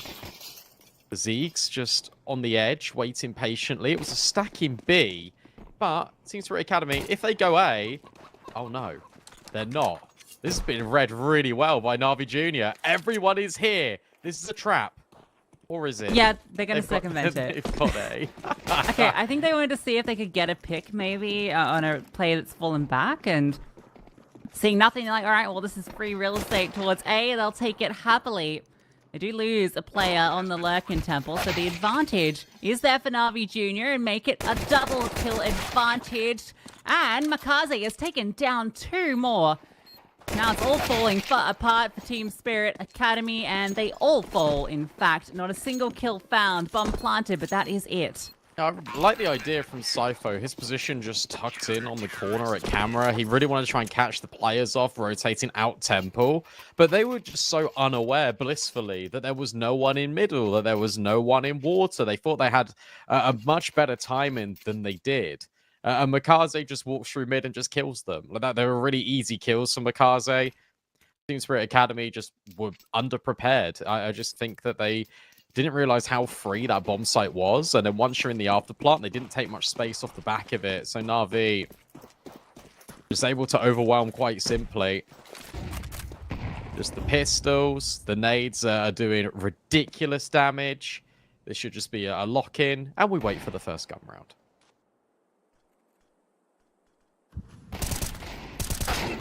Nice long lines. Oh, eagle shot. He's going to take down one. Very high prioritization of the rifles. 5 of them. They'll clean up. Well, as long as you don't lose anyone else. Losing one kind of sucked, but... Which is why it's surprising you get that many rifles out.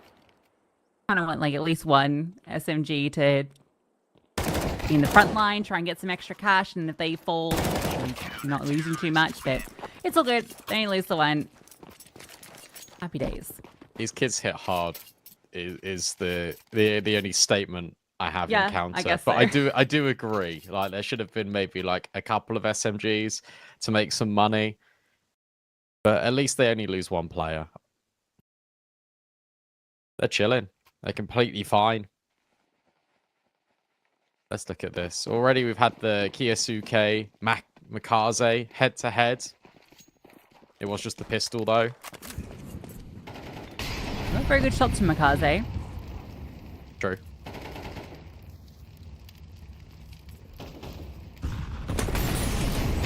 Oh. Fast pressure, Mikaze not ready for the push through the flames, and there's a little gap for Cypher to sit in, and he's happy just to hang out. They pick straight into his teammate.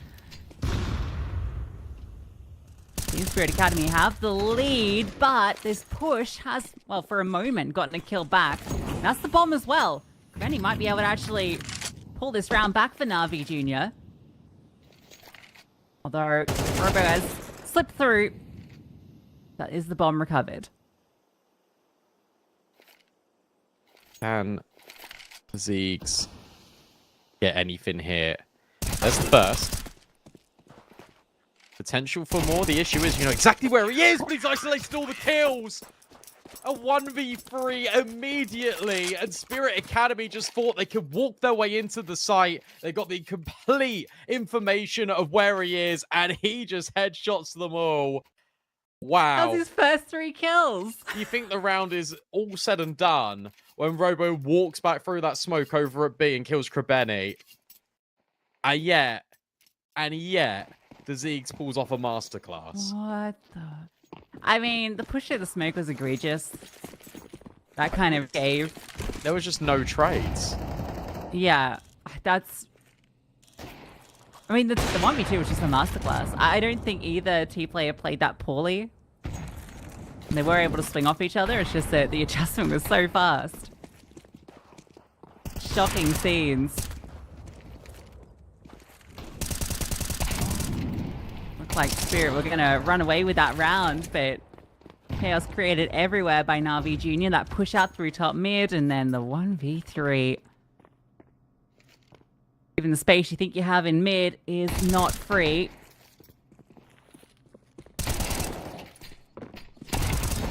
Boom goes the dynamite. That is a 4-0 start for Na'Vi Jr.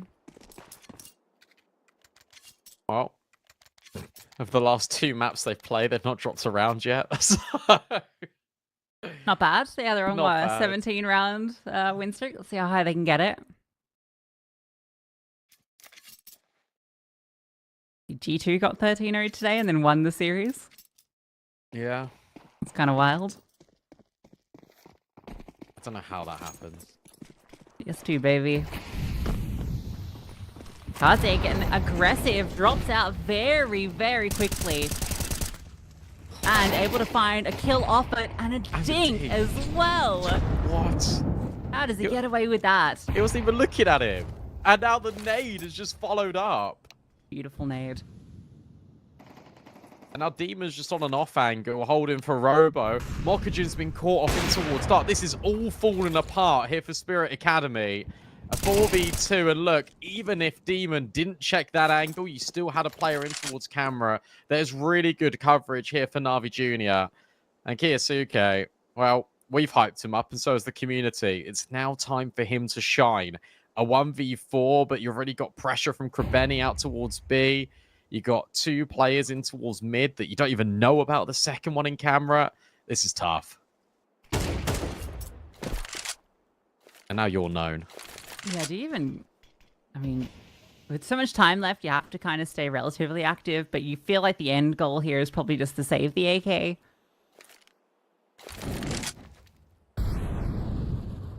You'd hope so.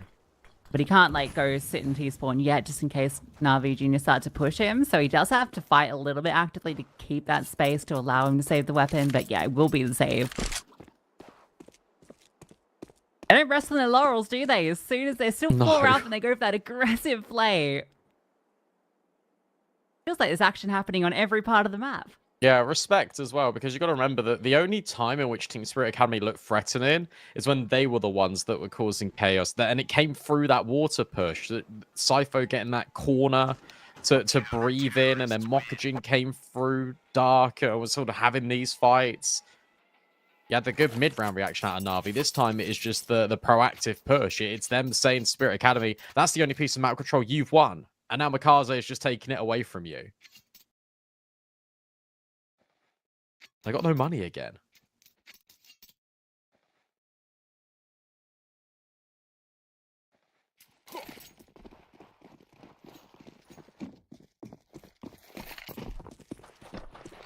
All right, well, let's do this AK in action. That's what it's all about here. More spirit. And throwing the stairs smoke consistently to keep them on notice. Oh, the AWP falls off just as that peak would have come. That would have been the AK drop too. Unlucky timing.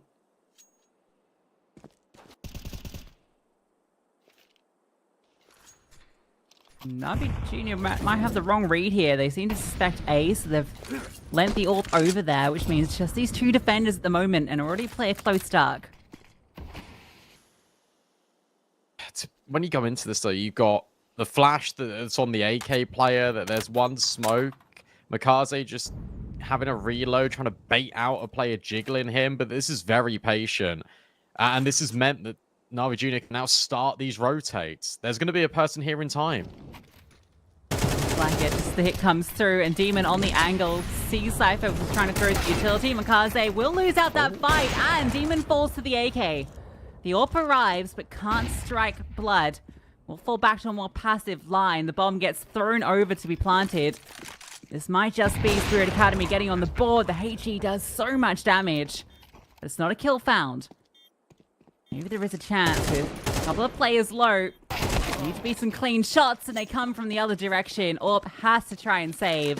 And already the hunt looks to be on. It looked like he lagged there, unless that was me. Makaze and Dark. So a little bit unfortunate, but yeah, the Tech-9s just do unbelievable work. Alcaren, who has thrown the guns over, put his body on the line to plant the bomb, then comes back in with the wide swing, deal with the player in CT. It felt like that round was destined to fail. And then Team Spirit Academy show us their individual strength as well. But the Tech-9s prevail. They now walk out the round with 3 AKs as well.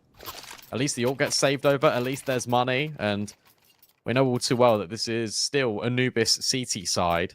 So Na'Vi Jr. got to be pretty happy considering the circumstances. Academy, it's about making sure that this is now consistent. It's about making sure that Alcaran's first 2 kills aren't in vain and that he can build on this with the AWP because he's going to have a tough time against Sentry.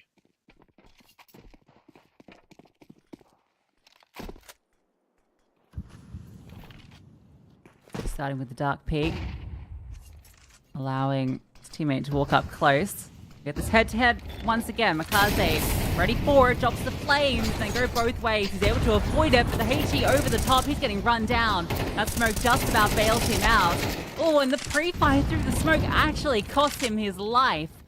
Potentially could have set up the round for failure. Rotations will arrive, but no commitment yet. Mokajin's doing so much work, just being the second point of entry, being set up by his teammates to guarantee a kill. And that molly's not fully spread to him. He can just sit in the corner. He'll be unknown. If players try and take the space in towards dark, that'll be damaging. Instead, Na'Vi reset. They're making a gamble call. Benny's going to walk over towards A. If they go A, they'll give it a go. If Team Spirit Academy, well, it looks like they're going to end B. It will just be a save. Yeah, Navi Junior have so much money that they'll have a buy easily into the next round. So saving 3 action. The NJ got me there, Brandon. No, I know.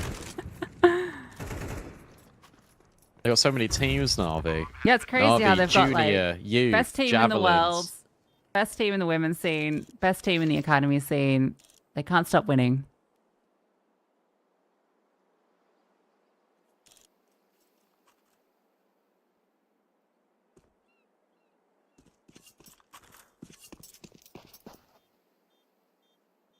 True.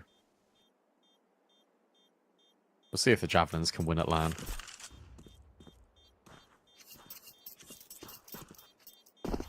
This is now 5-2. This is, as we said before, still okay with the purchases. The Na'Vi. And to be honest, Spirit Academy haven't done anything too different.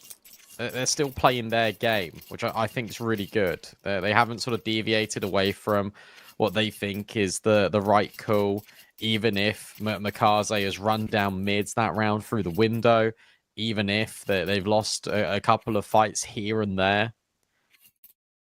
Mokajin creating space on B seems to unlock the door for Spirit Academy. For Navi Junior, it's 30 seconds to think about what's happening and to try and sort it out. It's an absolute mess in Dark. Makazi was calling over support. The support dies, and then he's stuck in the corner, tries to push through. Like, that was just pure chaos.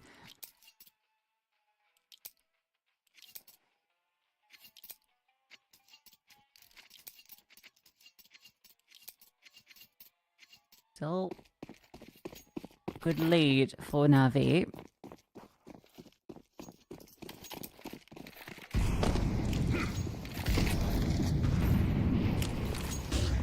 Again, the dark pressure being put on, but an aggressive play out has not worked out. There's Kaisuke. And then the dark play comes through. 2 players ready to pounce. The aggression gets felled by 1 player. That should be the round. That was easy. I was just Kiyusuke set up for success, plays anti-flash. They try and take the fight away from Dark, this time into B main, do Navi Junior. And it is so simple. There is that man lighting up the scoreboard. Exactly what Team Spirit Academy need. Just a few rounds in a row, and that's even dealing with this 3-player save that's turned into a bye. Here you've got 2 players that are now left alive, and you imagine this is now going to be the hunt. If Rabeni is dropped, then this could be problematic, but he will get away. I don't think they're going to be too fast that Mokajin's just died.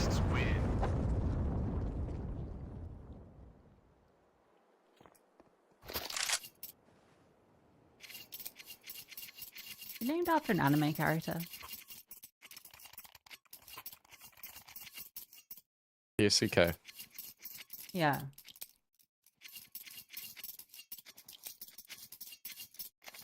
Maybe. There's a lot of anime characters called Kiyusuke. Yosuke. Anyway. Just wondering if there was like a pronunciation based off an anime. Tag and bag. Opening kill for Navi Junior. Both teams getting aggressive towards B main, but Spirit overstepped the mark and walked straight into that scope.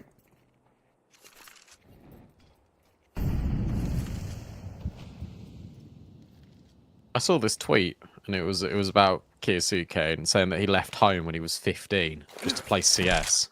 His mum would bring him food. What do you mean he left home? They moved out. Moved into a LAN cafe? I don't know. You couldn't play CS at home? What's going on? I don't know. Crazy grind set, though. Yeah. This round's kind of petered out quite quickly after that opening kill. Really feels like Navi Jr. just suffocated Team Spirit. They couldn't really get in at all. Kaze just gets bored, wants to find that last kill. Doesn't work out.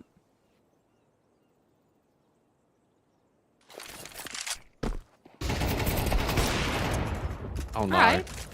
Damage. Don't do this. There you go. No, it's just damage. Yeah, I don't really know what happened this round, to be honest, because they were getting ready to throw util, and then they all died. And then you've got Makaze that's just pushed through mid again. It's this mid to late round that Spirit Academy need to be careful of. But Na'Vi do a really good job at just holding down B to the point where they're able to get the kills before Spirit have even exec'd.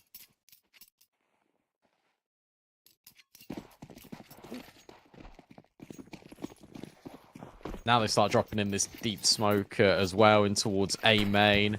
That acts as a little bit of a lurk, and these two players can maybe just come up close. The Zeke's just going to tuck in the corner and play anti. It feels Dangerous like, game. Yeah, it feels like they go in here, doesn't it? There's no support anywhere nearby. I guess that smoke is down is why he's playing anti, because it's unlikely they just walk through a smoke. They will likely flash off it to do it. So that's his gamble here. Replenishes the smoke. Oh, what a peek in middle. Now the pressure is on. Wolf gets fallen back. There's the anti-flash play, but he doesn't even get a chance to respond. They read that position. Now the AWP stands sentry. Doesn't fire off the shot as they scale in. But he gets the collateral through it. It might not be enough unless Demon can pull off the 1v3. We're seeing one already, but he doesn't even get started. An explosion on A through middle does the job. That could have been something. If Demon deals with Cypho, he can reset his angle, put it into that 1v1, all off the back of a collat. Don't think the second player knew anything about it. Don't think Sentry did either. But good work from Spirit Academy, taking mid really proactively. Robo hitting a really nice entry kill. And then the break on the smoke, followed up by the flashbang. No stone unturned in A main. Easy. The Spirit Academy in the end. And finally, after all their hard work, they force Na'Vi onto an eco. This should be a one-round game now. It'd be surprising if this ends up being 6-6, which it definitely has the potential to be. Given it's felt like Na'Vi Jr. have been fully in control for the most part. At least it feels like the rounds are a lot more one-sided when they win them. Maybe that's Agreed, yeah. the way it's played out. They've Doesn't always had matter. to say. No, I guess it doesn't.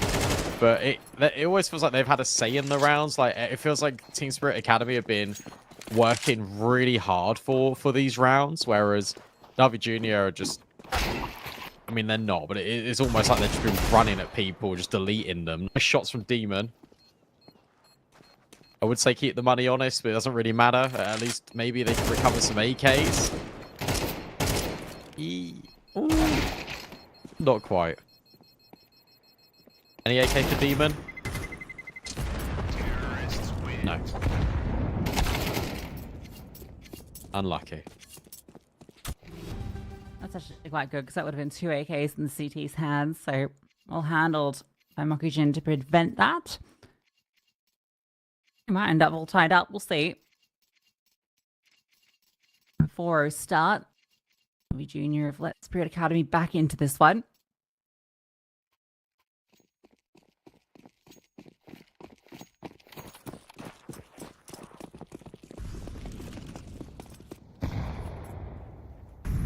Up middle. Smoke landing. Not going to get much done.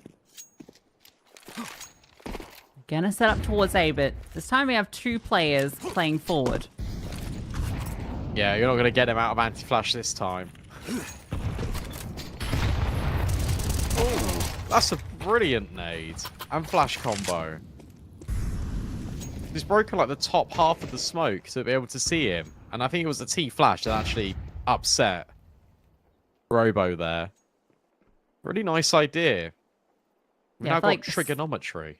Super unlucky timing But I don't know if the flash would have made a difference anyway, just because it would have been so unexpected, that HE play. And I think also where that nade explodes, because it's so high up, it might even pop in his face, so he can't see anything either. Not to mention, headshot. Yeah, see ya.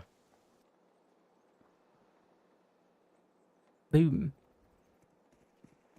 This is A. Yeah. Oh, A missed smoke.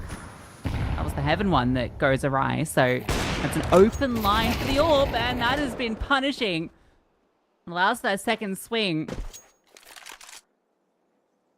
Bomb stuck in the entry. Starts to scale in. Actually manages to get that kill onto Krebeni, but traded immediately. Karen walking through the smoke, unknown, but this needs to be a 1v4. And time so low, chances even lower. Na'Vi Jr. a 7-5 half. Yeah, I couldn't really do too much about that when you get thrown into the 1v4. If he's able to deal with Symmetry in Heaven, maybe the chance is on, but you can already see that Makaze is just there in camera, ready to swing. It's so difficult to isolate those kills. So nice try, but to be honest, considering where this was, I think Spirit Academy would be happy with 5. Because this was, what, a 4-5-1 start for Na'Vi Jr. Spirit Academy had to dig their way back into this map. Round by round, they've given themselves at least something to work with on the CT side, even if doesn't feel like the best course of action. 4 rushing A main, though. Could be a real recipe for success. Yeah, there's no way. You expect these players, but it doesn't matter. Again, the Zeegs will find a multi-kill when you least expect it. And now the advantage is with Na'Vi. Dude, Makaze just flew around the corner and headshot one of the players. Like, what? Such an outrageous way to get the opening kill. This fight's big, because now it puts it back into the 2-on-2. Immediate scaling from Demon to get the space. It's not without letting them know he's here. Bomb still needs to make its way in, and Cypher hits another strong shot. Manages to get out onto the site too, so Krebeni can't get this bomb down, at least immediately. Needs to find this kill first. Where's Alcaran? That's the question, and I think the answer is probably close to B. He feigns the runaway, trying to pull that rotation, which has worked. If he goes back into B now, it's completely open. Oh, Akron's right into it. And the bomb's only just being planted now. But this time is really good. Unless Krebeni pre-aims Temple, then it's tricky. Ooh. Well worked in the 1v2. Plays it perfectly, manipulates the rotation, and then puts himself in a really good position in the after plant. Na'Vi Jr. stay alive, and they take the pistol again. Yeah, 1v2 and a 1v3 under the belt of Na'Vi Jr. That feels good. And again, prioritizing these rifles. 3 Galils and an AK come out. Wowee. Eco for Team Spirit. Kamikaze, time to farm. He's going middle, and that's where the stack's in play. How many can this SMG find? Oh, the flashback. He still gets one. Sure. He wasn't even aiming at him. Both of his kills this half have just been stupid. Krebeni's on clean-up duty. He's 15-5. He's 15-5. This is what? A 9-5 game. All right. Fair enough. Krebeni was one of the first players I ever casted. And I thought he was like 25. Instead, he's like 12.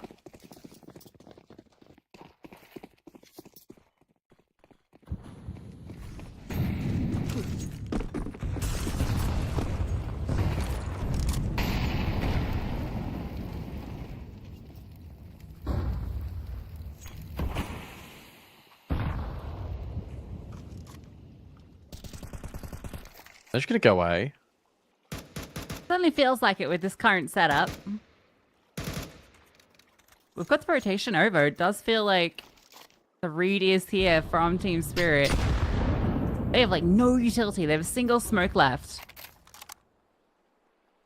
They're just going to get aggressive, try and get ahead of this and take the fight to the tees, and it does not work out. Mikaze gets the double up, but will you expect this third player behind the cake? Surely Robo is guaranteed a frag, but if he can make it 2, no, can't quite do it. Mikaze with low HP swings around the right side. That triple kill should be enough for the round. You can see Alcaran's already looking to save. They had the players there, but they didn't have the util, so they went dry, and, well, it just doesn't work out. Yeah, spacing was a bit off there as well, because even though they're together, they're basically lined up on top of each other. It made it really easy for Mikaze just to get both. What a shame. Because they had the right idea. As you said, they had the rotations over early. They just can't deal with the sheer numbers. Or, I suppose you can't deal with Mikaze, because he killed everyone. And what was looking like a close map 1 is now descended into chaos. And it's got Na'Vi Jr. being just 3 rounds away from taking this. And I was saying, look, I think Spirit Academy are probably going to take Nuke. I'm kind of still there, but at the same time, with the form that Na'Vi are in, with all the individuals popping up, it wouldn't surprise me if they actually did it in 2. They're looking really I'm good. so impressed.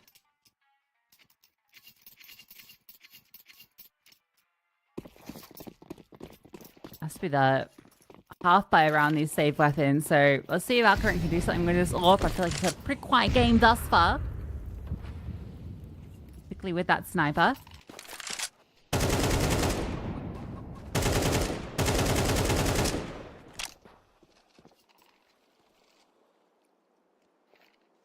With his position over at A at the moment, he will be completely negated. Good damage being done. He's trying to flush out this player. Made it really uncomfortable. He's the only one on B. I mean, he's dead, surely. They're about to crunch in. Oh, he's walked through. Okay, he will go down. Did a lot of damage. And now the rotations are all here. So he stayed alive long enough to be a pain. Will it matter? Maybe not. Not with that double up. Mikaze, another kill as well. Last player known to be in 11th. Yeah, we're done. Nearly. I can't believe he stayed alive for so long, to be honest. Robo, you feel like if he even gets a kill there, you're setting your team up for success. Unfortunately, that was not going to be the case. That was just the half in, half out for Spirit Academy. Now you've got all the investment. You've got Alcaran on the AWP. Gonna be honest, need to see a bit more from him. But I feel like he's been really absent, especially in AWP rounds. So I'd like to see him just sort of grab the game by the scruff of the neck a bit, go for these aggressive peaks. He'll do that over towards A. No, he's not. Oh, wow, Karen.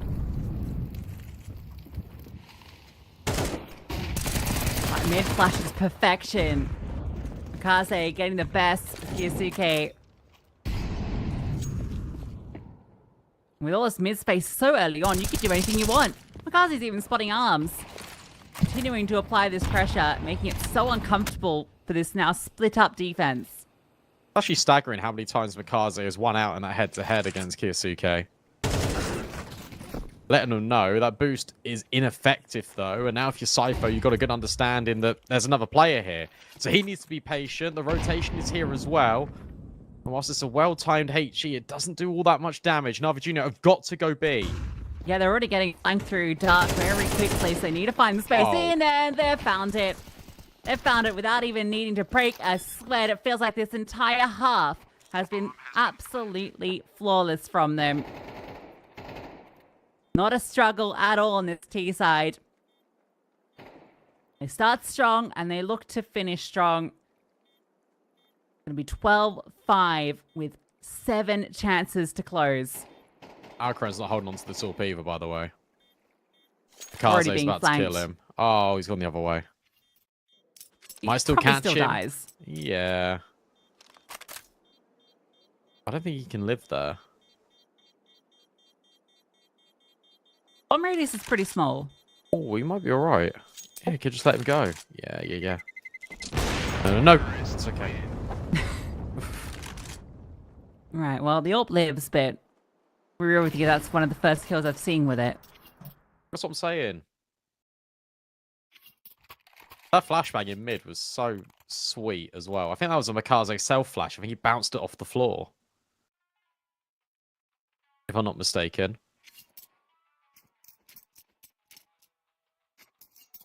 Nifty one, because normally, you know, it's the molly that kind of sets up clearing that position. You don't normally often see it kind of just an MP9 flying around the corner at the start of the round, but, you know, he's got the SMG. He goes a bit pacey, he can catch someone off, and it works.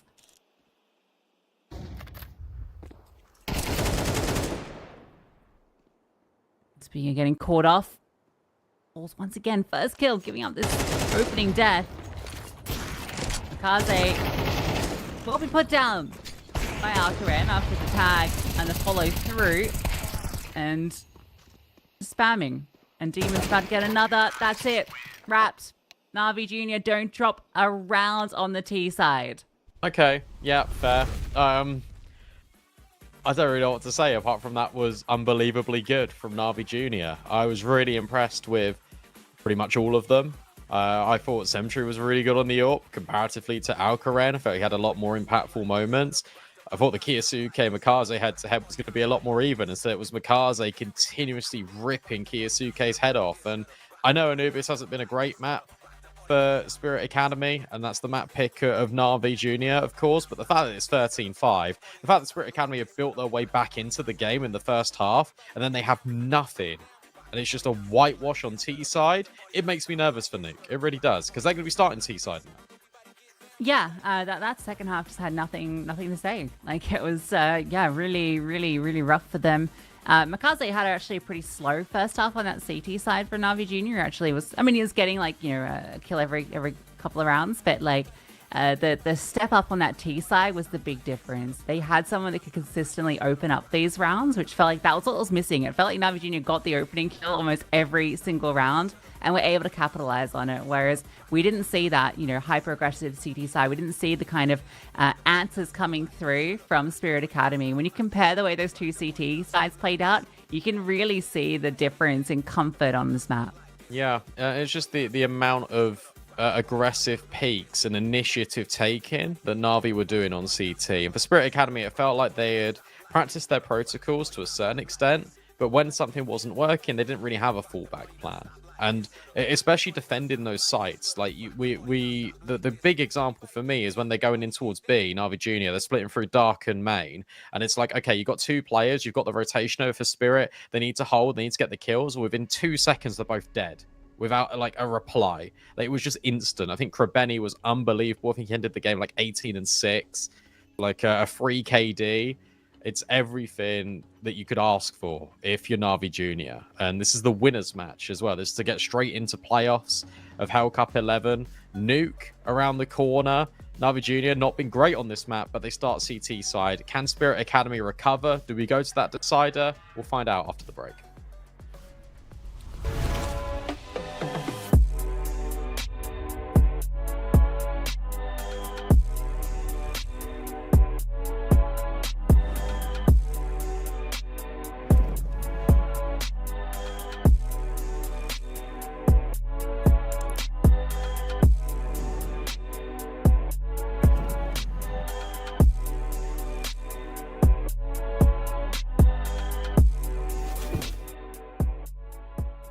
What's in store for Hellcup this time? An enormous giveaway of skins worth over $15,000. Open a new crowdfunding case loaded with amazing skins to boost the tournament prize pool. 2 Twitch giveaways just for viewers. Type raffle in the chat and don't miss your chance to win one of the skins during both tournament stages, the group stage and playoffs. Get ready to join the action.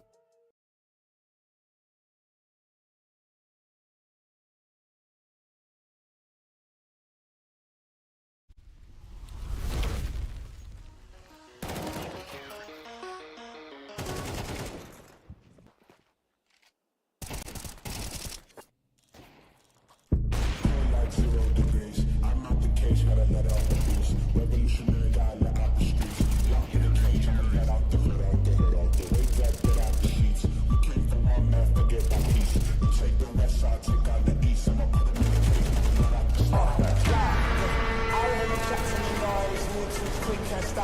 talking. I hear him chat with the boys, man so tough, but man keep walking. Just too sharp with the boys, white girls gotta tell me I'm awesome, yeah. Hot like fire on the pine. If you wanna touch man, please use caution, caution, caution, caution, caution, caution,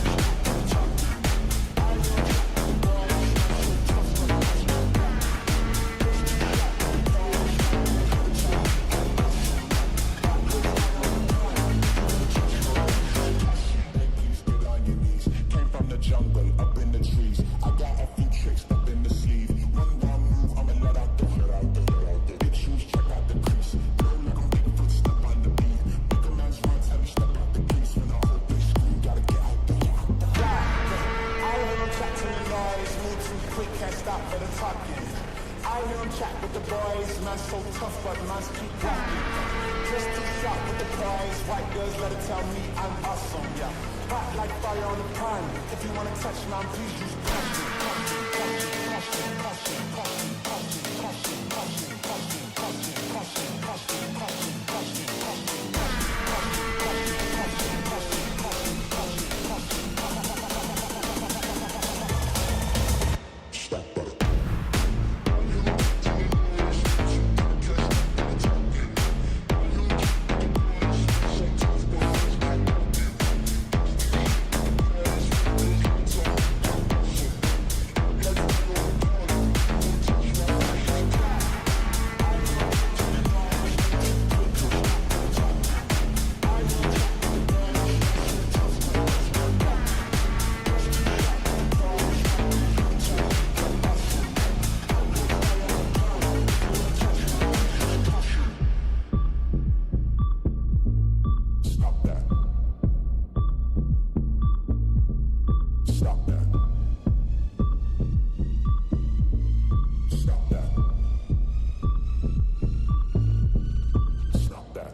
kill it. I was meant to win.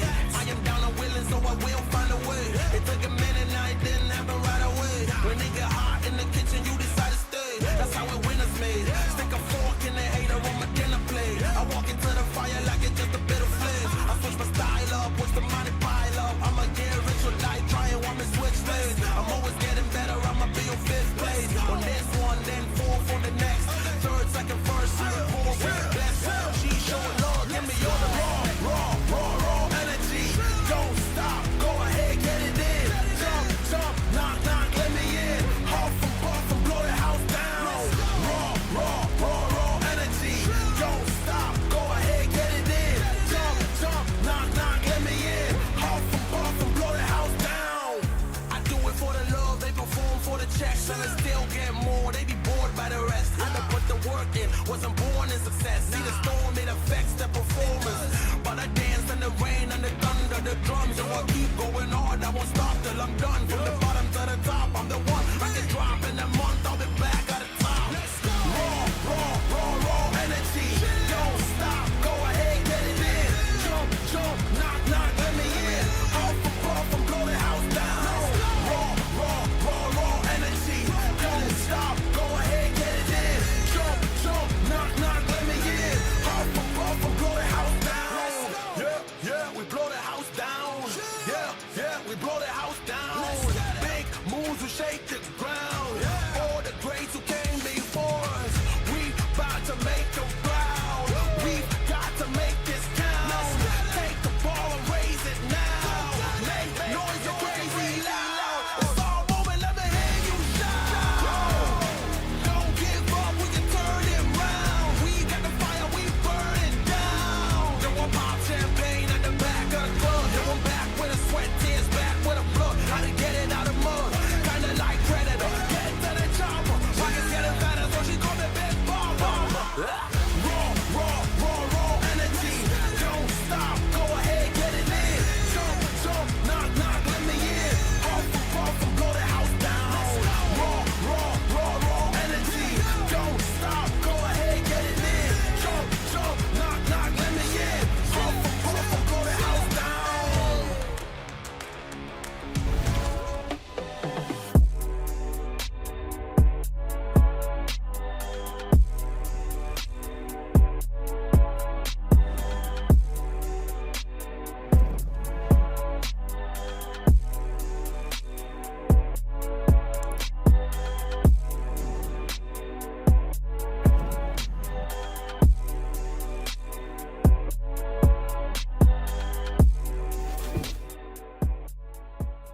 What's in store for Hellcup this time? An enormous giveaway of skins worth over $15,000. Open a new crowdfunding case loaded with amazing skins to boost the tournament prize pool. 2 Twitch giveaways just for viewers. Type raffle in the chat and don't miss your chance to win one of the skins during both tournament stages, the group stage and playoffs. Get ready to join the action. Navi Jr. dropped 11 rounds over the last 3 maps, Brandon. But now we go into Nuke, right? This is their worst statistic map. It's Spirit's map. Pick their best statistical map. Do you think Spirit can take this map and push us to a third? I hope so. I really hope so. But I think it's going to be tricky given the form that Navi Jr. are currently in. I thought Anubis would be a lot closer. I thought that second half would offer us something. It gave us nothing for Spirit Academy. And now you're going on to Nuke T side, which is very difficult. And if you've got these players popping off, then I am a little bit concerned. Also, that map 13-5 has been the most one-sided map result between these two teams. When you consider that, it's like, okay, normally they run close in every single one of these officials. Instead, they haven't. We've got a top main smoke immediately out from Spirit Academy. But Makaze trying to play ahead of it, around it, and he's able to get the kill, but trades are immediate. It's a 3v3. Krebeni is in lobby, and you've got to play it down on B site. Yeah, he was in lobby on the ladder. I mean, that's crazy. Demon's in trouble, but if he stays alive and falls back, at least he can lock off an angle. That's going to restrict where Team Spirit Academy can go. It feels like they have to go through Heaven. They're going to fake out the run towards ramp, but Demon doesn't budge, so they know it has to be this top side. But the problem is they've got no players here. The drop down comes, but it's way too late that Krebeni arrives. Or maybe it won't be too late. Oh, up and over. He actually manages to find success. Doesn't deny the bomb, but denies the planter. And then up the vent comes the final player. I don't know how that worked out for Na'Vi Jr., but it did.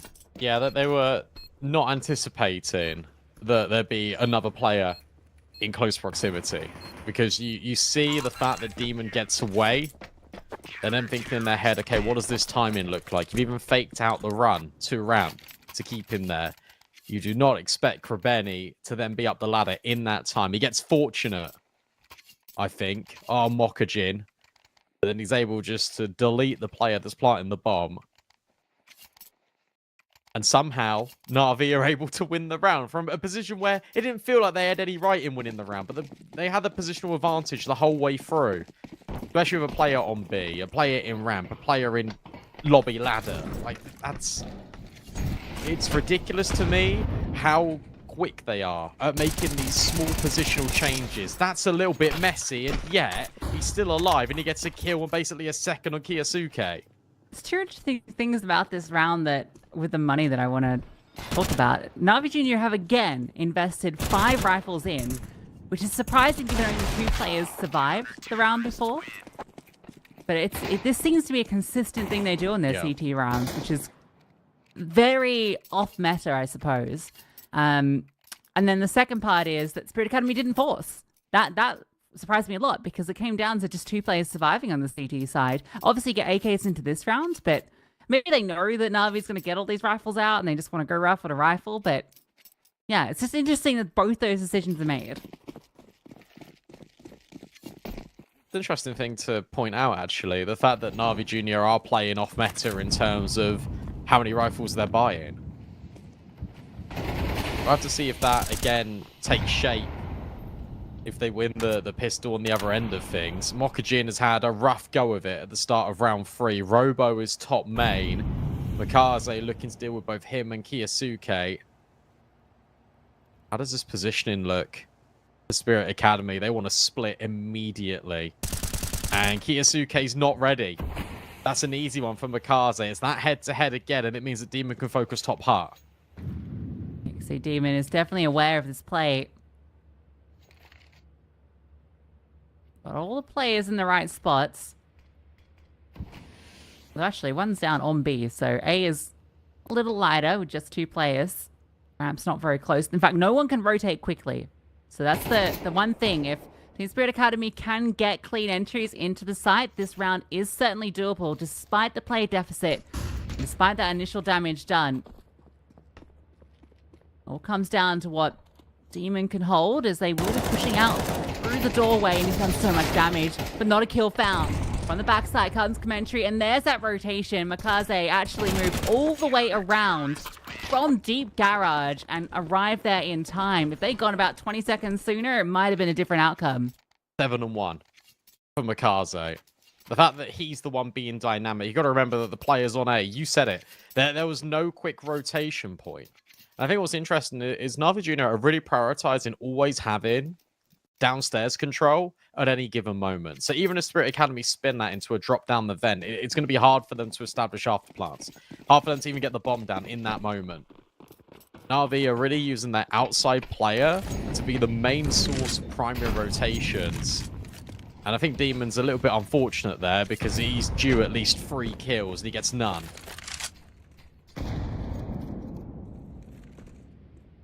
It was one of these Tech 9 rounds that undid Na'Vi Jr. before. This time... Oh, okay.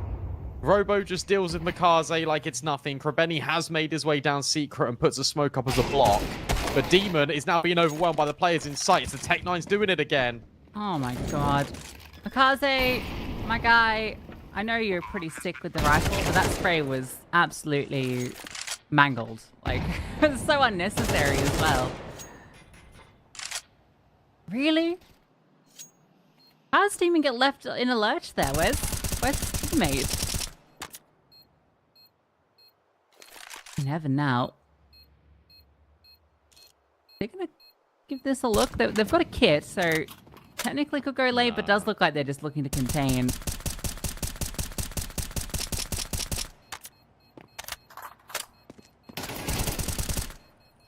If they can kill everyone, it's actually not an awful round. Look at Krebeni. There's no way. Yeah. You ever anticipate him. So, I mean, they killed everyone, but, I mean, at the same time, it's against Tech 9s. 1v3 clutch, yeah, sure. Not quite. Not quite, but, well, that is a 1-3 scoreline. It's pretty kind of get on the board in a way that's a little bit surprising. I don't know where the other A player was. Human's like, well, I've just been shot in the side of the head. It's because he had to move, right, off his hut position to cover. But then, died. But Mikaze's the outside player, right? So there should be another player around. I guess they were setting up somewhere else with the AWP, perhaps. Such as in Rab, which finds success. Opening kill.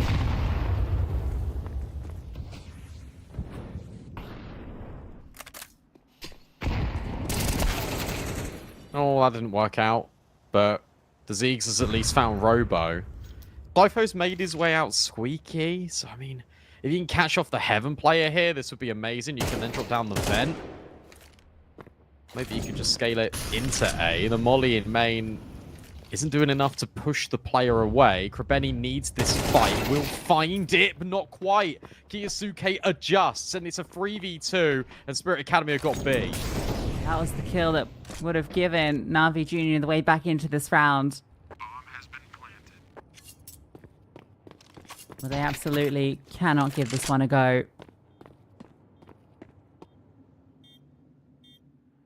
That's Kiyosuke having some impact. Gets the first kill outside onto Mikaze. He should have died on the double fight. Yeah, that wasn't quite fair. But that does show you just how quick he can be, and you got to put him down fast. You make a meal of it, he'll make a meal of you. He's the better chef. How's this money look? It's okay. I think Krebeni can drop 2 rifles. Yeah, okay. They can buy.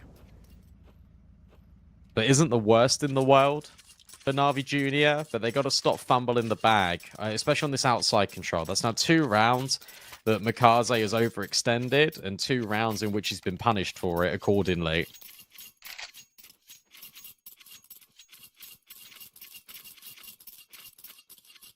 I think Na'Vi would need as many rounds as possible here on CT side nuke.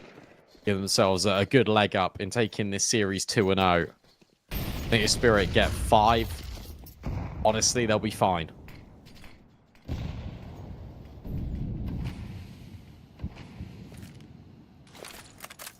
Again, outside, they've shown that they can find Mikaze pretty consistently out here. Not going to spot anyone off that HE. Doesn't go for the spam either, so they're allowed to just cross freely. Junior need to respond to this. Surely it's a big concern.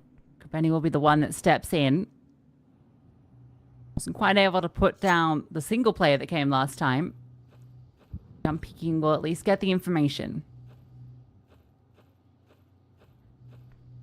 This is interesting now as well for Spirit Academy. You start to ask questions in your head about what's going on outside, because that's the first time Mikaze hasn't spammed. So they reset, they put a flash forward to get Kiyosuke space to lurk, and now you go back towards B. So you can still spin this into any direction. Krebeni now notes that they're down here, and they're just going to go through the doorway. Krebeni goes 1 for 1, but Kiyosuke's up heaven. You can come up the vent, and you can go A, because there's no way you're considering him in the corner. Perfectly played, and even from that angle, the first ball, that was maybe a chance. Yeah, you're done for. Why was he CT vent with the AWP? Yeah, it's such a terrible position for the AWP, right? Like, you just have no chance to get a multi-kill from there. Unless they come through single, I guess, but even that feels tough. Tied up. You're dead. Good night. That is a sickening angle from Cypho.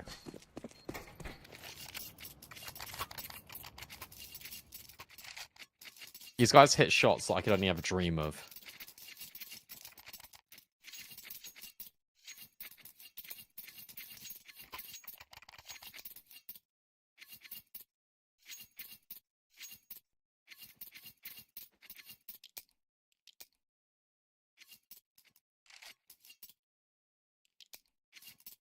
Are you buying this if you're Navi Junior?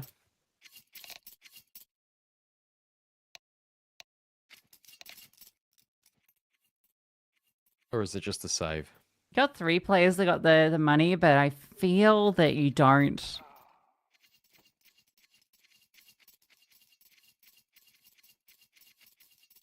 Little halfy, perhaps. Means you can get AWP out next round as well. Yep. Sentry's been pretty good at finding the openings when he's been aggressive. In the other way around, where as soon as he goes passive, it's almost just you're almost running into sort of an Alcaraz situation on Anubis, where the impact's not felt as much because you're just being avoided because you're not actually making yourself known.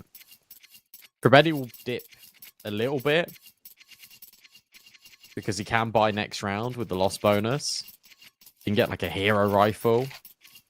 Everyone else would just be like Deagles. Academy teams are the worst teams to be like watching in a tech pause because you know they got that TikTok brain, you know, spamming the quick switch with the knife. Who's doing it?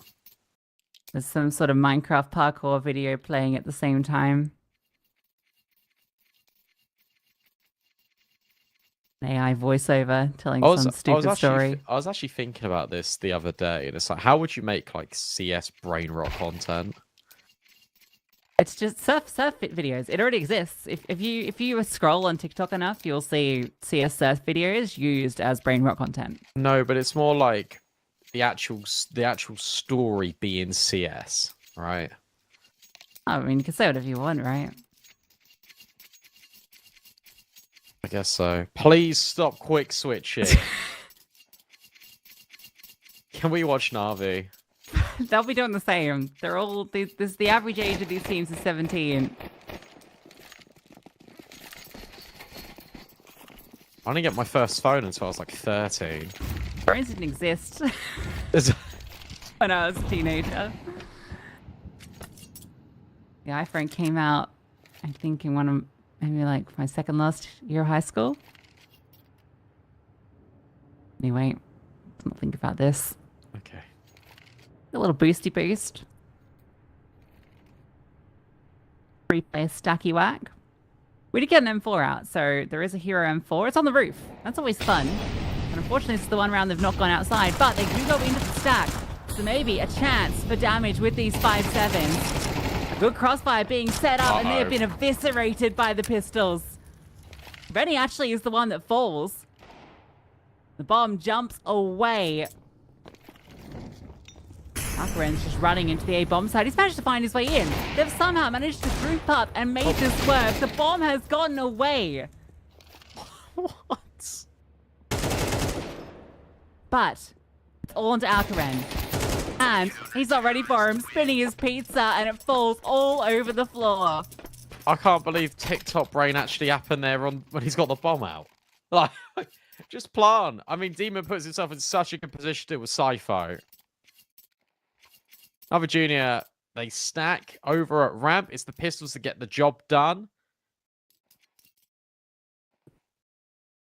It's Mikaze that stays alive for an extra half a second to get Demon in the position out hut. And to be fair, why would you expect Zeke's just on ramp? 1 HP with an AK in the open. You wouldn't. But that's the round that Navi Junior win. And now they've got everything. And Sypho's got nothing.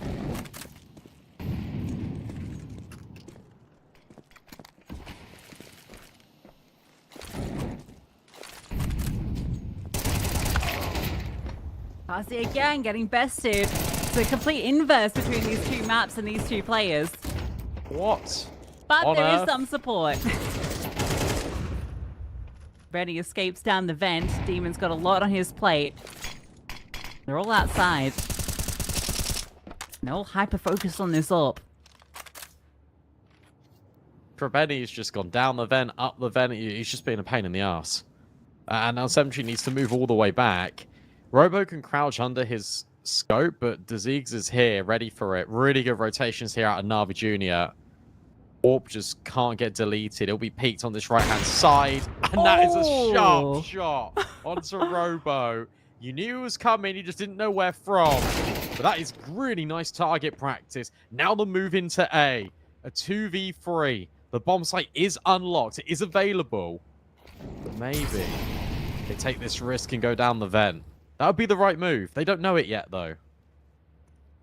Oh, I think this is going to not work out for them. The A play. The molly's good. At least it's going to keep one player at bay. But this push through lobby surely be where it ends. And in fact, Demon's not even going through the hut. He's gone out through the door. And another great shot. Oh, make it another. What a round for Kimchi. Disgusting. First kill, you mentioned target practice. Well, that's what he was warming up for. He wasn't even set up to be the winner of that play. He went through the molly to get the sound cue to make them all just so fixed on Heaven, and he just kills both of them anyway. And now they got no money again, Spirit Academy. Jesus. This team is insane. Yeah. Yeah, they're kind of nuts. I know Simtree played. He played on like this mixed team that nearly made it. I think they were actually quite far away. They tried to play through like the Dallas Open qualifier. I don't think it was last year. I think it was the year before. But he was playing with like Sensei and Jackie, like some top guys like in the region. I remember him being there and being quite decent, and I was like, oh, that's cool for him. And now he's on this Na'Vi Junior team, and he is just destroying. He's come through that Na'Vi Youth to Na'Vi Junior pipeline, the full Na'Vi. Oh. I suppose Demon. I think Demon was Junior Youth Junior. Yeah, they go through the pipeline, don't they? Being shaped and molded into superstars. Na'Vi have a recipe for success, and they want to keep printing out these incredible players.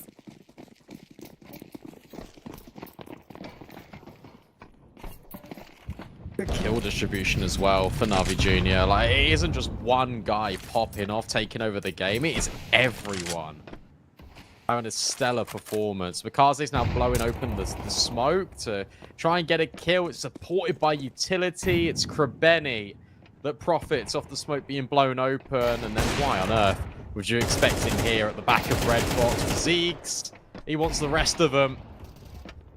He'll be helped up by the AWP. This was always going to be a tough round for Spirit Academy to win, but to not even get a kill, it's tough. Yeah. The USP at long range, best the Deagle. Na'Vi Junior gets 6 on the board. This is looking like Spirit Academy came in, even after losing the initial couple of rounds, they got the guns out, started to look like they were going to make something happen. It was a Tech 9 round that got them going. A bit for Na'Vi Junior to slow them down. They are looking hot in the server right now.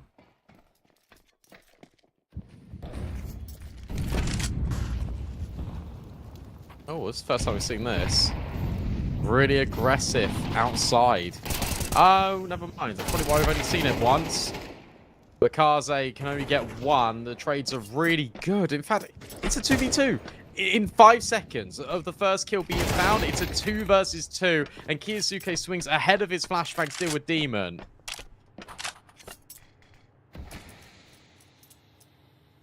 Kiyosuke got sick of being on the sidelines. A triple kill. A 1v2 now required. Sliding out through the smoke. He's found the space but can't find the shots. It's a quad kill in the end for the young gun in Spirit Academy. It's with pace they get their 4th. Shout out Kiyosuke because it was a 2v2. It felt even, and he just took the fight on Demon. Like ahead of his flashbang, gets all that space, and even holds the Heaven Smoke just in case a play like that from the Ziegs comes through.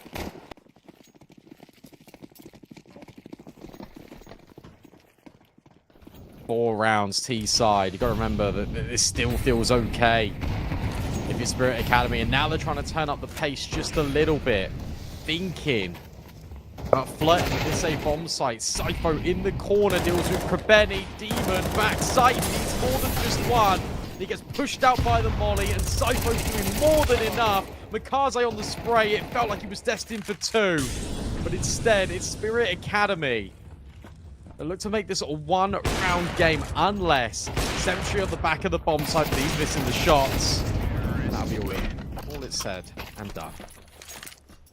There were some real chances there for Na'Vi Jr. I think Demon just felt too much pressure there. Ends up completely lost in the source trying to spam that smoke. Doesn't get anything from it. Swung out from Hut. And then Mikaze, it feels like that second is guaranteed, as you mentioned. That's wild that he doesn't get a double up there. And that would have been the way for Na'Vi Jr. back in. There was a chance in that 1-on-3, but, well, there was 3 missed AWP shots in a row, which it happens in the high-pressure moments. But now 1-round game, and money not great for Na'Vi Jr., so Spirit might be able to end this half with 6, which would feel good for the T side.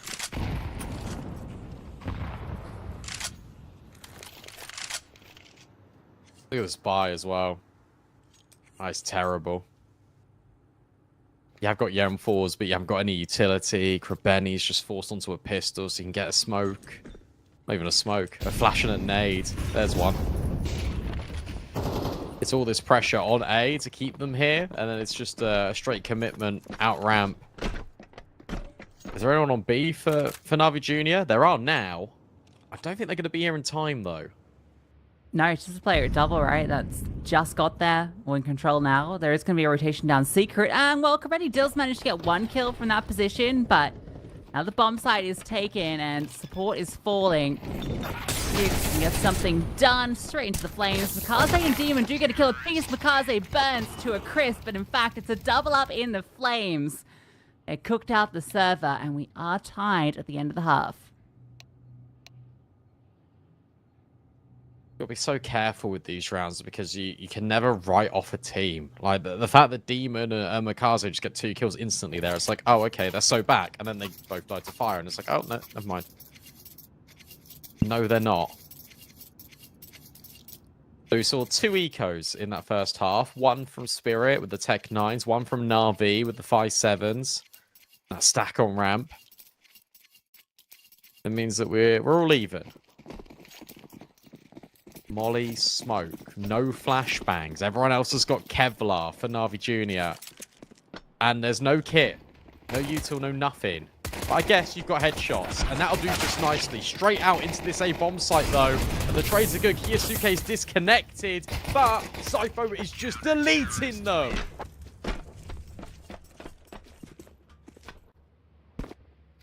Look at the HP they're left with. Na'Vi Jr. can't buy a pistol. That one comes about as close as possible. No bomb plant either. This is a recipe for Spirit Academy to get us going for a third. An awakening on nuke. Robino's are not buying, so he's gone for 5-7 armor so we can get an M4 next round. Right. And in fact, there's a USP alone with armor on Alcarin. You're lucky that they didn't buy anything into this round. Well, if Na'Vi are always buying like 5 rifles and they win, there's probably a high likelihood that they always go full eco when they lose. You're right, it's fortunate they don't change up that play style. Trust the process. Head spotted, collected for Kiyosuke. He's really starting to warm up into things now. Whilst Mikaze hits one, it's just the rest of the team falling beneath him. Easy does it for Spirit Academy. Na'Vi Jr. have got to answer this question pretty quickly.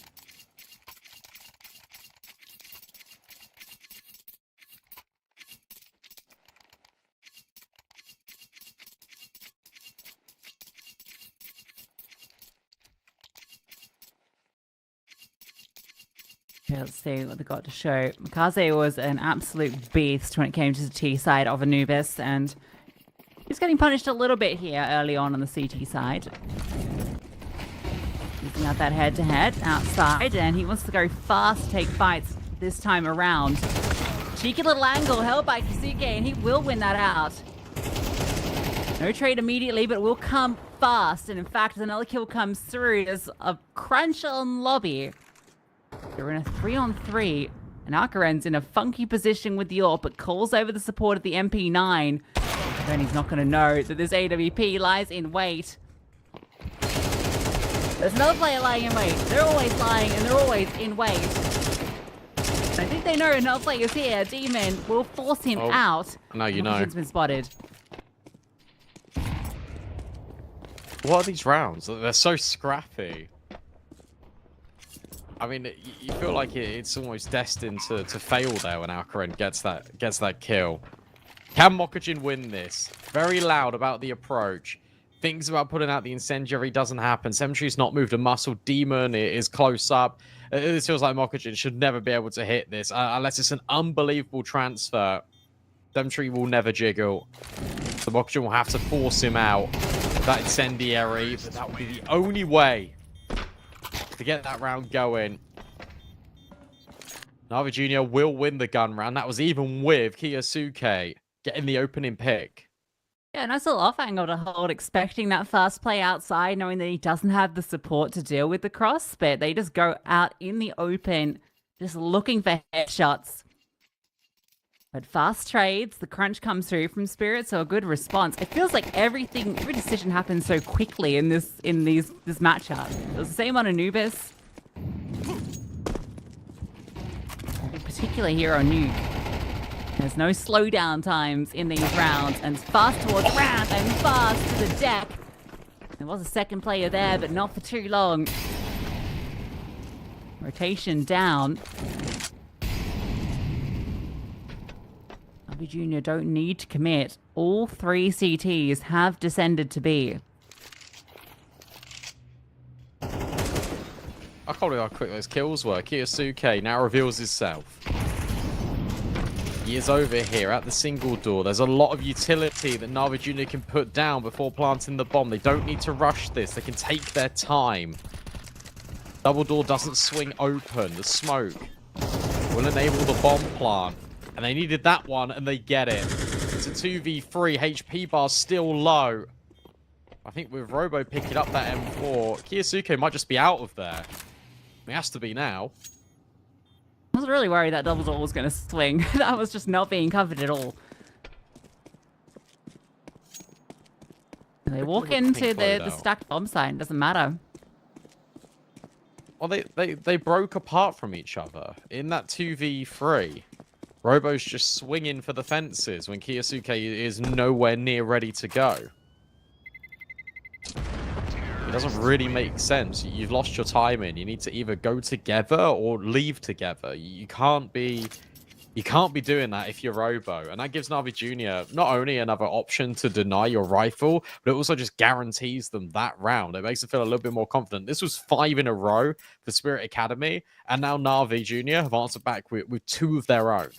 And now the game is equalized. Now you've got no money on the CT side.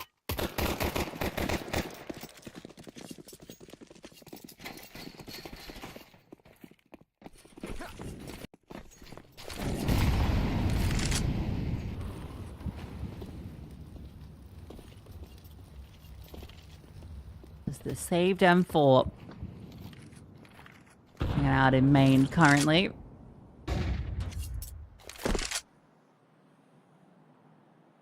Navi Jr. make the right play of going outside, where at long range the AKs can deal with any pistols. You avoided stack. Although there is a stack on B now. That's the response from Spirit to move down below.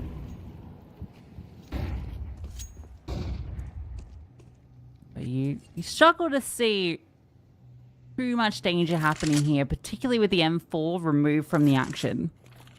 Especially with the B players leaving through ramp yes. as well. It's because you had that deep main smoke, you got the hell smoke as well. Players being really loud about jumping off main roof. It felt like they could maybe catch someone. Instead, they've been bamboozled. Can the Pistols do anything? My best guess is no.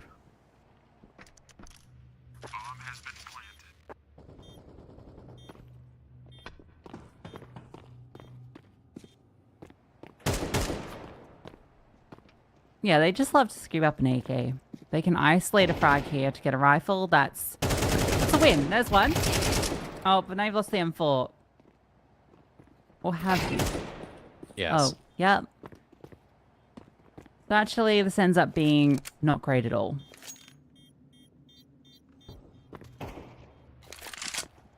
Oh. And it just gets worse. That's fine. Perfect. You only lose one player. No war. You don't deny any AKs being picked up. It's great.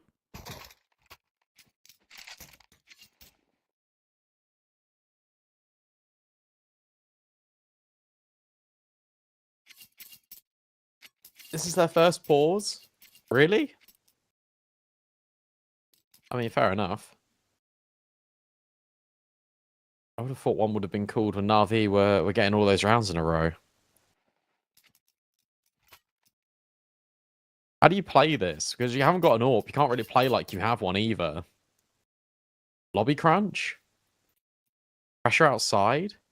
Isuke was doing really well handling back garage by himself.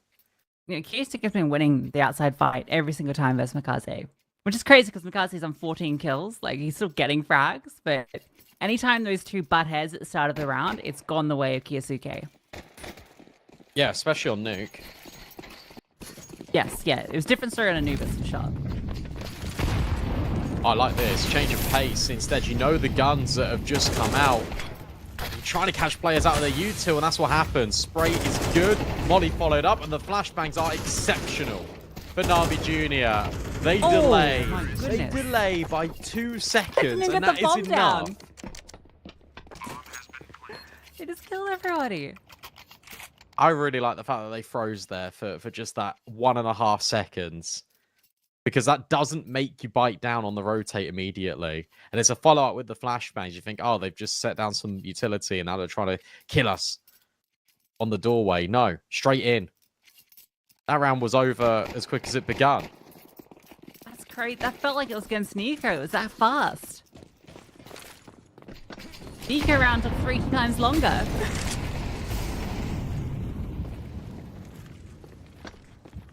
This is angling more and more towards a 2-0 the later we get in the game. This is now potentially 11-8. And Na'Vi Jr. would need 2 more rounds to win the series. Demon's playing pretty crazy. Some of his shots, absolutely nutty.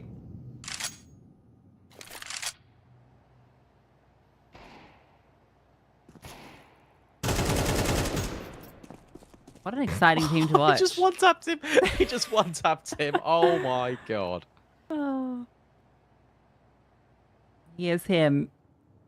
He was going like 3 and 8 as well. Deem him. No. No.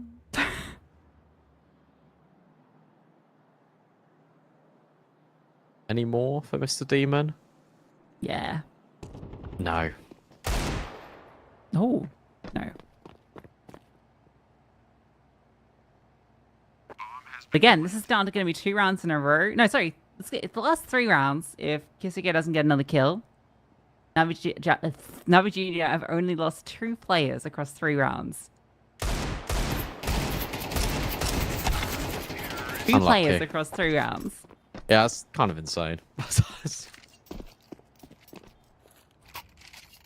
And this was also, by the way, Spirit Academy winning 5 rounds in a row, and now Na'Vi Junior have just matched that, and they've won 5 rounds in a row. Yeah, no pistol rounds for Na'Vi either.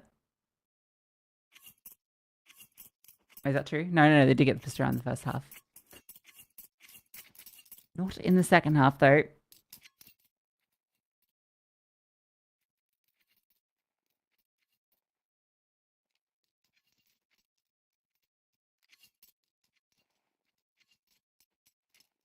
This is it. Spirit Academy, the AWP returns. The only one in the server. AWPs have just not been the focus point of this matchup at all. We've seen like a few highlight rounds, but for the most part, this has been about those rifles.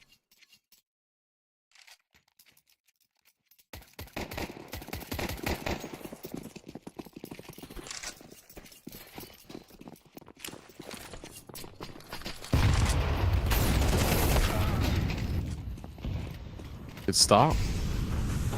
Namikaze looks to get aggressive. Demon's also dealt with Robo. Flashbang, brilliant. Kiyosuke set up for success again. You set him up, he'll deliver. Another double kill. He's up to 20 and puts Spirit back in the man advantage. I think 10 of those are against Fukaze, no joke. I actually really want to look at that stat after this game finishes in HTV updates.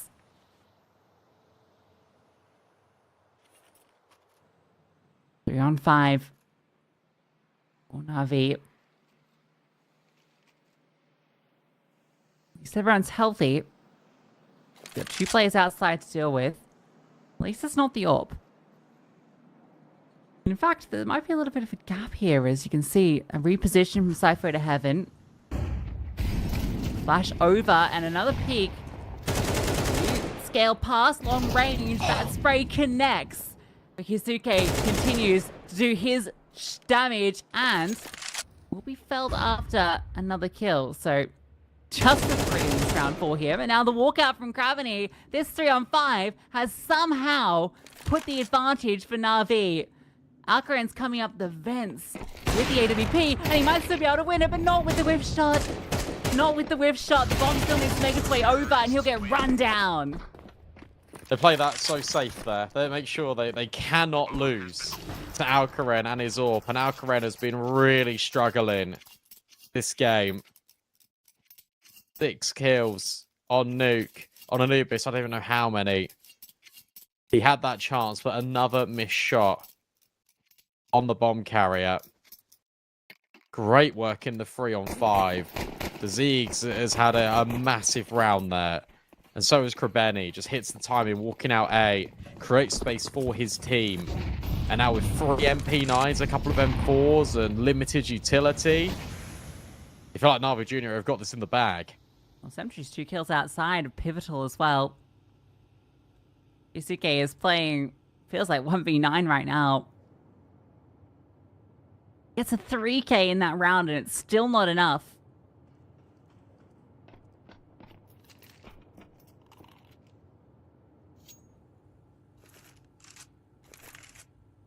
Look how slow they're playing this round. They know that they've got Spirit Academy on the ropes. Investment can't be great. You need to just throw one piece of utility and that'll get the molly out. Might get the smoke out of Robo as well. He's just dropped it now. 50 seconds. Aquan will rotate up Heaven. What's the move here for Na'Vi Jr.? If they go in towards A, it's pretty stacked.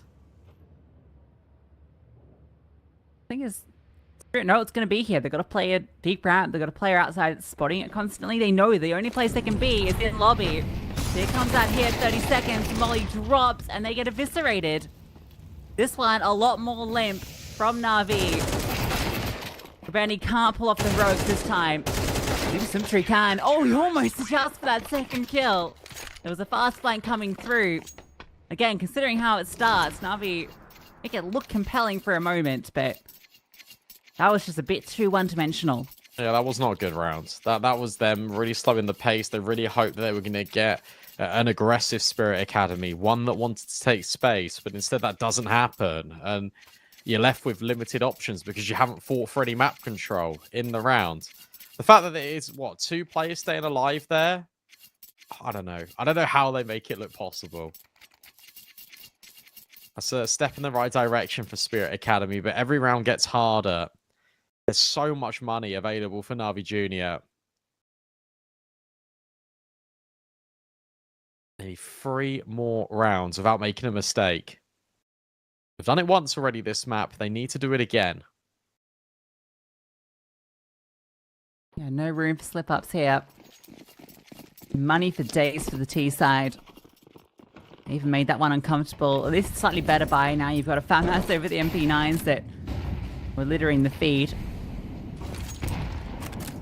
Outside, a lot more proactive from the T side. They're not going to let them have all that space for free, have all that info for free. They looked across and managed to get over without incident.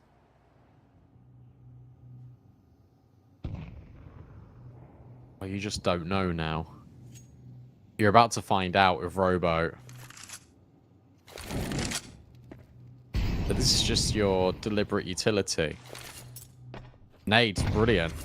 Has a lot of damage onto those players. A Robo ducks out. But again, he doesn't know the quantity of players, so he needs to be the one. Opening the door, perhaps, onto Krebeni. Could be a good way in. He's just waiting so patiently here. It's going to cost him. I think he's lost that timing. I think he's dead. He might be able to get a kill, but he's going to get traded immediately, surely, you imagine. Oh, the flashbang actually worked out wonders for him. Was that a team flash? Either way, it gives him the space. Puts him into an advantage position. Krebeni's trying to give something back for the T side. Bomb. Actually, he pauses on the plant, waits to see if he can catch someone pushing, but eventually will be denied. It has to be Krebeni, has to be every kill for him, and a reopen on the door on that reload. Spirit Academy not done yet. Fair play, Robo, because I thought you were done, mate. I thought you were absolutely finished. There was no way you were getting even a multi-kill, and he did. Not sure what happened down below. The Spirit Academy, they had all the right rotates. They were even being dealt with by Krebeni, who was rotating, who was giving the rotates down the vent, but he's still fine. They do it. Double stage loss bonus. I'm now looking at this for Na'Vi. They should be able to buy it. It should be okay for the next round if they lose this one. The Spirit Academy are doing it. They're trying to force us into OT. And it's these close maps. This is more what I expected out of these two.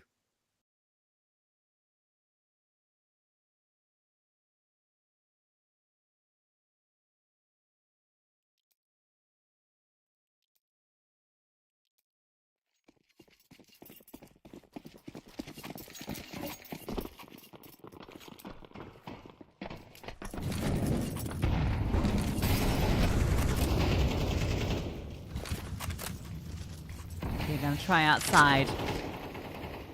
4 players move out this direction. Using the smoke. That one does a lot of damage. That's a shot and a half. Another opening kill, and he makes it a double. Yusuke is in absolute killer mode. And look at the damage done.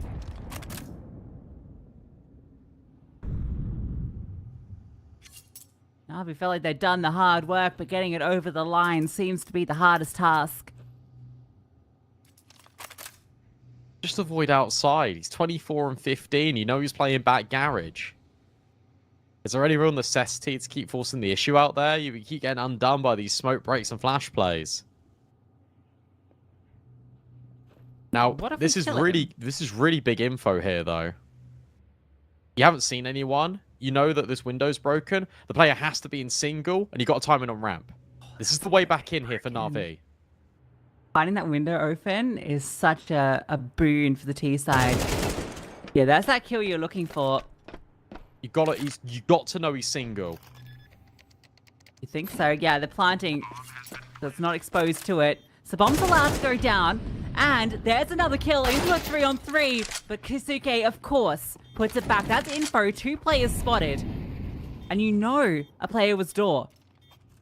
The Na'Vi have the information, but they don't have the players. Spirit Academy move as a unit. 3 stream through, and 2 fall to Krebeni. It comes down to the 1v1. Symmetry just tucks in towards dark. Time is ticking, and a jump over spotted, getting past the crosshair, trying to play the clock. And has he done enough? I don't think so. I think his defuse will just come through. No. No! Oh my god, he's done it! Na'Vi Jr. take it 2-0, and it comes down to the wire. Yeah, well played as well. Just from Krebeni. He puts himself on that off angle at control. It's even the low HP player that goes first, but it's the instant adjustment. And then Sentry just waits. He waits that extra half a second, and that is enough to get Na'Vi Jr. over the line. Fair play. I mean, it works. 2-0 for Na'Vi Jr. They get the best of Spirit Academy again. In all of these best of threes, they are doing it.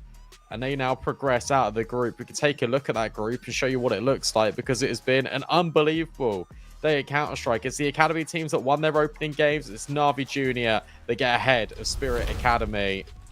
Here's what it looks like. All 2-0s.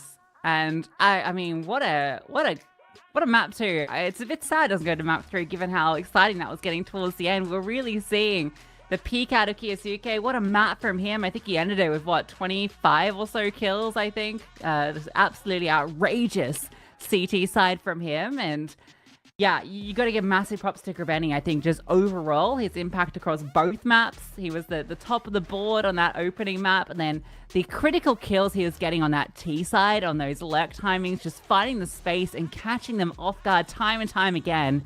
He wins them, that map. Brilliant. Yeah, it's two things there. It's heartbreaking for Kiyosuke, who's doing literally everything, and none of his teammates are kind of bailing him out. You think Robo's starting to do it towards the end, but the fact that you've got that much space at B, you haven't seen anyone at double doors, you haven't seen anyone at control room, that gave them the way back into that round. And it was really well crafted from Na'Vi Jr. They move on to the playoffs, and that concludes the broadcast for today. We'll be back tomorrow. There's 2 more best of 3s tomorrow. We've got that elimination game as well between Rare Atom and Cybershock, and then the winner of that will go on to play Spirit Academy. So we round out this group, we figure out what's happening over there, but currently in Group B, Na'Vi have progressed. 1 more team will make it through to the playoffs. Whether that's Spirit Academy, whether that's Rare Atom, or whether that's Cyberstroke, we'll have to find out tomorrow. Thank you, everyone, for watching. Hope you have a good rest of your evening, and we'll see you real soon.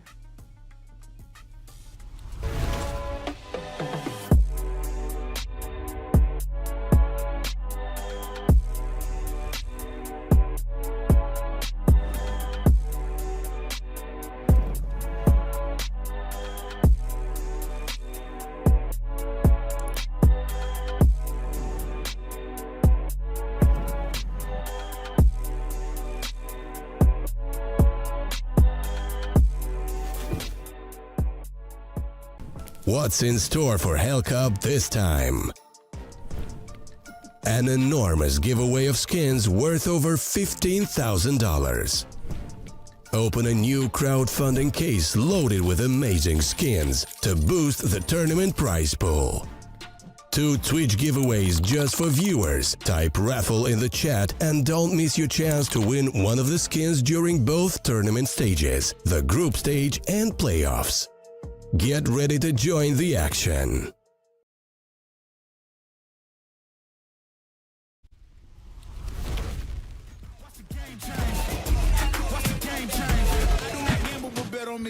Tell them that's life, yeah, it's still up. Taking a shot for my enemies, I can't waste no more time on my energy. I know they know I got it on lock, go against me, that's a long shot. Cause I'm counting wins all around the clock, never doubt me, boy, I don't stop. Who do you feel when they make you the monster? I am not scared of none of you imposters. Taking the lead now while they watching. Think you should leave now while the options. Taking no else, yeah, I gotta win. Watch me kick down the doors, they won't let me in. We're running the game now, foot on the gas, can slow down, no. We holding it down. We know we running it now. Watch the game change. Watch the game change. Watch the game change. Watch the game change. Yeah.